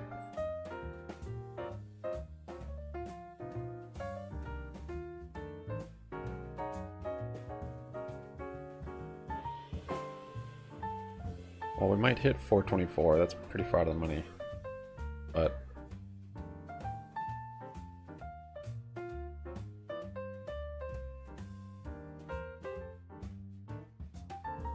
all right, 3 minutes.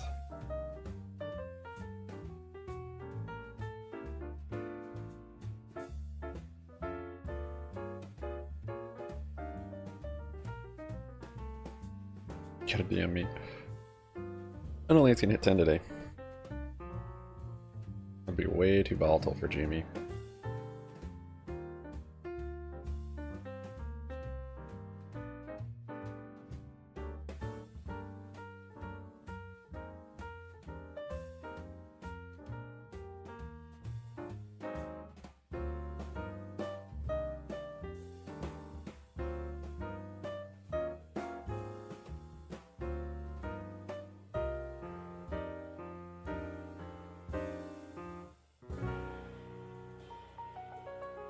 Two minutes. Why should just leave this table?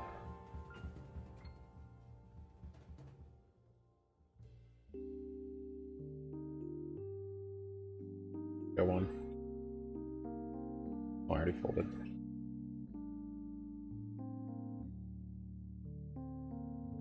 Okay. Listen to Zip. All your streaming devices. Eternity.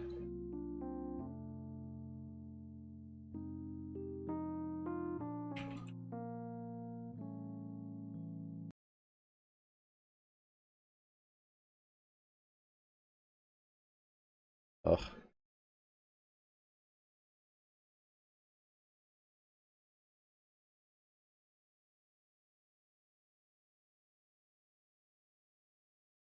And then I think it was from Reuters, and then Wall Street Journal picked up an exclusive on that real quick. So again, you have all the news. You watch that in real time. Here we go. Now. Again, I've been sitting back on a lot of these plays because I've been clapped the last 3 months, and they haven't really been rewarding. So that's I decided to go in for it. It's working for it. I got $100, 150 now.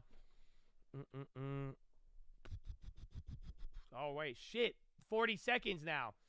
All right, man. So get ready for Powell. You could go to the Fed website. That's going to have everything. Again, watch the bonds. We will watch the statement. There will be a move, but don't get too jumpy. Statement shouldn't do anything too crazy, all right? So keep that in mind.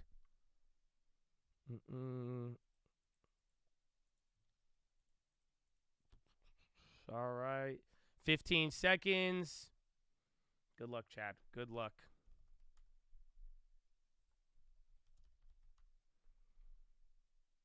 Stop fossil finance day. All right, man.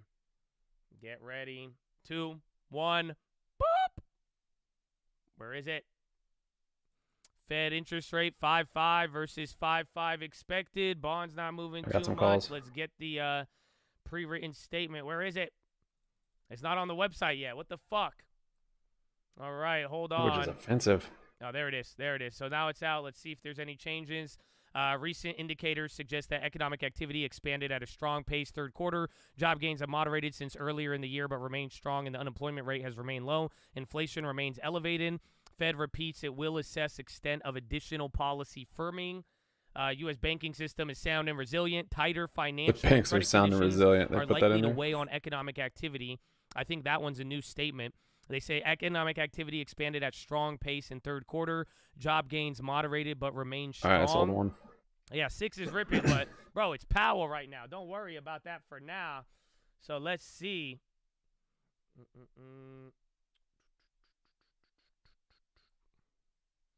All right, hold on. Not a big move. Must be just what was expected. Inflation remains elevated. Policy setting committee strongly to returning the 2% target. Fed says tighter financial conditions are likely to weigh on economic activity, hiring, and inflation, but the extent remains uncertain. And assessing, so I think the only change was about the economy a little bit there. Probably get a rally into Powell, So we'll see. assuming. They'll continue reducing holdings of Treasury. They said they're prepared to adjust policy stance as appropriate if risks emerge. That's the phrase I was expecting from Powell. Fed inflation remains elevated, says policy setting committee strongly committed to returning inflation to 2% target. Says tighter conditions and credit conditions are likely to weigh on economic activity. Again, you've heard that a couple Probably times. buy more at any So price again, I think a eventually. little bit of that hawkishness, talking about employment being strong and then literally weighing on the economy with the rates so far. But for the most Not part, much of a it's all move. about the press conference. That one, I think it was a little bit more Expectations. hawkish, but I don't think it was like, ground changing, if that makes any sense. Yeah, All right, and 30 6 minutes went for up. Powell. Again, I was up like 12%. Now I'm back up to 10, so we'll see here. But again, that was a buyout offer. Fed vote in favor of policy was unanimous. All right, man. So again, I think you're going to move here for 30 minutes. I would kind of punt a little bit. It's not really that crazy. Again, I say a little bit more hawkish. Yeah, no rate but hike. I don't think that's enough. They say inflation remains elevated. Fed notes at the top of their statement unchanged. Markets rising a little bit, then coming back at force. At first blush, there wasn't looked to any big changes to the statement.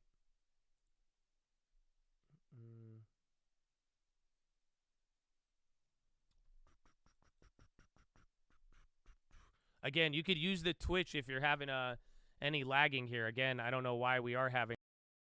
Okay. Pull up the FOMC conference closer to when it releases, or when it comes out. And here's that move we just looked at from last week's lows. 41.22 again, hanging out about, well, Sitting on 100 points one off call. that low from last week. Taking a look at where we are relative to last month's highs and lows. You can see it was a down month last month, and we're just kind of inching our way up off those lows from October to begin the month of November. left. I did want to point to the bigger picture chart here. You can see this is the S&P is holding below the 50, the 200-day moving average. The only one of the four majors that's actually above the 200-day moving average right now is the Russell. So this is a pretty good representation of what we're seeing across the board in all four of the majors. A couple other charts I wanted to show you, Nicole. Another chance for bathroom food break. Now, we got futures to the upside here. This is an intraday look at the price activity today. Bonds, longer dated on the left, 10-year on the right. And so we briefly took out the highs, but not a lot of follow through one way or the other. Just stepping back, I want to show you any lift that we've seen in the bonds has been short-lived because we've been in a trend environment to the downside. You can see it's very well defined here on the daily candles. Again, that was Extreme bonds on the left, VWAP longer chop dated on now. the left, the shorter dated on the right. Here you're looking at the flip side of that coin, right? Rates, which have been trending higher, a very well-defined trend. Lastly, keep an eye on the U.S. dollar today because we've seen a strong move here throughout the week. Yesterday down around 105.72 with the yen weakening all the way up to near 107. But look, even kind of a muted reaction here. And as we take a look, you're going to see the dollar, which has been rallying. It's been mostly sideways. Here we are on the daily time frame. Big move off the July lows, but again, very much an anticipated announcement from the Fed, leaving rates unchanged. 5.25% to 5.5% here, holding rates here, Nicole, at these 22-year highs. That's right, and this is the fastest rate hike that we have seen since March of 2022, that when this all began, that we've seen in over 40 years. I mean, the trajectory of this, 22-year highs for these levels. Ben Lichtenstein, thank you for all of that. And we want to continue this important conversation as the Fed leaves rates unchanged. But the Wall Street Journal, and we're getting all the headlines, open to another hike. Joining me right now, Andrew Brenner, head of international fixed income securities at Nat Alliance Securities. Your thoughts, two in a row, pause. Nicole, I see a lot of interesting stuff here. First of all, thanks for having me. It's always a pleasure. I see some very unique stuff coming out of the headlines, that the Fed seems to be more concerned about how high longer interest rates have gone and what the term premium is. And they mentioned it already twice. And I think that overwhelms their idea of raising rates again, as well as, inflation. And I really think this is the beginning. If this isn't the actual announcement, this is the beginning of a Fed pivot. So we're looking for significantly lower interest rates based on this. But of course, it'll all be dependent on how Powell moves at the press conference, if he moves left or if he moves right.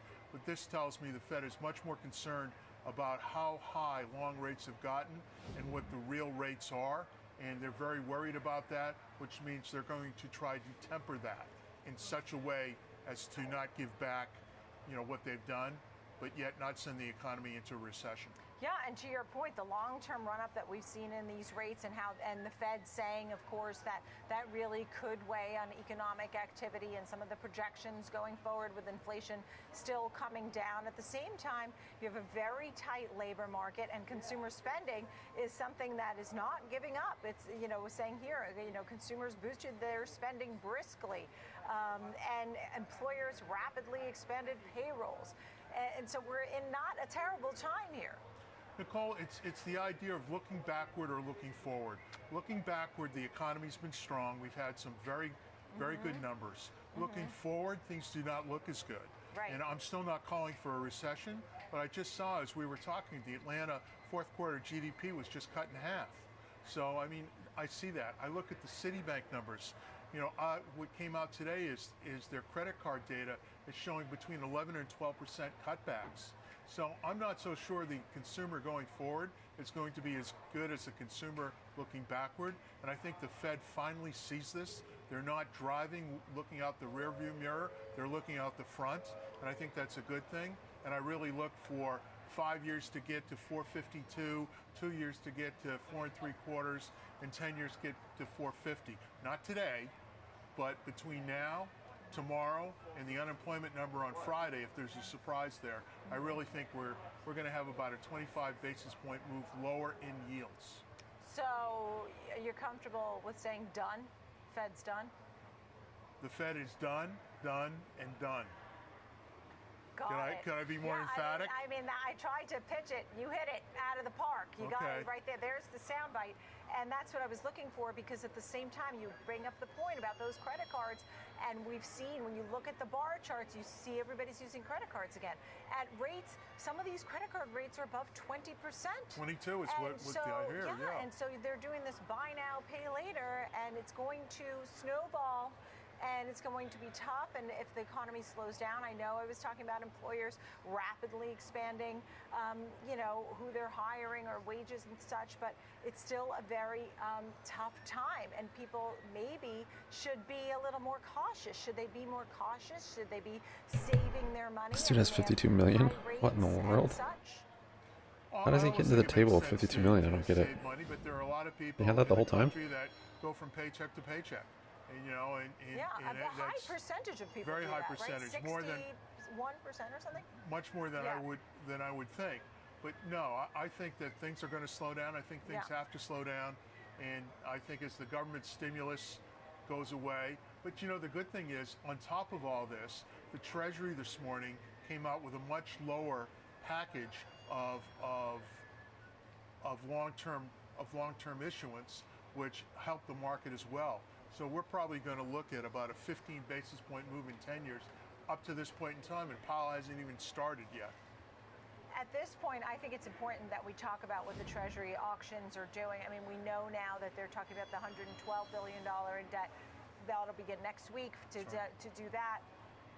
What did you think about the move? I think that a lot of folks felt that this was an overhang about how they will do that. The auctions have been received in different manners over the last few weeks. Some seemed to have more demand than others. One actually, said he was concerned about it. What was his word? He said that the Treasury refunding was a bit disconcerting. What do you make of it? Why should people care? I think the Treasury is see if we get that Powell. How things work on a day-to-day Powell push. basis.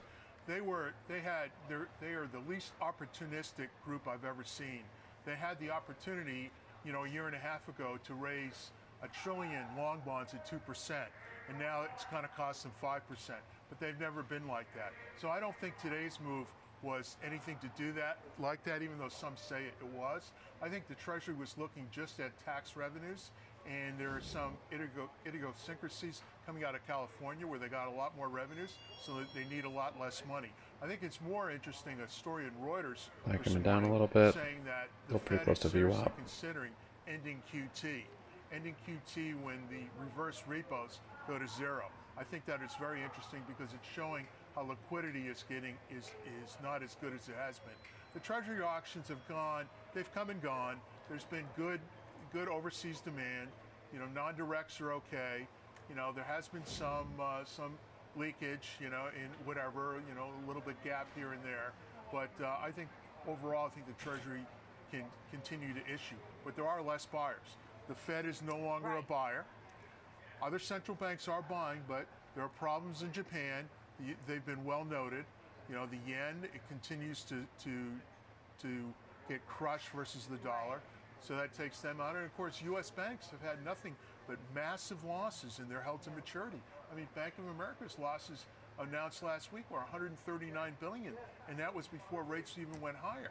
So as we talk about this, and by the way, right, Japan abandoned the yield control, basically, right? I mean, sort of. Tweaked it, yeah. Tweaked it, okay. Yeah.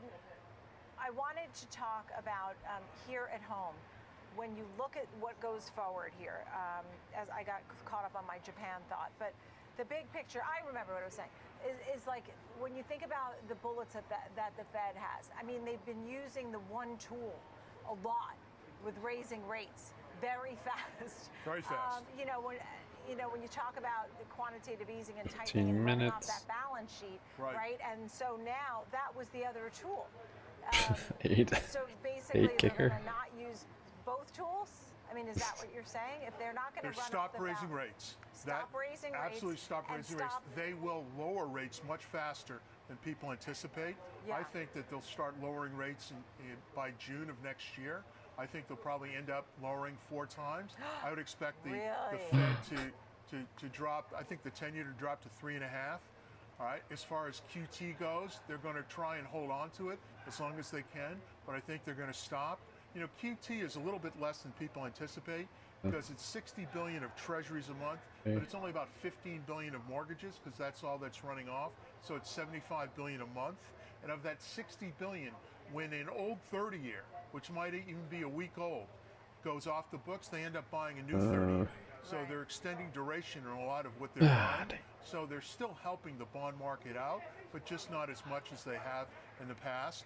So they're not going to be quantitatively easing anytime soon, at least not without a real banking crisis, which could happen. That is my black swan event.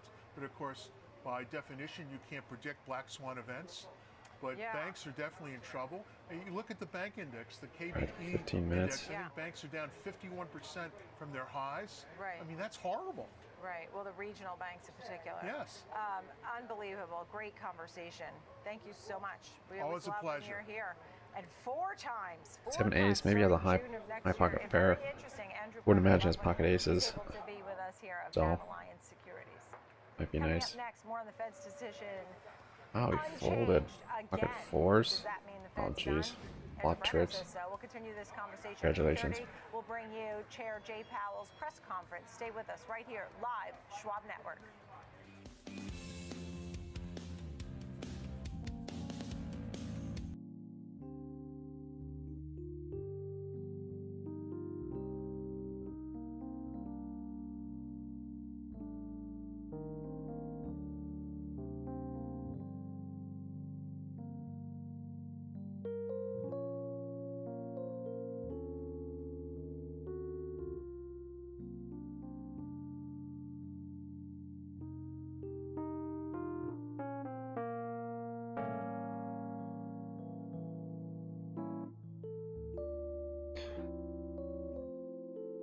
Coming down a little bit. Still just in this range. That's one of maybe the smallest moves I think we've seen from FOMC. Even if it was expected. They're getting smaller and smaller.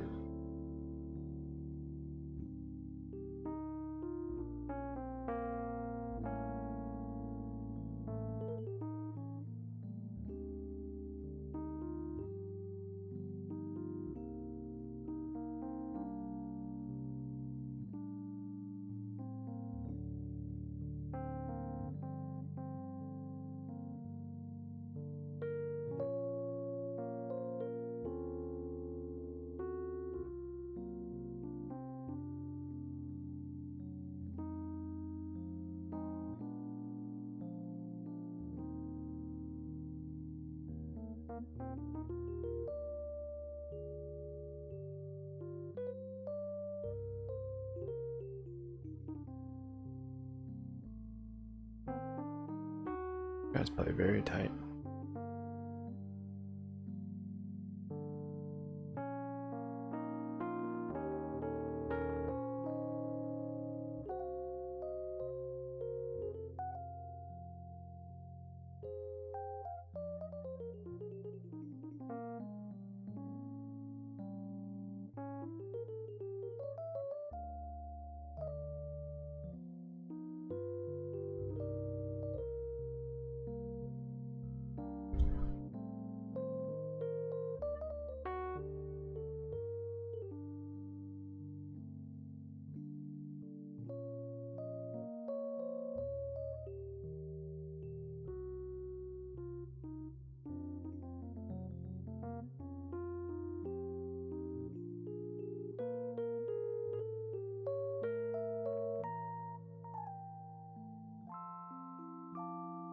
Called? I'm out of position to be bluffing here.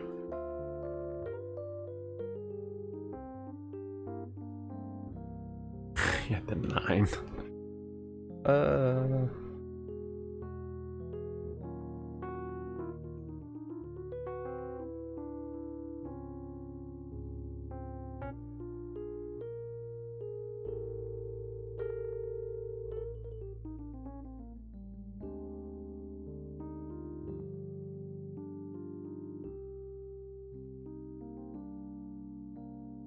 Position where I think Powell is going to have to be super hawkish.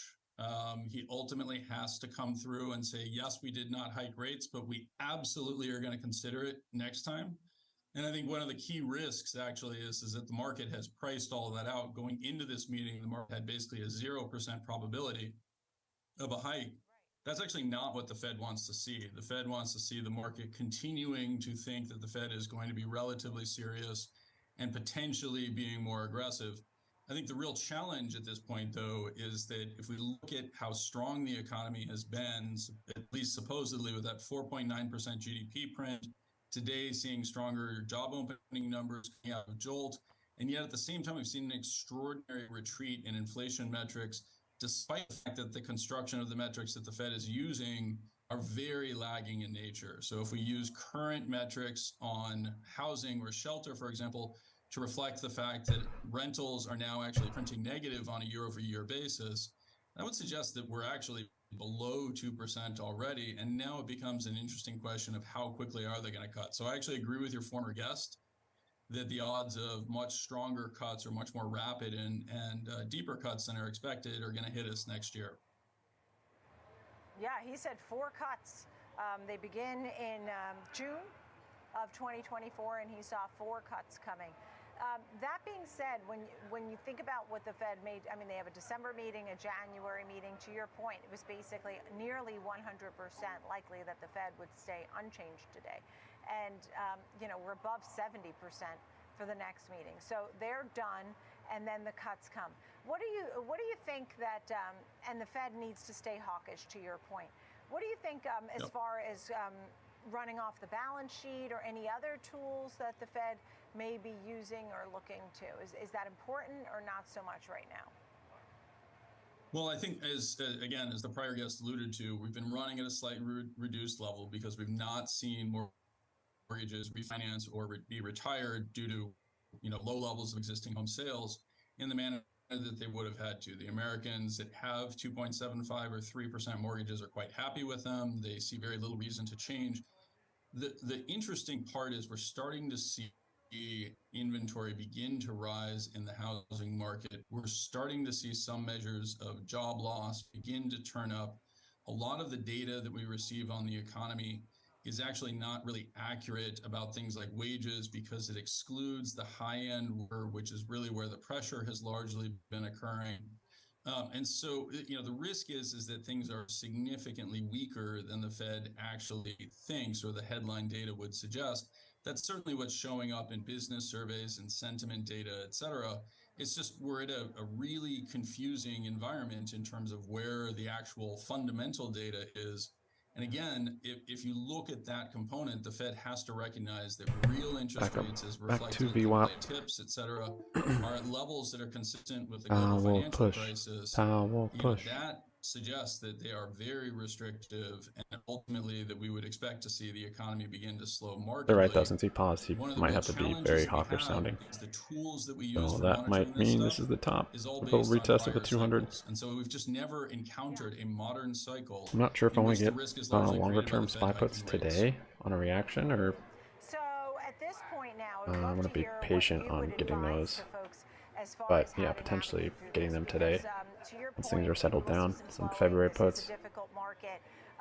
You know, has the bond market finally Not believed crazy, but enough. Where we are in this high for longer type Enough to have of good exposure, but what's your advice not so much that if it doesn't keep rallying, I wouldn't want to average in. So I'll give myself a little room to add more. Is an increasing number of institutional investors are starting to have very serious conversations around can they achieve their objectives without using equities, reducing exposure to private equity, reducing exposure to equities in the form of U.S. public equities, or even equities on a global basis, because they can now get really attractive returns out of the fixed income sector. We've seen the impact of an increase in supply, but what we haven't yet seen is the impact of an increase in demand, and more importantly, demand that is sourced from the selling of equities. My portfolios, I'm encouraging people to listen to the Fed. The Fed is saying we're in restrictive territory. We know they can't stay there. And as a result, fixed income actually represents a pretty attractive investment opportunity for many investors. And I would encourage people to think about moving ahead of where the slower of institutions are going to do that. As we look at the first quarter, second quarter of next year, those investment committee meetings that are required, the change in objectives, the general agreement, it's all a very slow moving process, but once it starts, it's going to continue. All right. Thank you so much, Michael Green. Great to speak with you. Simplify Asset Management. Thank you for having me. Michael. Really appreciate it. Yeah. Coming up next, Chair Jay Powell's opening statement. We'll hear from our Fed Chair shortly about today's rate decision, and also just the fact they're using language like economic activity at a strong he is pausing. He usually tries to counter it with he may stay hawkish and exactly, being hawkish. Rate hike could happen, but we'll have to listen. If they're raising, he'd probably be very dovish. Definitely likes the out of both sides of his mouth. Schwab Bank Investor Checking, the checking account built for investors. Named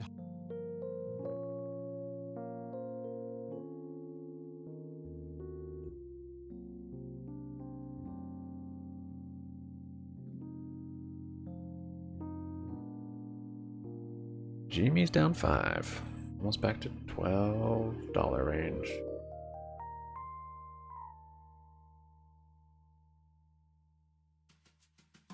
All right, 6 minutes to go. Thanks guys for your thumbs ups. Appreciate it. 14 on the day. Done. Only another 14 to go.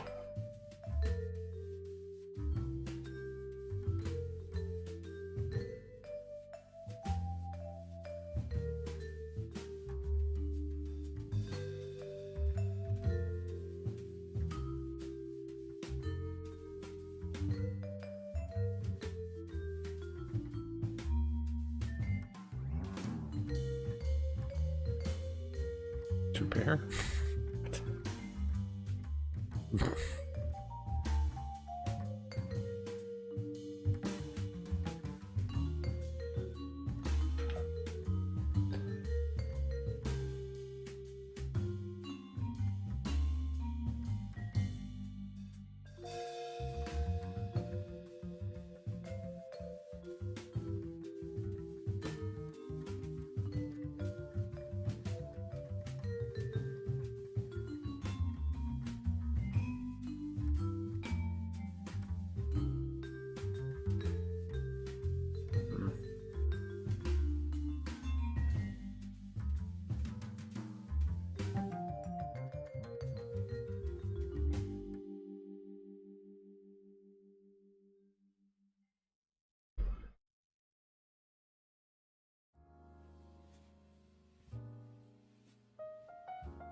Got this straight.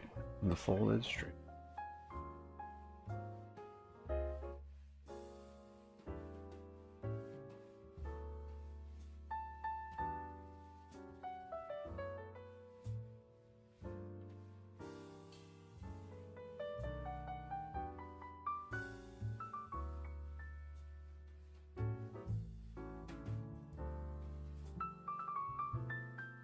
There's our Powell push. Do it.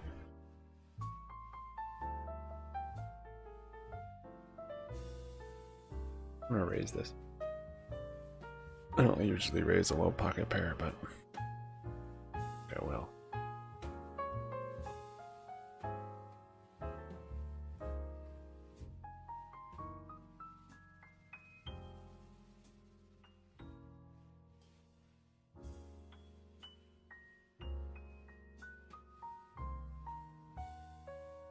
Could close this before he comes on. Hold it. He's going to start by reading the statement that was released at 2. So, anything new? Alright.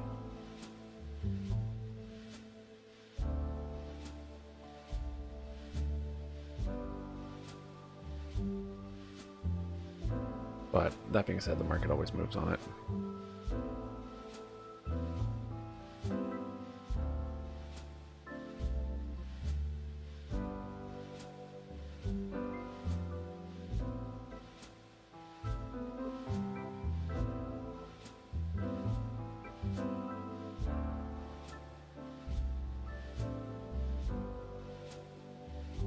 Both my cards would be an overpair. That's not nice.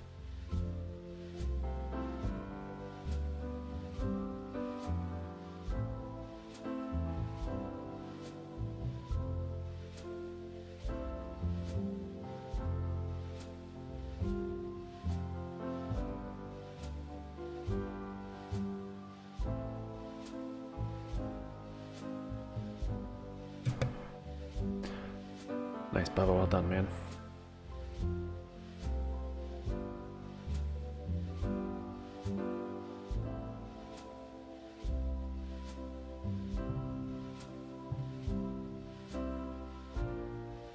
Got the live stream here ready to go. It hasn't started yet. If he's late, that usually makes the market sell off. Oh, there. This is not late.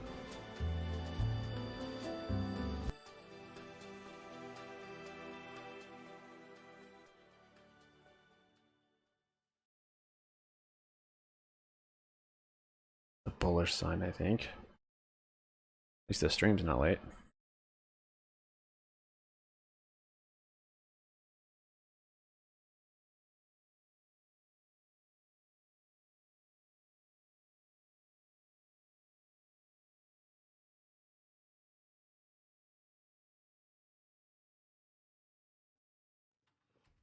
There's that Powell push. Good afternoon, everyone. Welcome. Oh, hold on. My colleagues and I remain squarely focused on our dual mandate to promote maximum employment and stable prices for the American people. We understand the hardship that high inflation is causing, and we remain strongly committed to bringing inflation back down to our 2% goal. Price stability is the responsibility of the Federal Reserve. Without price stability, the economy does not work for anyone. In particular, without price stability, we will not achieve a sustained period of strong labor market conditions that benefit all. Since early last year, the FOMC has significantly tightened the stance of monetary policy. We have raised our policy interest rate by 5.25 percentage points and have continued to reduce our securities holdings at a brisk pace. The stance of policy is restrictive, meaning that tight policy is putting downward pressure on economic activity and inflation, and the full effects of our tightening have yet to be felt. Today, we decided to leave our policy interest rate unchanged and to continue to reduce our securities holdings. Given how far we have come, along with the uncertainties and risks we face, the committee is proceeding carefully. We will make decisions about the extent of additional policy firming and how long policy will remain restrictive based on the totality of the incoming data, the evolving outlook, and the balance of risks. I'll have more to say about monetary policy after briefly reviewing economic developments. Recent indicators suggest that economic activity has been expanding at a strong pace and well above earlier expectations. In the third quarter, real GDP is estimated to have risen an outsized annual rate of 4.9%, boosted by a surge in consumer spending. After picking up somewhat over the summer, activity in the housing sector has flattened out and remains well below levels of a year ago, largely reflecting higher mortgage rates. Higher interest rates also appear to be weighing on business fixed investment. The labor market remains tight, but supply and demand conditions continue to come into better balance. Over the past 3 months, payroll job gains averaged 266,000 jobs per month, a strong pace that is nevertheless below that seen earlier in the year. The unemployment rate remains low at 3.8%. Strong job creation has been accompanied by an increase in the supply of workers. The labor force participation rate has moved up since late last year, particularly for individuals aged 25 to 54 years, and immigration has rebounded to pre-pandemic levels. Nominal wage growth has shown some signs of easing, and job vacancies have declined so far this year. Although the jobs to workers gap has narrowed, labor demand still exceeds the supply of available workers. Bearish? Inflation remains well above our longer run goal of 2%. Total PCE prices rose 3.4% over the 12 months ending in September. Very hawkish. Excluding the volatile food and energy categories, core PCE prices rose 3.7%. Inflation has moderated since the middle of last year, and readings over the summer were quite favorable. Really? But a few months of good data are only the beginning of what it will take to build confidence that inflation is moving down sustainably toward our goal. The process of getting inflation sustainably down to 2% has a long way to go. Despite elevated inflation, longer-term inflation expectations appear to remain well anchored, as reflected in a broad range of surveys of households, businesses, and forecasters, as well as measures from financial markets. Climbing still. The Fed's monetary policy actions are guided by our mandate to promote maximum employment and stable prices for the American people. My colleagues and I are acutely aware that high inflation imposes significant hardship as it erodes purchasing power, especially for those least able to meet the higher costs of essentials like food, housing, and transportation. We are highly attentive to the risks that high inflation poses to both sides of our mandate, and we are strongly committed to returning inflation to our 2% objective. As I noted earlier, since early last year, we have raised our policy rate by 5.25 percentage points, and we have decreased our securities holdings by more than $1 trillion. Our restrictive stance of monetary policy is putting downward pressure on economic activity and inflation. The committee decided at today's meeting to maintain the target range for the federal funds rate at 5.25 to 5.5%, and to continue the process of significantly reducing our securities holdings. We are committed to achieving a stance of monetary policy that is sufficiently restrictive to bring inflation sustainably down to 2% over time, and to keeping policy restrictive until we are confident that inflation is on a path to that objective. We are attentive to recent data showing the resilience of economic growth and demand for labor. Evidence of growth persistently above potential, or that tightness in the labor market is no longer easing, could put further progress on inflation at risk and could warrant further tightening of monetary policy. Financial conditions have tightened significantly in recent months, driven by higher, longer-term bond yields, among other factors. Because persistent changes in financial conditions can have implications for the path of monetary policy, we monitor financial developments closely. In light of the uncertainties and risks and how far we have come, the committee is proceeding carefully.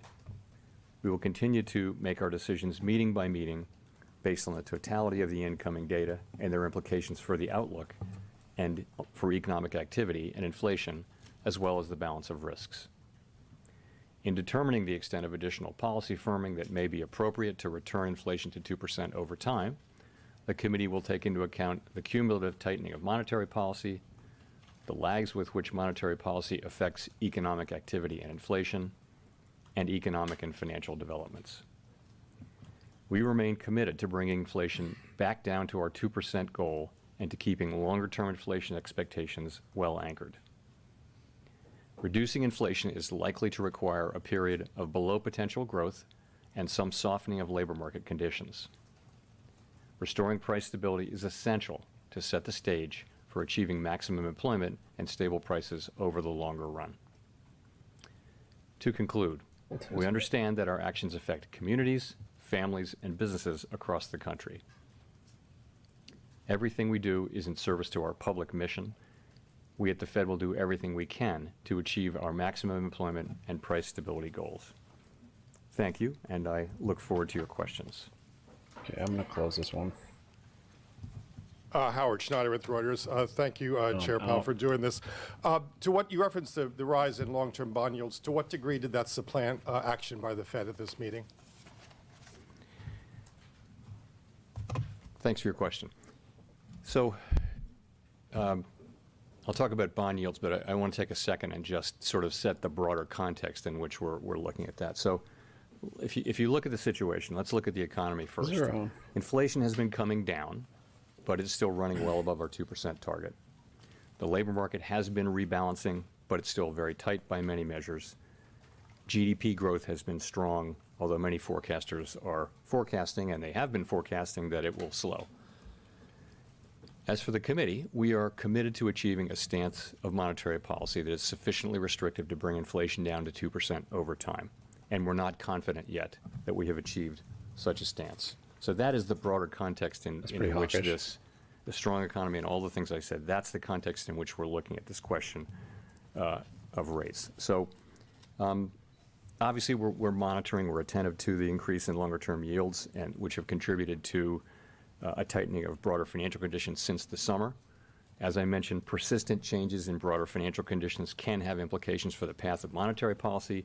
In this case, the tighter financial conditions we're seeing from higher long-term rates, but also from other sources like the stronger dollar and lower equity prices, could matter for future rate decisions as long as two conditions are satisfied.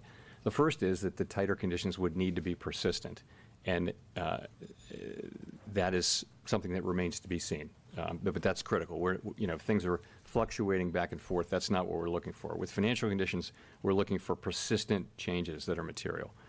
The second thing is that the longer-term rates that have moved up, they can't simply be a reflection of expected policy moves from us.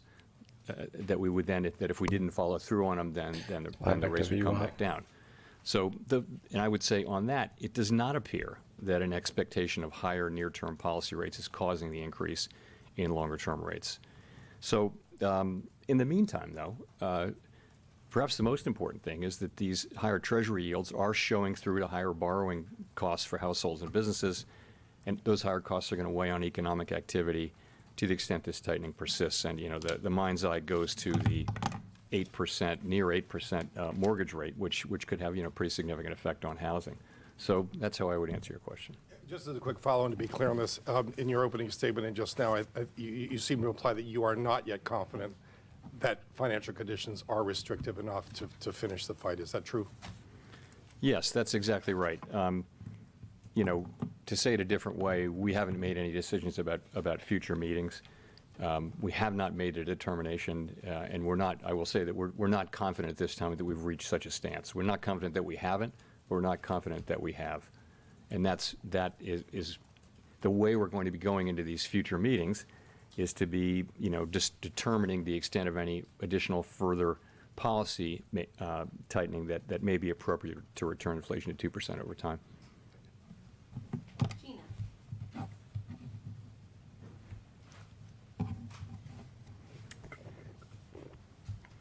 Hi, Chair Powell. Thank you so much for taking our questions. I wonder, if you don't raise interest rates in December, would the presumption be that at that point that we should expect that rates are at their peak, or is there a possibility of restarting rate increases next year? And are there any costs to taking a more extended pause? So Let me start by saying we haven't made a decision about September. You're asking a hypothetical there, but we're going into the December meeting. We'll get, as you know, 2 more inflation readings, 2 more labor market readings, some data on economic activity, and so we'll be taking, and also the broader situation, the broader financial conditions situation, and the broader world situation. We'll be looking at all those things as we make a decision in December. We haven't made that decision.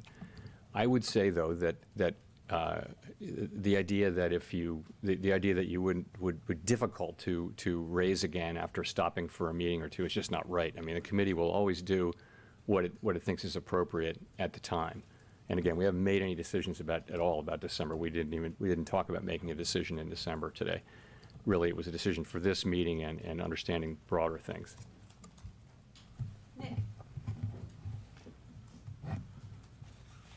Nick Timmeros of the Wall Street Journal. Chair Powell, did the Fed staff put a recession back into the baseline forecast in the materials for today's meeting? And how much does this tightening in financial conditions substitute for rate hikes if the tightening is persistent? You had said it was worth maybe a quarter point when we had the bank failures in the spring. What is it here on something that's presumably more straightforward and more familiar to simulate?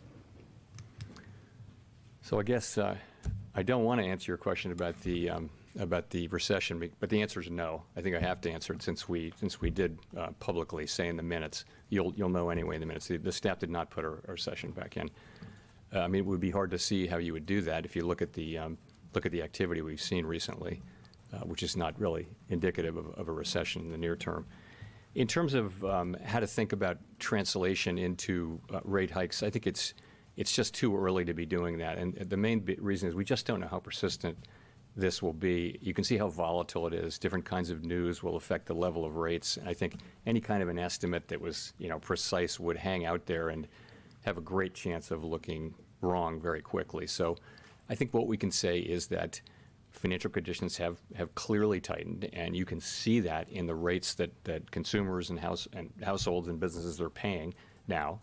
And over time, that will have an effect. We just don't know how persistent it's going to be, and it's tough to try to translate that in a way that I'd be comfortable communicating into how many rate hikes that is. If I could follow up, I guess what makes you confident that tighter financial conditions will slow above trend growth when 500 basis points of rate hikes, QT, and a minor banking crisis have not thus far? Well, that's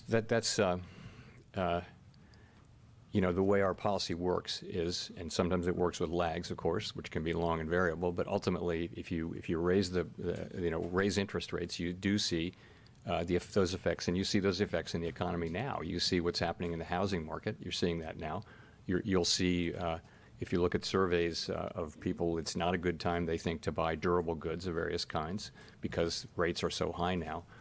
I mentioned again, we're getting reports from housing that the effects of this could be quite significant. But you're right. This has been a resilient economy, and it's, I think, been surprising in its resilience. And there are a number of possible reasons why that may be. Our job is to achieve maximum employment and price stability, and so we take the economy as it comes. It has been resilient, so we take it as it is. Colby. Thank you. Colby Smith with the Financial Times.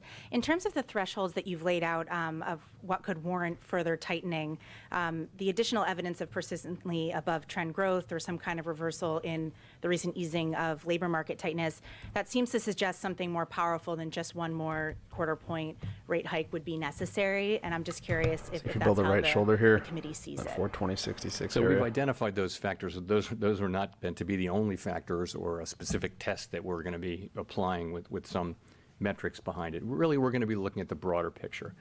And what's happening with our progress toward the 2% inflation goal? Is the labor market continuing to broadly cool off and achieve a better balance? We'll be looking at that. Growth. We look at growth insofar as it has implications for our 2 mandate goals. We look at that, and we look at broader financial conditions. So we'll be looking at all of those things as we reach a judgment. Whether we need to further tighten policy, and if we do reach that judgment, then we will further tighten policy. And just in terms of the tightening of financial conditions, if that is having some kind of offsetting effect in terms of the need to potentially, again, raise rates, what then is the potential impact on the trajectory of rate cuts? Could we see those maybe pulled forward or have to see more than what the September SEP indicated? So it's the fact is the committee is not thinking about rate cuts right now at all. We're not talking about rate cuts. We're still very focused on the first question, which is, have we achieved a stance of monetary policy that's sufficiently restrictive to bring inflation down to 2% over time, sustainably? That is the question we're focusing on. The next question, as you know, will be, for how long will we remain restrictive? Will policy remain restrictive? And what we said there is that we'll keep policy restrictive until we're confident that inflation is on a sustainable path down to 2%. That'll be the next question. But honestly, right now, we're really tightly focused on the first question. The question of rates cuts just doesn't come up because I think it's so important to get that first question, as close to right as you can.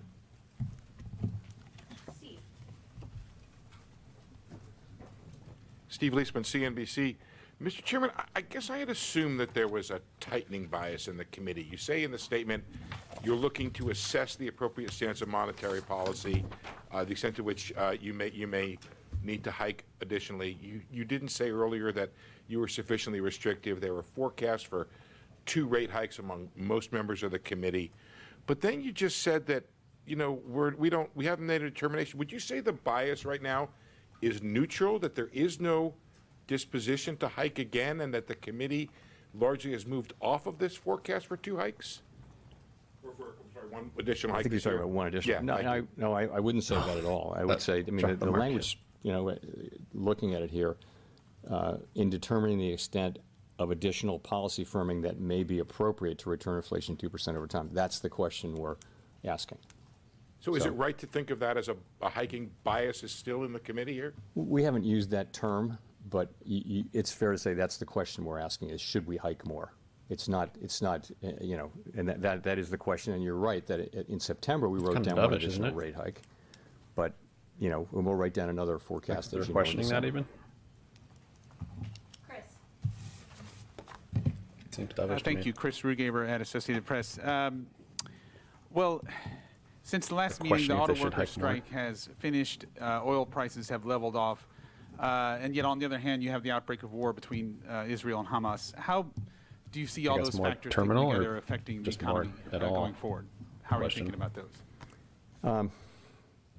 So there are significant issues out there. As you point out, global geopolitical tensions are certainly elevated. And that goes for the war in Ukraine. It goes for the war between Israel and Hamas. We're monitoring that. Our job is to monitor those things for their economic implications.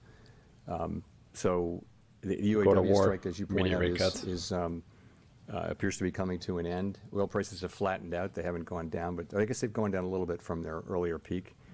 Another one is the possibility of government shutdown. We don't know about that one. So there's plenty of risk out there. But I would go back to the bigger picture from our standpoint is we've got a very strong economy, strong labor market, making progress on the labor market, making progress on inflation, and we're very focused on getting confident that we have achieved a stance of monetary policy that is sufficiently restrictive. That's really our focus. Great. And just one quick thing. You last month had gone to York, Pennsylvania, where you talked to a lot of, last month, where you talked to a lot of small business owners. Just curious, what sentiments did you hear from them, or what did you picked up on, and was there anything that surprised you the most in terms of what they talked about? I wouldn't say I was terribly surprised. I was very impressed by York as a town with a real strategy, and I would say it's very impressive what the people there have put together. In the face of some difficult longer run trends about offshoring of manufacturing and that kind of thing, they've done a great job as a city, I think.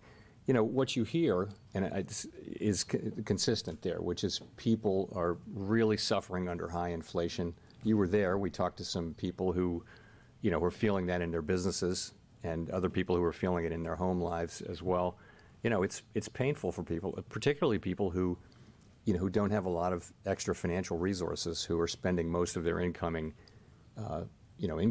on the essentials of life. So we know that wasn't new, but that did come through very clearly in the conversations we had in New York. And I walked away from that even, just thinking that we really the best thing we can do for the U.S. is to restore price stability. Fully restore price stability and not fail in that task, and do it as quickly as possible, but also with the least damage we can. Kind of wanted to get puts up there, but Hi, Chair Powell. Rachel Siegel from the Washington Post. Thanks for taking our talking. questions. You've spoken before about the pain that would likely be coming for the economy in order to get inflation down. But since the economy has not responded to rate hikes in ways that would normally be expected, have you changed your views on that at all, on how necessary or inevitable that kind of pain would be, say, for the labor market or overall growth? Well, I think everyone has been very gratified to see that we've been able to achieve, pretty significant progress on inflation without seeing the kind of increase in unemployment that has been very typical of rate hiking cycles like this one. So that's a historically unusual and very welcome result. And the same is true of growth. We've been saying that we need to see below potential growth, and growth has been strong, but yet we're still seeing this. I still believe, and my colleagues, for the most part, I think still believe that it is likely to be true. It is still likely to be true, not a certainty, but likely that we will need to see some slower growth and some softening in the labor market conditions to get to fully restore price stability. So, but it's only a good thing that we haven't seen, and I think we know why.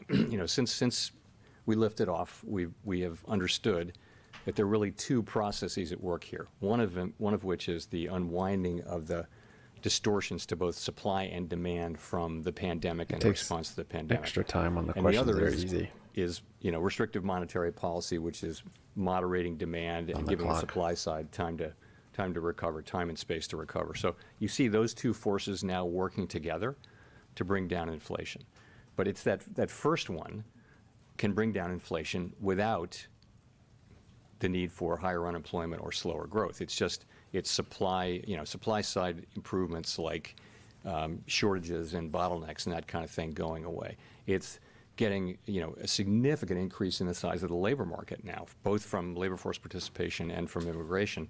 That's a big supply side, gain that is really helping the economy, and it's part of why GDP is so high, is because we're getting that supply.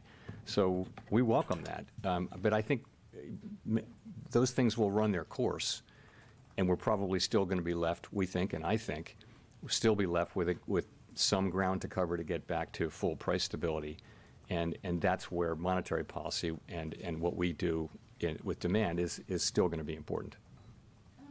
Against that backdrop, if you've gotten any clarity on lags, if you have an economy that's been so resilient to high rate increases, does that suggest to you that there isn't necessarily this huge wave of tightening that's still coming through the pipeline and that it may have already come into effect?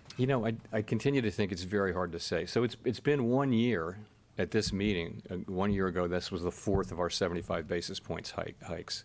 So that's a full year since then. I think we are seeing the effects of all the hiking we did last year, and this year we're seeing it. It's very hard to know exactly what that might be. But you can, for example, an example of where you wouldn't have felt this yet is debt that had been termed out, but it's going to come due and have to get rolled over next year or the year after. So, and there are little things like that where the effects are just taking time to get into the economy. So I think we have to make monetary policy under great uncertainty about how long the lags are. I think trying to get a clear answer and say, I'm just going to assume this, is really not a good way to do it. And this is one of the reasons why we have slowed the process down this year, was to give monetary policy time to get into the economy. And it takes time, we know that, and you can't rush it. So slowing down is giving us, I think, a better sense of how much more we need to do if we need to do more. Michael McKee from Bloomberg Television and Radio. I'm trying to connect the dots here. One quick clarification I want to ask about Rachel's question is, you said you need slower growth. You had always said before a period of lower than trend growth. Has that changed? And two, it sounds to me like you're basically saying here that the dot plot's out the window, that every meeting is live with the possibility of a rate increase for right now. It doesn't matter about the turn of the year, and that there's not an objective way to determine whether or not you've got enough tightening in the system. It's just going to be a subjective judgment meeting by meeting. Well, so let's talk about the dot plot first. So the dot plot is a picture in time of what the people in the committee thinks is likely to be an appropriate monetary policy in light of their own personal economic forecast.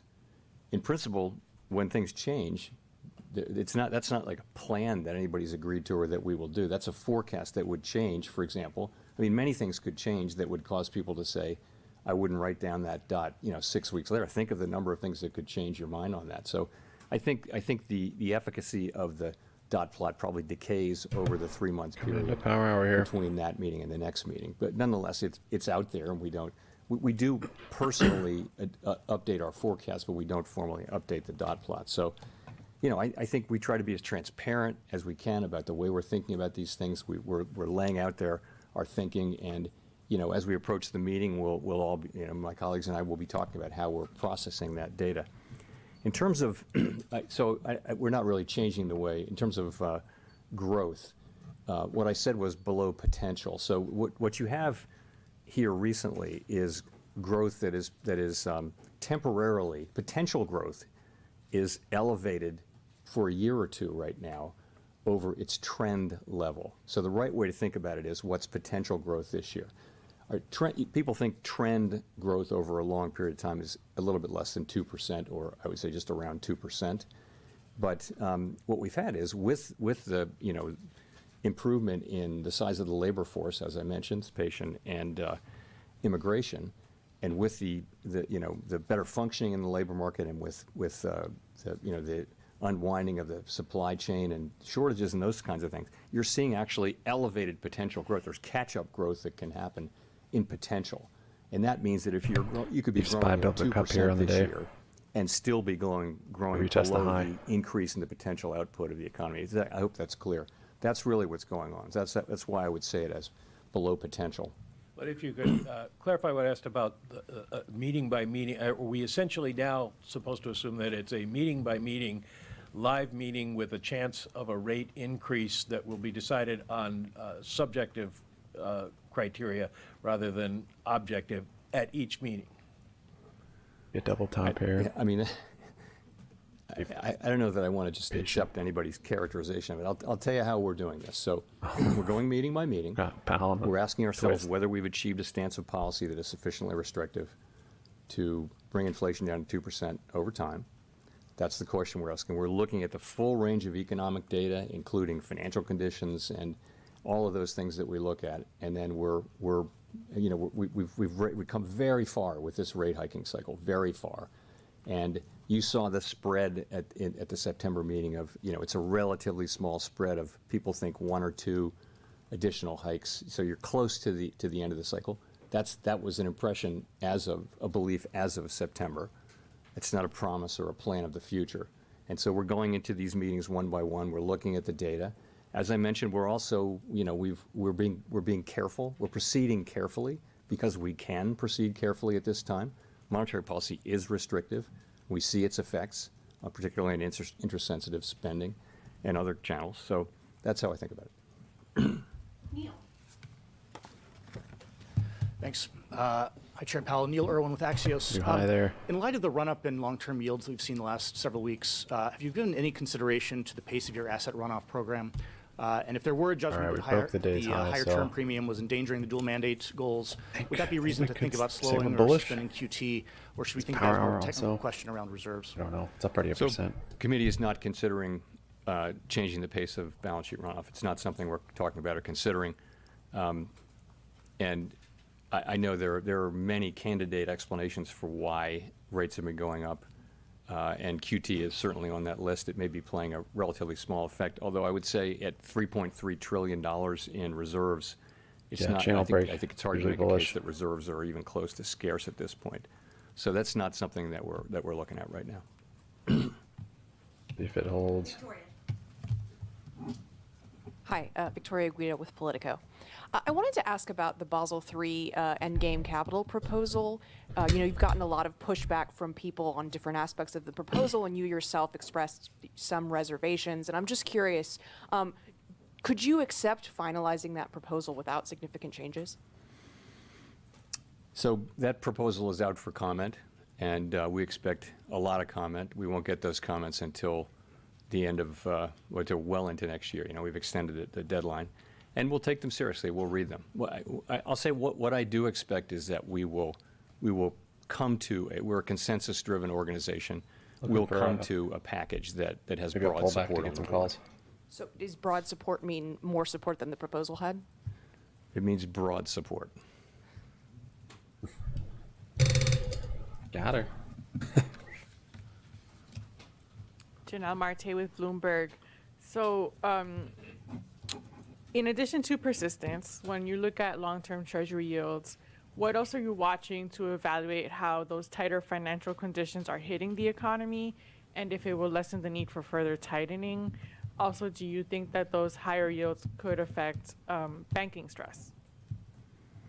So what do we look at? We look at a very wide range of financial conditions. And in fact, as you'll know, different organizations publish different financial conditions indexes, which can have 7 or 8 variables, or they can have 100 variables. So there's a very rich environment, and we tend to look at a few of them. I'm not going to give you the names, but there are a few of the common ones that people look at.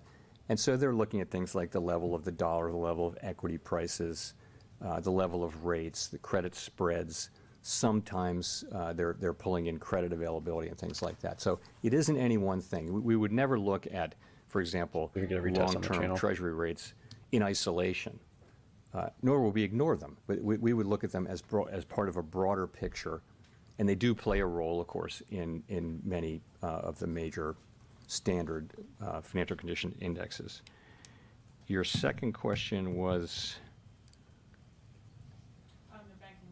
Banking stress. So it's something we're watching. As you know, we did have, there were issues with interest rate risk and also, funding uninsured deposits in the things we went through in March and thereafter. And so we've been working a lot with financial institutions to make sure that they have good funding plans and that they have a plan for how to deal with the kind of portfolio unrealized losses that they have. We do think the banking system is quite resilient. We had a handful of bank failures, but so that's what we're out there doing, and we don't have any reason to think that these rate hikes are materially changing that picture, which is one of a strong banking system and one where there's a strong focus by banks and by supervisors on liquidity, on funding, and those sorts of things. Santa Rally is on. Thanks, Mr. Chairman. Scott Horsley from NPR. Last week, you and your colleagues put forward a proposal to lower the cap on debit card swipe fees for comment. Could you just talk a little about the considerations there, what it would mean for merchants, for banks, for consumers, and also just what y'all are seeing in terms of the use of both debit and credit cards in the payment system? So you're right. We put a proposal out for comment is what we did, and this is a job that Congress assigned us, as you of course know, in Dodd-Frank, and all we can really do is faithfully implement the statute. That's all we're trying to do. What else can we really do? It's a 90-day comment period. We typically don't comment on these things once they're out for comment, and we do hope that stakeholders, and we know that they will use this opportunity to express their views. They haven't been shy about that. So that's critical, and that's what I can say about that now. Thank you. Thanks, Chair. Edward Lawrence with Fox Business. So over the last 3 months, the year-over-year PCE inflation was at 3.4%, core well over 3%. You've said in the past 2% remains the Federal Reserve target, but with no rate increase today, how long would you be okay then with a 3% or 3% plus overall inflation? The progress is probably going to come in lumps and be bumpy, but we're making progress. I think the core PCE came down by almost 60 basis points in the third quarter. So if you, the best thing I could point you to would be the September S&P, there on the top of that green. The expectation was that inflation by the end of next year on a 12-month trailing basis would be well into the twos. When he's and done, the it year might after actually that, sell off. further into the twos. So that's if you look historically, that's sort of consistent with the way inflation comes down. It does take some time, and as you get I only have a little bit of time on these as you dailies. get further and further from those highs, it may actually take longer time. But the good news is we're making progress, and monetary policy is restrictive, and we feel like we're on a path to make more progress, and it's essential that we do.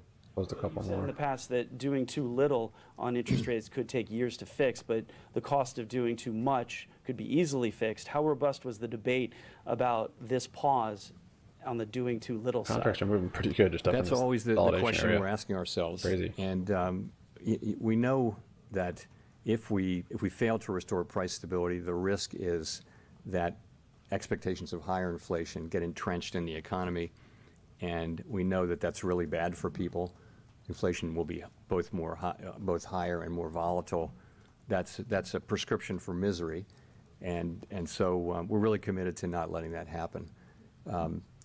For the first year or so of our tightening cycle, the risk was all on the side of not doing enough. We've come far enough that the risks have gotten more two-sided.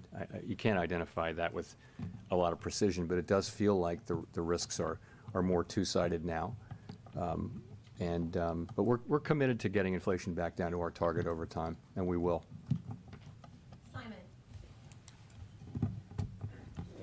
Simon Rabinovich with The Economist. Quick follow-up to the question about banking stresses. You talked about how the banking system is resilient. Of course, part of the resilience in the past year stems from the bank term funding program that you launched in March. Given that bond prices have not recovered, that unrealized losses are probably mounting, how likely is it that you might have to extend that program in March next year? Good question. We haven't really been thinking about that yet. It's November 1, and that's a decision we'll be making in the first quarter of next year. Okay. Sorry, quick separate question about inflation expectations. The Michigan Sentiment Survey showed a big jump in 1 year ahead inflation expectations last month from 3.2 to 4.2. Last year, you said that particular survey was a really decisive factor in one of your rate hike decisions. If it stays elevated next time around, how big of an input will that be into your December thinking? Yeah, we look at a range of things.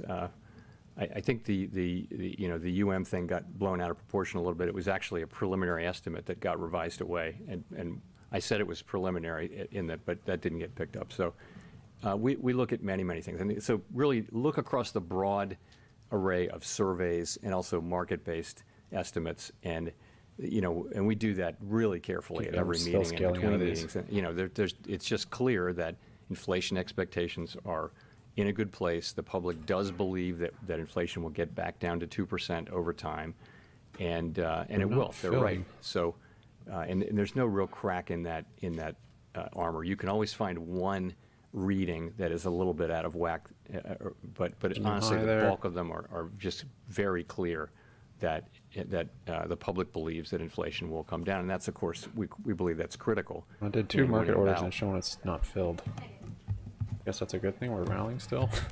Hi, Chair Powell. Megan Casella with Barron's. Thanks for taking our questions.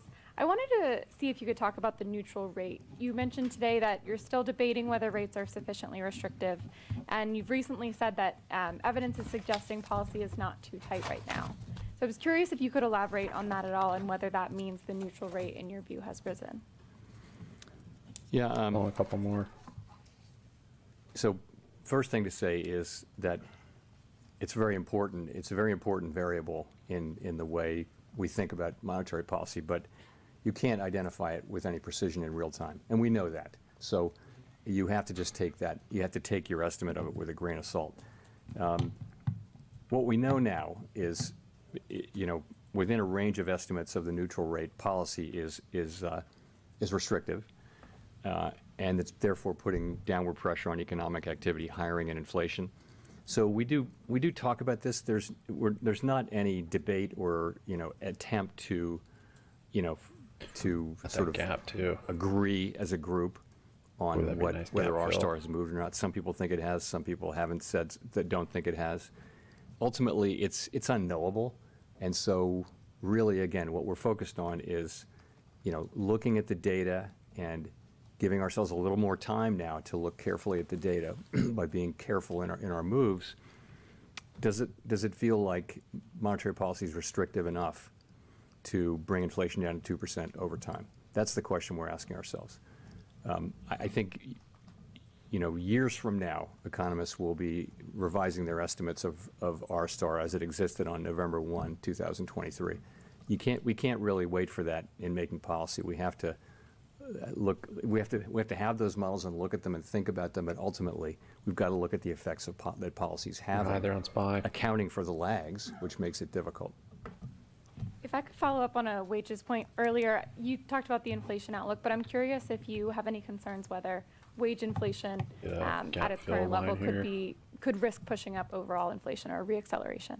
So if you look at the broad range of wages, they have wage increases have really come down significantly over the course of the last 18 months to a level where they're substantially closer to that level that would be consistent with 2% inflation over time, making standard assumptions about productivity over time. So it's much closer than it was. And that's true of the ECI, which is the one that we got this week. It's true of average hourly earnings and compensation per hour too. So, and all of them are kind of saying that, which is great. And you have to look at a group of them because any one of them can be idiosyncratic in any given reading. So that's what you see. And so what you saw with the ECI reading was, if you look back it comes out 4 times a year. If you look back a couple of quarters, you'll see it was much higher, and then it came down substantially in June. And then the September reading was more or less at the same level as the June reading. So in a way, it's just validating that decline. And it was very close to our expectations internally too. So I think we feel good about that. Also, I would say it isn't, in my thinking, it's not the case that wages have been the principal driver of inflation so far. Although I do think it's fair to say that as we go forward, as monetary policy becomes more important relative to the supply side issues I talked about and the unwinding of the pandemic effects, it may be that the labor market becomes more important over time too.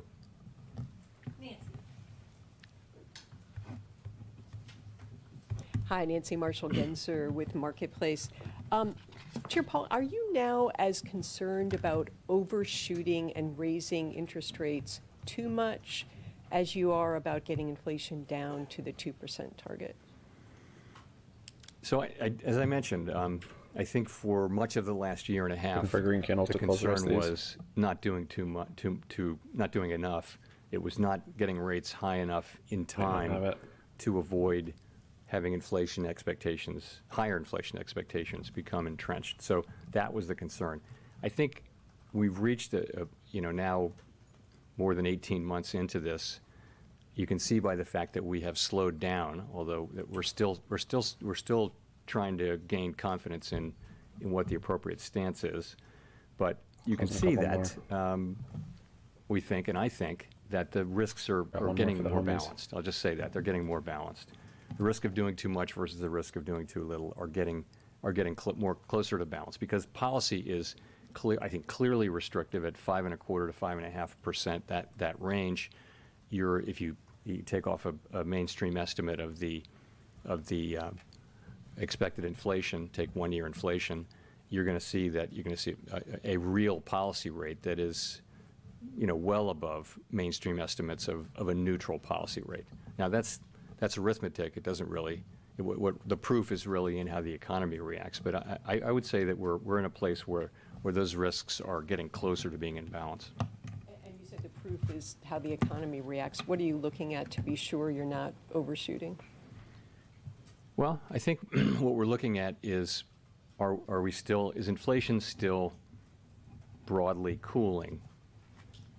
Is it sort of validating the path we saw over the summer, where inflation was clearly cooling and coming down? Now, we've seen periods like that before, and there hasn't been follow through. The data have bounced back. Back up to what are we seeing? Are we seeing, is inflation still coming down? So that's the first thing. Second thing is, in the labor market, what we've seen is a very positive rebalancing of supply and demand, partly through just much more supply coming online, and with labor demand still clearly remaining very strong. When you have the kind of job growth we've had over the last quarter, it's still very strong demand. So, and you see wage increases coming down, as we discussed, but coming down, in a kind of gradual way.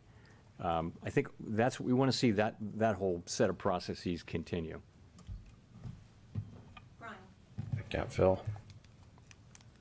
Thank you. Brian Mena, CNN. Do you think that has been any structural change in either consumption or in the job market that's pushing up consumption? You obviously saw the third quarter GDP figures, which were strong, and some economists have expected revenge spending to have fizzled out by now. So I'm kind of wondering if there's been any structural change in consumption. I wouldn't say there's been a structural change in consumption. I would say it's certainly been strong. And so a couple of things. We may have underestimated the balance sheet strength of households and small businesses, and that may be part of it. There may be, we've been, like everyone else, trying to estimate the amount of savings that households have from the pandemic when they couldn't spend on services really at all, or in-person services. And, there can still be more of that than we think, although at a certain point we're going to be getting back to pre-pandemic levels of savings. We may not be there yet. So clearly people are still spending. The dynamic has been really strong job creation with now wages that are higher than inflation in the aggregate anyway. And that raises real disposable income, and that raises spending, which continues to drive more hiring. And so you've had a really, that whole dynamic has been, and also at the same time, the pandemic effects are wearing off so that goods availability, automobile availability is better, or was better. Homie better be worth it. I think it still is.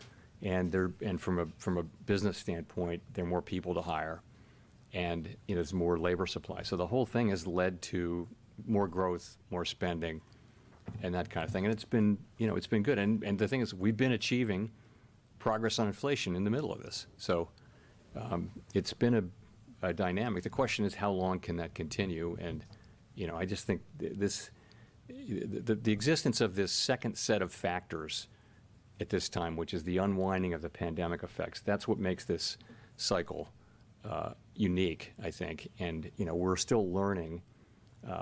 That took longer for that process to begin than we thought, and we're still learning about how it plays out. That's all we can do. So to Daniel for the last question. Thank you, Chair Powell. Daniel Avis from Agence France-Presse. Just a quick question following up on an earlier one. With regards to the Israel-Hamas conflict, the Fed's financial stability report said the Israel-Hamas conflict and the conflict in Ukraine pose important risks to global economic activity, including the possibility of sustained disruptions to regional trade in food, energy, and other commodities. You've had organizations like the World Bank warning of a possible surge in oil prices if the war spreads to other countries in the region. I'm just wondering how the Fed is monitoring these developments in the Middle East. You mentioned they are, and just what the potential economic impact could be if the conflict does spread to other countries in the region. Thank you. I wouldn't want to speculate too much, but I'll just say, so, really the question there is, does the war spread more widely, and does it start to do things like affect oil prices in particular, since this is the Middle East we're talking about? The price of oil has really not reacted very much so far to this.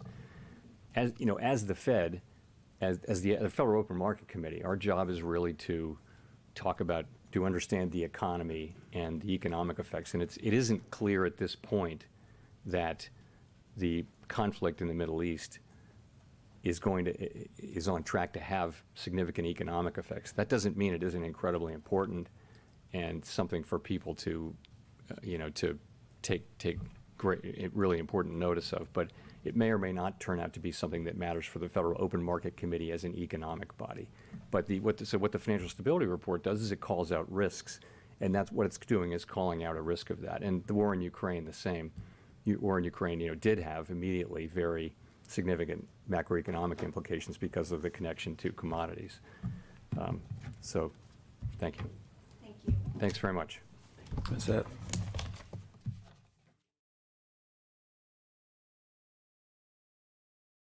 They forget a profit taking. Or do we rally? Oh? Homies? Over, say, basically since kind of like late spring, early summer. What's Fill your that read? gap.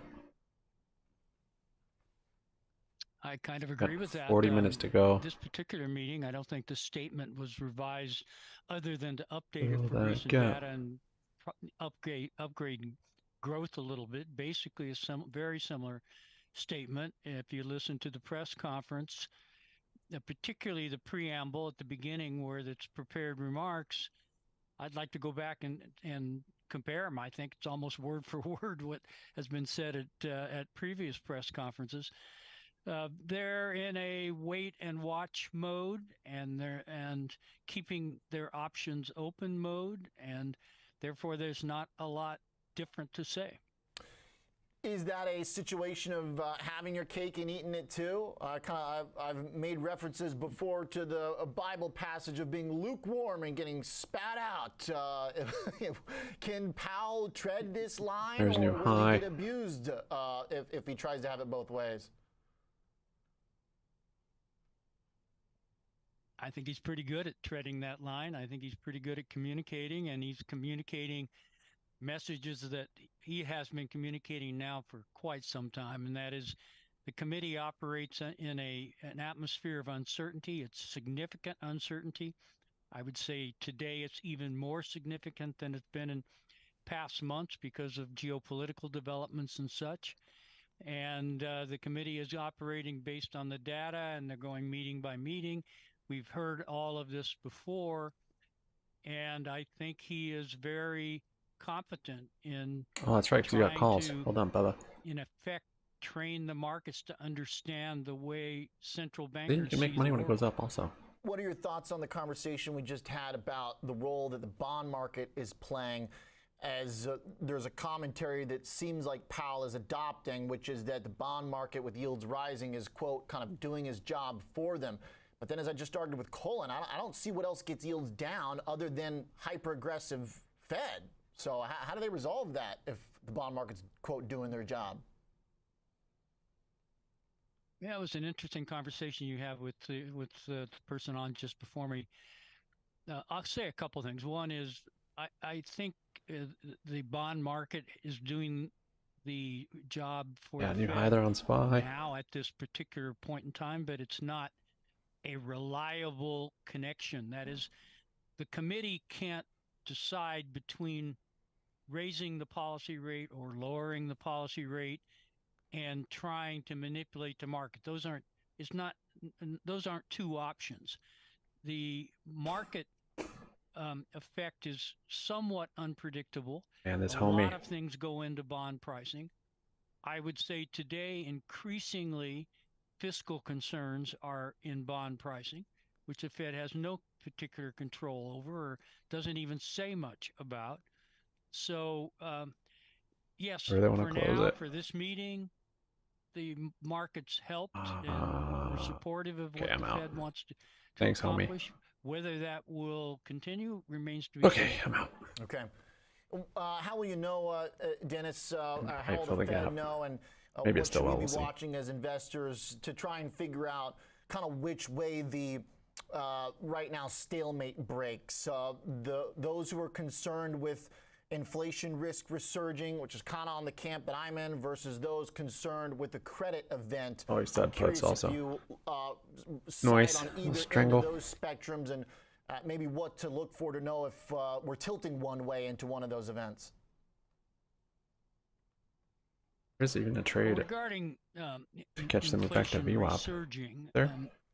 Like crazy for that? This is where you get into the difference between kind of month-over-month component fluctuations and the underlying rate of inflation. And what the committee is really trying to discern, Come back to this not channel, I think I easy, will. by the way, is what is the underlying rate of inflation. I use the metaphor of maybe not. undersea, or, you know, Be just complete currents gamble. underneath the surface of the waves, and that's what they're trying to get at. That's a synthesis from many inputs that give you some sense of what's happening to prices, and they're going to have to ignore, Maybe if just they at least to the can, support 421.90. the noise, the short-term noise in making that judgment. I don't think they are overly confident that inflation could not resurge. I think they accept that as a risk, and that's why they are staying so non-committal about which direction. I just have buying power. I don't know what to do with it. So that's the Good. inflation side. Good A credit discipline. event, Let it which come to could VWAP. be related to commercial real estate, Do for it. example. I'm not sure they, at And this rack point, back over see on VWAP. the horizon another bank failure, Down another Silicon Valley 4.4. Bank or something like that. But we are in a tighter and tighter credit environment with high interest rates weighing on some borrowers, particularly small businesses, and they have to stay vigilant. But I don't hear any immediate, that is right now, excessive concern about a financial stability event developing. Okay. So they're willing to take on some of that inflation resurgence risk to prioritize preventing that type of credit event. Last one for you, Dennis. The market really trying to figure out when they cut again. Right now it says there's a higher chance of a cut in June than there is the current rate. What do you think about that? You know, I buy the higher for longer messaging that we've been hearing out of the committee members for quite some time now. And I think to some extent, quite frankly, the predictions of cuts in the first quarter that push them back to the second quarter, push them back to the third quarter, to some extent is wishful thinking on the part of the markets. It will happen if we have a tremendous turn in the behavior of the economy, and that would perhaps be at the result of a shock of some kind. But if the narrative as they see it plays out, I think they keep rates, the policy rate elevated probably through most of 2024 before they contemplate cutting back. And that even cutting would be a recalibration, if you will, to a somewhat weaker economy, not necessarily an economy that has completely reversed course. All right. Dennis, thanks as always for the conversation. Appreciate your contribution. Very helpful for us. Thank you. Absolutely. Dennis Lockhart, former president and CEO at the Federal Reserve Bank of Atlanta. All right, some good thoughts here on the market's desires to keep trying to price in those cuts at some point. And they did push it forward a little bit here today as Powell does not lay down the hammer in aggression or hawkishness, still treading that line, doing a pretty good job, frankly, and stocks like it. We've got some earnings trades coming back and a few others in the tech world. Okay, gonna review a few trades.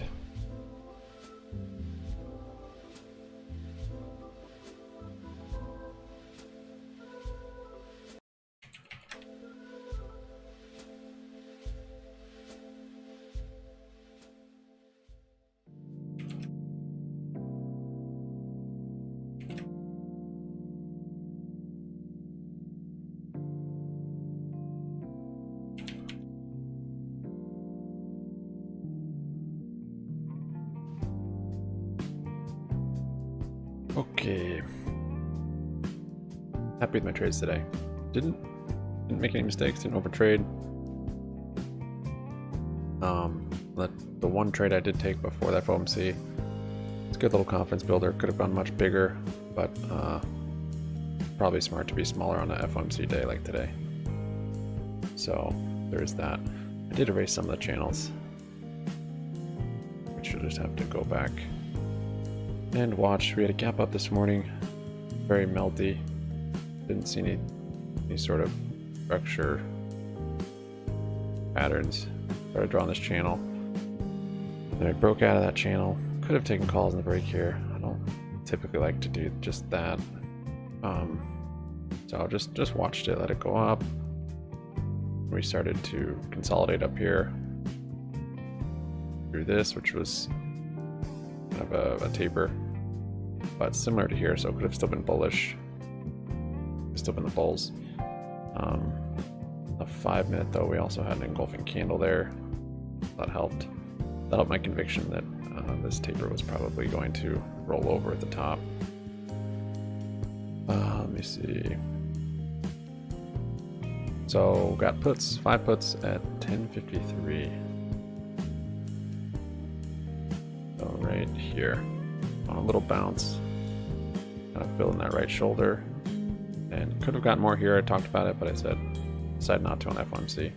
This line wasn't there, of course. And then sold one at 11.12. So right here at the bottom of this, so on this more bullish, this bullish one we set up in the morning. Sold one on that in case it didn't break back in. And if it did, then that's bearish.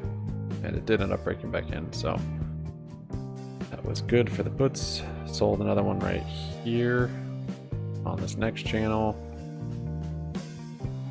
Sold one at 11.21 right here on VWAP, and then sold one at 12.20. Wait, 12.20?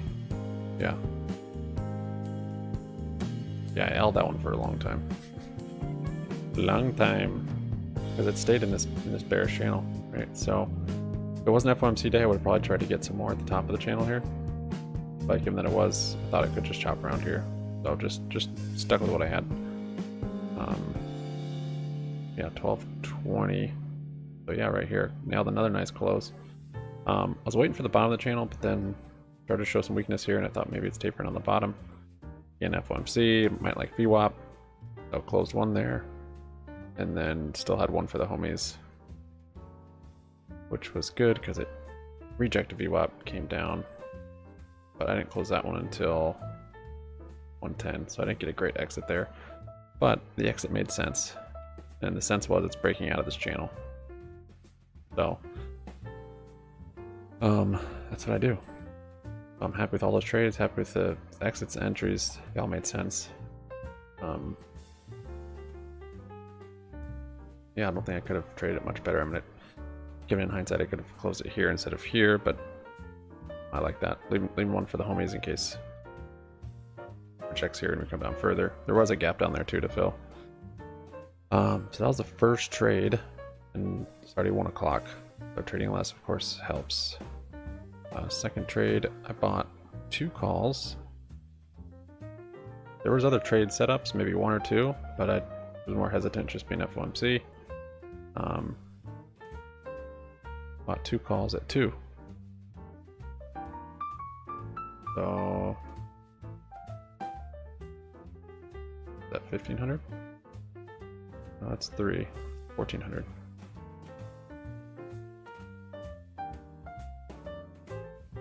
Wait, when did I buy? 2? Let's see.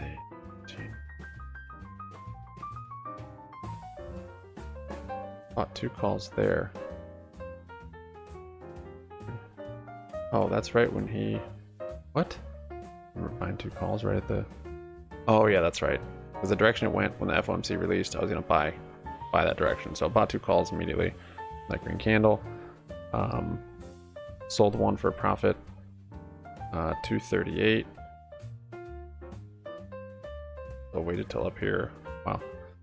And then sold the second one for a larger profit. Or no, sold one at 2. So sold one right there. Almost immediately for a profit, and then sold the other one at... Yeah, I held that one for a while when he was talking. Where did I sell it? 238. Wow, I actually top ticked that one. Beautiful. I don't think I had this channel here yet either. Oh, this is when he was finished with his statement. So he finished reading his statement, and then it was time for the Q&A. So that was kind of my logic with that. Just to take risk off. I mean, it could have rallied from here with his questions right away, but I'll just take risk off. So then I didn't have anything good. And then at 3:04, I bought 15 calls. These are all dailies. And at the money, pretty much. So I could have gotten these sooner, but yeah, I wanted a channel break. So let's see, 3:06. So it broke. And this one was a great entry. It was on this red candle right here. I got 15 calls, so it made it much easier to make profit even in this little consolidation shop up here. Yeah, these actually did well, just with this little move. Sold 2 at 3:06. Given it was kind of chopping around and we're kind of the high day, and it was late in the day. Sold 2 there. These are all profitable. Sold 2 more at 3:07. Given I bought quite a few, they were dailies, so being very quick to get out because any little flush and they just all go negative. Sold 2 at 3:09 right here. Sold 2 at 3:10 right here. Sold 2 at 3:11 up on that little pump. 2 more at 3:13. There. 2 more at 3:15. That was my one bad exit on that red candle. Could have waited. And then the last one for the homies at 3:25, right on this red candle. There you have it. Nice and simple. Simple is good. Still down from yesterday's losses. I need to make my... today's an exception because of FOMC. All I know is the stock's finally doing well again. Yep, up 40%. But last 2 weeks have just been brutal. The chop, and I've just had some good had some big red days. Bigger than I should. Revenue came in substantially above expectations. Better PCs and operating leverage for the company. You need to recognize when it's picking up, I guess, not a good setup. There was a Wall Street Journal article this not morning trade. that Intel, And then Taiwan recognize when it's a Semi, setup. and Samsung It is good and go expressed heavy. confidence that the worst Some is days over just for the there's chip never a good industry. That's setup really. bonus for Maybe them. one. But on the flip side, Oliver, what did Apple come out with on Monday night? Their Fast and Scary event. They're coming out with new chips for all their new products. Yeah. They're diving deep, and they want some more market share in MacBook Pros and iMacs. So is that going to be, a headwind for this company? But they don't And even SPY have consolidating any at the highs, so AI good thing I roadmap get those yet puts and give away out my there. And I profits. think that's one of the concerns for this stock. And I think somebody thinking that Intel's had a pretty good run and it's time to go the opposite way because we saw some put buyers in there in the December monthly cycle. So 44 days to expiration. So you've got some duration on this one. They bought over 6,000 of the 35 strike puts for an average debit of 84 cents. So that break even of 34.16 over the next month and a half. That's about 8% below the current share price. Remember, just before earnings, the stock was below 32 bucks a share. So somebody betting that we're going to see a reversal here in Intel over And the this next month RSI and a half. divergence was the first Somebody not happy indicator with this here. rally, Called it out probably, 2 or days maybe ago. expecting, Intel. It seems like every time you get some good news out of Intel, they Thought come out about with getting some calls, bad but news. So Well, but that's I'd rather to go with the trend, and the trend is down. It So used to be like that, but it's been stop and go, but more. It has more been stop and go. wait for the More go put than stop entry now all at this year. point. All right, Unless if we maybe break here, Someone fading, maybe I'd get Intel calls, right but before it retests that $38. yeah, I'll have to wait and see. Thanks, Tom. Interesting eyes here. Earnings behind us for that one. Palantir, though, coming out in the morning. It'll be interesting to see if that bull gets paid. When we come back, let's take a look at some more of the trading response. With 2 of our major macro events of the day, the FOMC and the Treasury deal this morning. Then we're going to get an update on a little merger in the amusement park space. Okay, this is going to be a fun one. Six Flags going to pair up.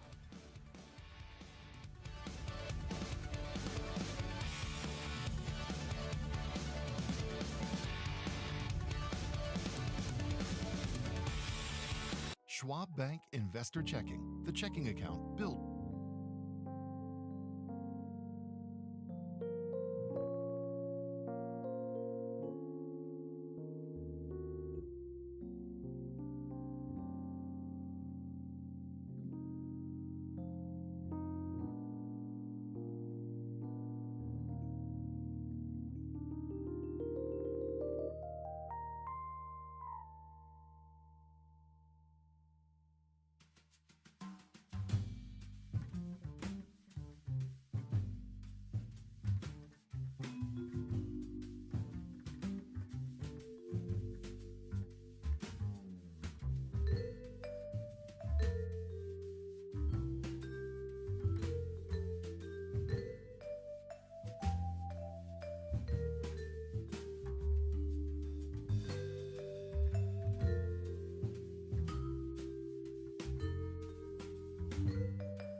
basically, it's pretty much flat today at 106.5, even with the bonds realizing some higher price action, moving those yields lower. But you got other factors contributing to the dollar price action. And really, the Bank of Japan was one of the big drivers this week, with the yen basically threatening to go to multi-decades low versus the dollar, and it has already against other currencies. So I think you got an unfolding of different types of influences on the currency markets coming from central bank activity, a little bit more so than what's happening here in the U.S. right now. But overall, I think if the dollar holds below 107, kind of again establishes this range at between 105.5 and 107, that we're going to continue to probably see other markets recover from some of the selling pressure they experienced in October. Okay, nice. Well said. Thanks, Dan, for the framework. Appreciate it. All right, Albert. Trading chat for us heading into the bell, and equities on pace to extend multi-day rally here. Another little story for you, maybe an uplifting one. Jenny Horn, our markets correspondent, has got the developing merger potential in the amusement park business, Six Flags and Cedar Point. And I actually realized I've been to a Cedar Point establishment, Carowinds, in North Carolina. I'm very impressed because I have also been to a Cedar Point, but the one in Ohio. This is like the Midwestern Disney World here, because Six Flags, Cedar Point, if you're from the Chicagoland area, you're familiar with both, I'm very sure. So these are entertainment companies. Actually, they have matching market caps right now, which surprised me, at $1.76 billion. But did get some reports from the Wall Street Journal that said that we are seeing Six Flags nearing a deal to merge with Cedar Fair Entertainment, a move that would make two of the largest regional theme park chains in the U.S. one company. An agreement, they said, could be finalized as soon as this week, assuming there are no last-minute snags. Cedar Fair is scheduled to report, though, its quarterly results on Thursday morning. Now, this company does own, like you said, the Carowinds in North Carolina, as well as Cedar Point in Ohio. It does operate hotels also at some of its parks. It's been since long, though, viewed as an attractive takeover target because, I mean, just given its size right now and its relatively cheap market cap. But last year, SeaWorld did offer to buy it, but that was rebuffed. So now Six Flags comes and enters talks at the table. Six Flags does own around 27 parks across the U.S. and Mexico, all under their Six Flags banners. They also have some water parks that are branded under various names. 27, though, locations was actually smaller than I thought, and I think it just shows, again, the region in which you grew up. Six Flags, there's one in Gurnee, very close to the Chicagoland area, so that's frequently in my mind because I went there very often as a small child. But both companies, like I said, valued at around $2 billion. Wall Street Journal says this deal is imminent. And shares are reacting today as such. I mean, we have Six Flags, it's up, I mean, they're on 6%.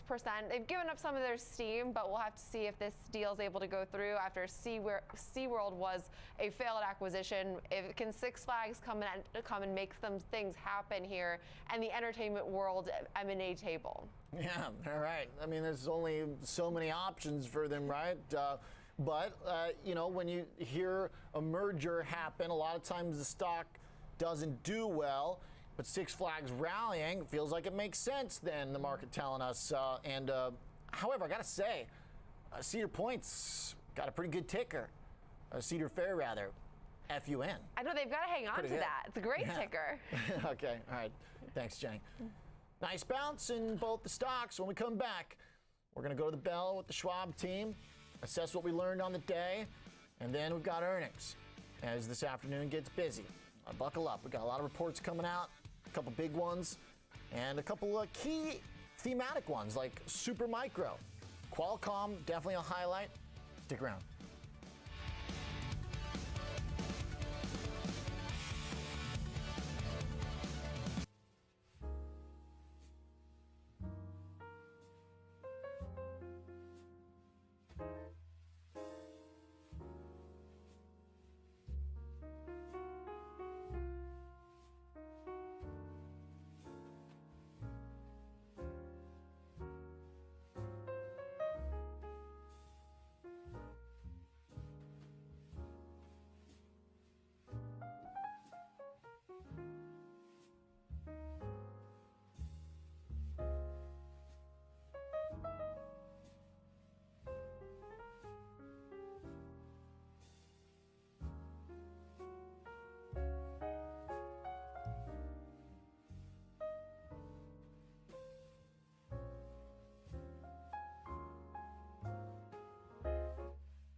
shows to me that the market's thinking that we're probably at the end of the rate hiking cycle.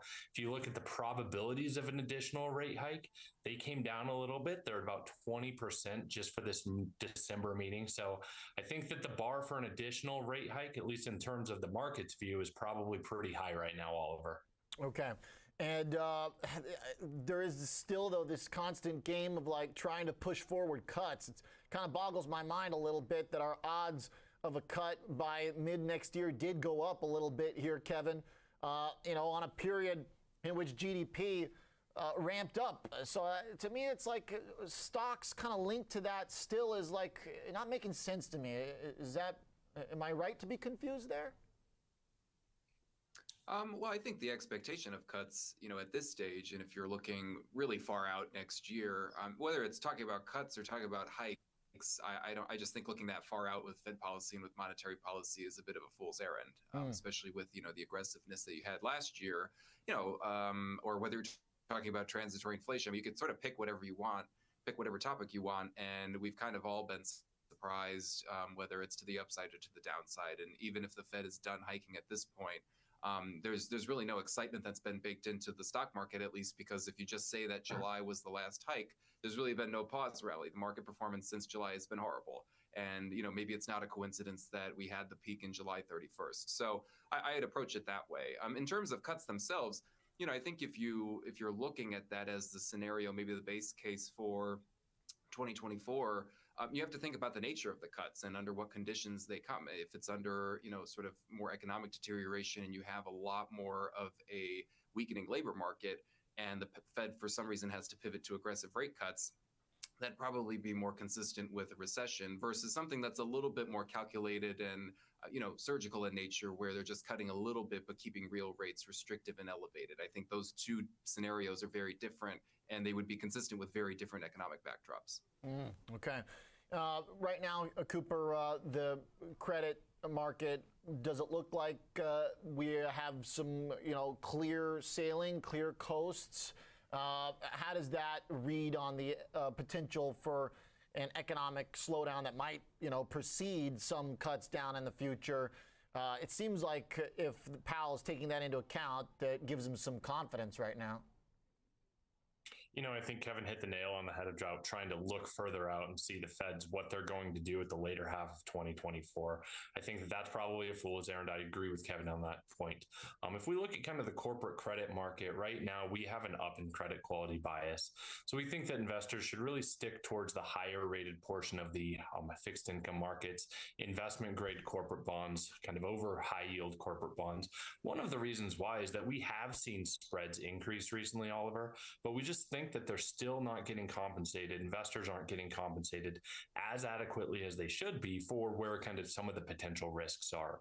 So long as the Fed keeps rates elevated, we would expect that we probably will see inflation come down and we would see below trend economic growth or below potential economic growth. That was one of the questions that Powell was posed and really said that that's kind of what the Fed is looking for, is that below potential economic growth. If that's the environment that we're in, that's a negative for many corporations and their corporate bonds. So if you're not getting compensated enough for it, then we just don't think that you should be navigating into that part of the market or keeping a benchmark weight towards it. Now, that doesn't mean stay away from investment grade corporate bonds. The yield is upward sloping, so you can get additional compensation for taking on credit risk, or taking on duration, and yields are at their record level highs, or very near record level highs, I should say. So we do think that it's an attractive portion of the market, but just stick to the investment grade portion rather than the high yield portion. Okay. So even if there's not an imminent, credit event looking like it's building, still kind of err on the higher quality side of it. The earnings connection to that, Kevin, tell me about how the season looks to you so far, given some of the multiple compression off the highs. To what degree are we kind of reconnecting and rebaselining from a fundamental perspective? Yeah, I mean, if there is a relative bright spot in the sell-off since July, it's been that, even though you've had this multiple compression, earnings and forward earnings is actually contributing and moving higher. The downside is that it just hasn't been by a significant percentage. So you're only up about 4 or 5%. So if you are reconnecting to fundamentals, I think it's a good thing. But at the same time, it would just imply you have a little bit of a softer gain for the market. But, in this current reporting season, estimates have moved up pretty considerably. All right, guys. Even if that's 2 been minutes to throughout close. reporting season.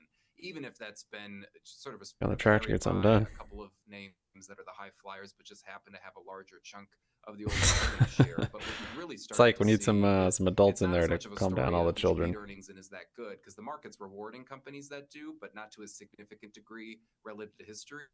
It's been more a case of Bubba, psych. that's pretty terrible. Guts, Meaning Jay, performance thanks has guys. been Appreciate the well support today. below sort of the average gain for the market itself if you're a company that's missed estimates. So I think it's The end of been the a day case feels of good. that, but I then just also weaving in this I gotta revenue tell picture myself that each we've day been I'm not trying gonna to trade. tell and trying to sort of explain to investors it's no And- longer just good if you're beating on earnings and doing well there. You Only actually if I have to really, start really, to see really, some really, really revenue like it. back online too. GME almost All right, back to good stuff. 12, Good assessment. down 5 and a and, quarter. not just of all the big calendar events today, but the rolling earnings season 2 to prep us for this afternoon. I think Appreciate I Kevin think we have Gordon, a Cooper Santa Howell. rally. Nice teamwork there. Stocks and bonds.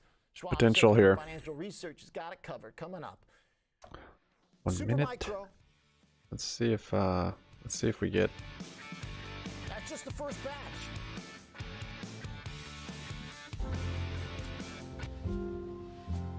Let's see if we get a cross on that 20-day moving average. See if we get some crossovers. The last time we just clipped the top of the Bollinger Band and the 50. So I'll be looking for both of those on this rally, as well as the channel we have there.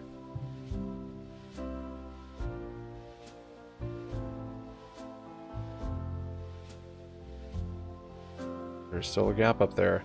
Santa rally could get crazy. It is November. All right, thanks guys. Appreciate the support today. We've already done our review. We'll see you on Discord. See you on Twitter. Good rest of your evening. And we got 15 likes. We're 15 shy of our goal. Better luck tomorrow, I guess. Have a good day, Guts. Thanks guys. Appreciate it. We'll see you tomorrow.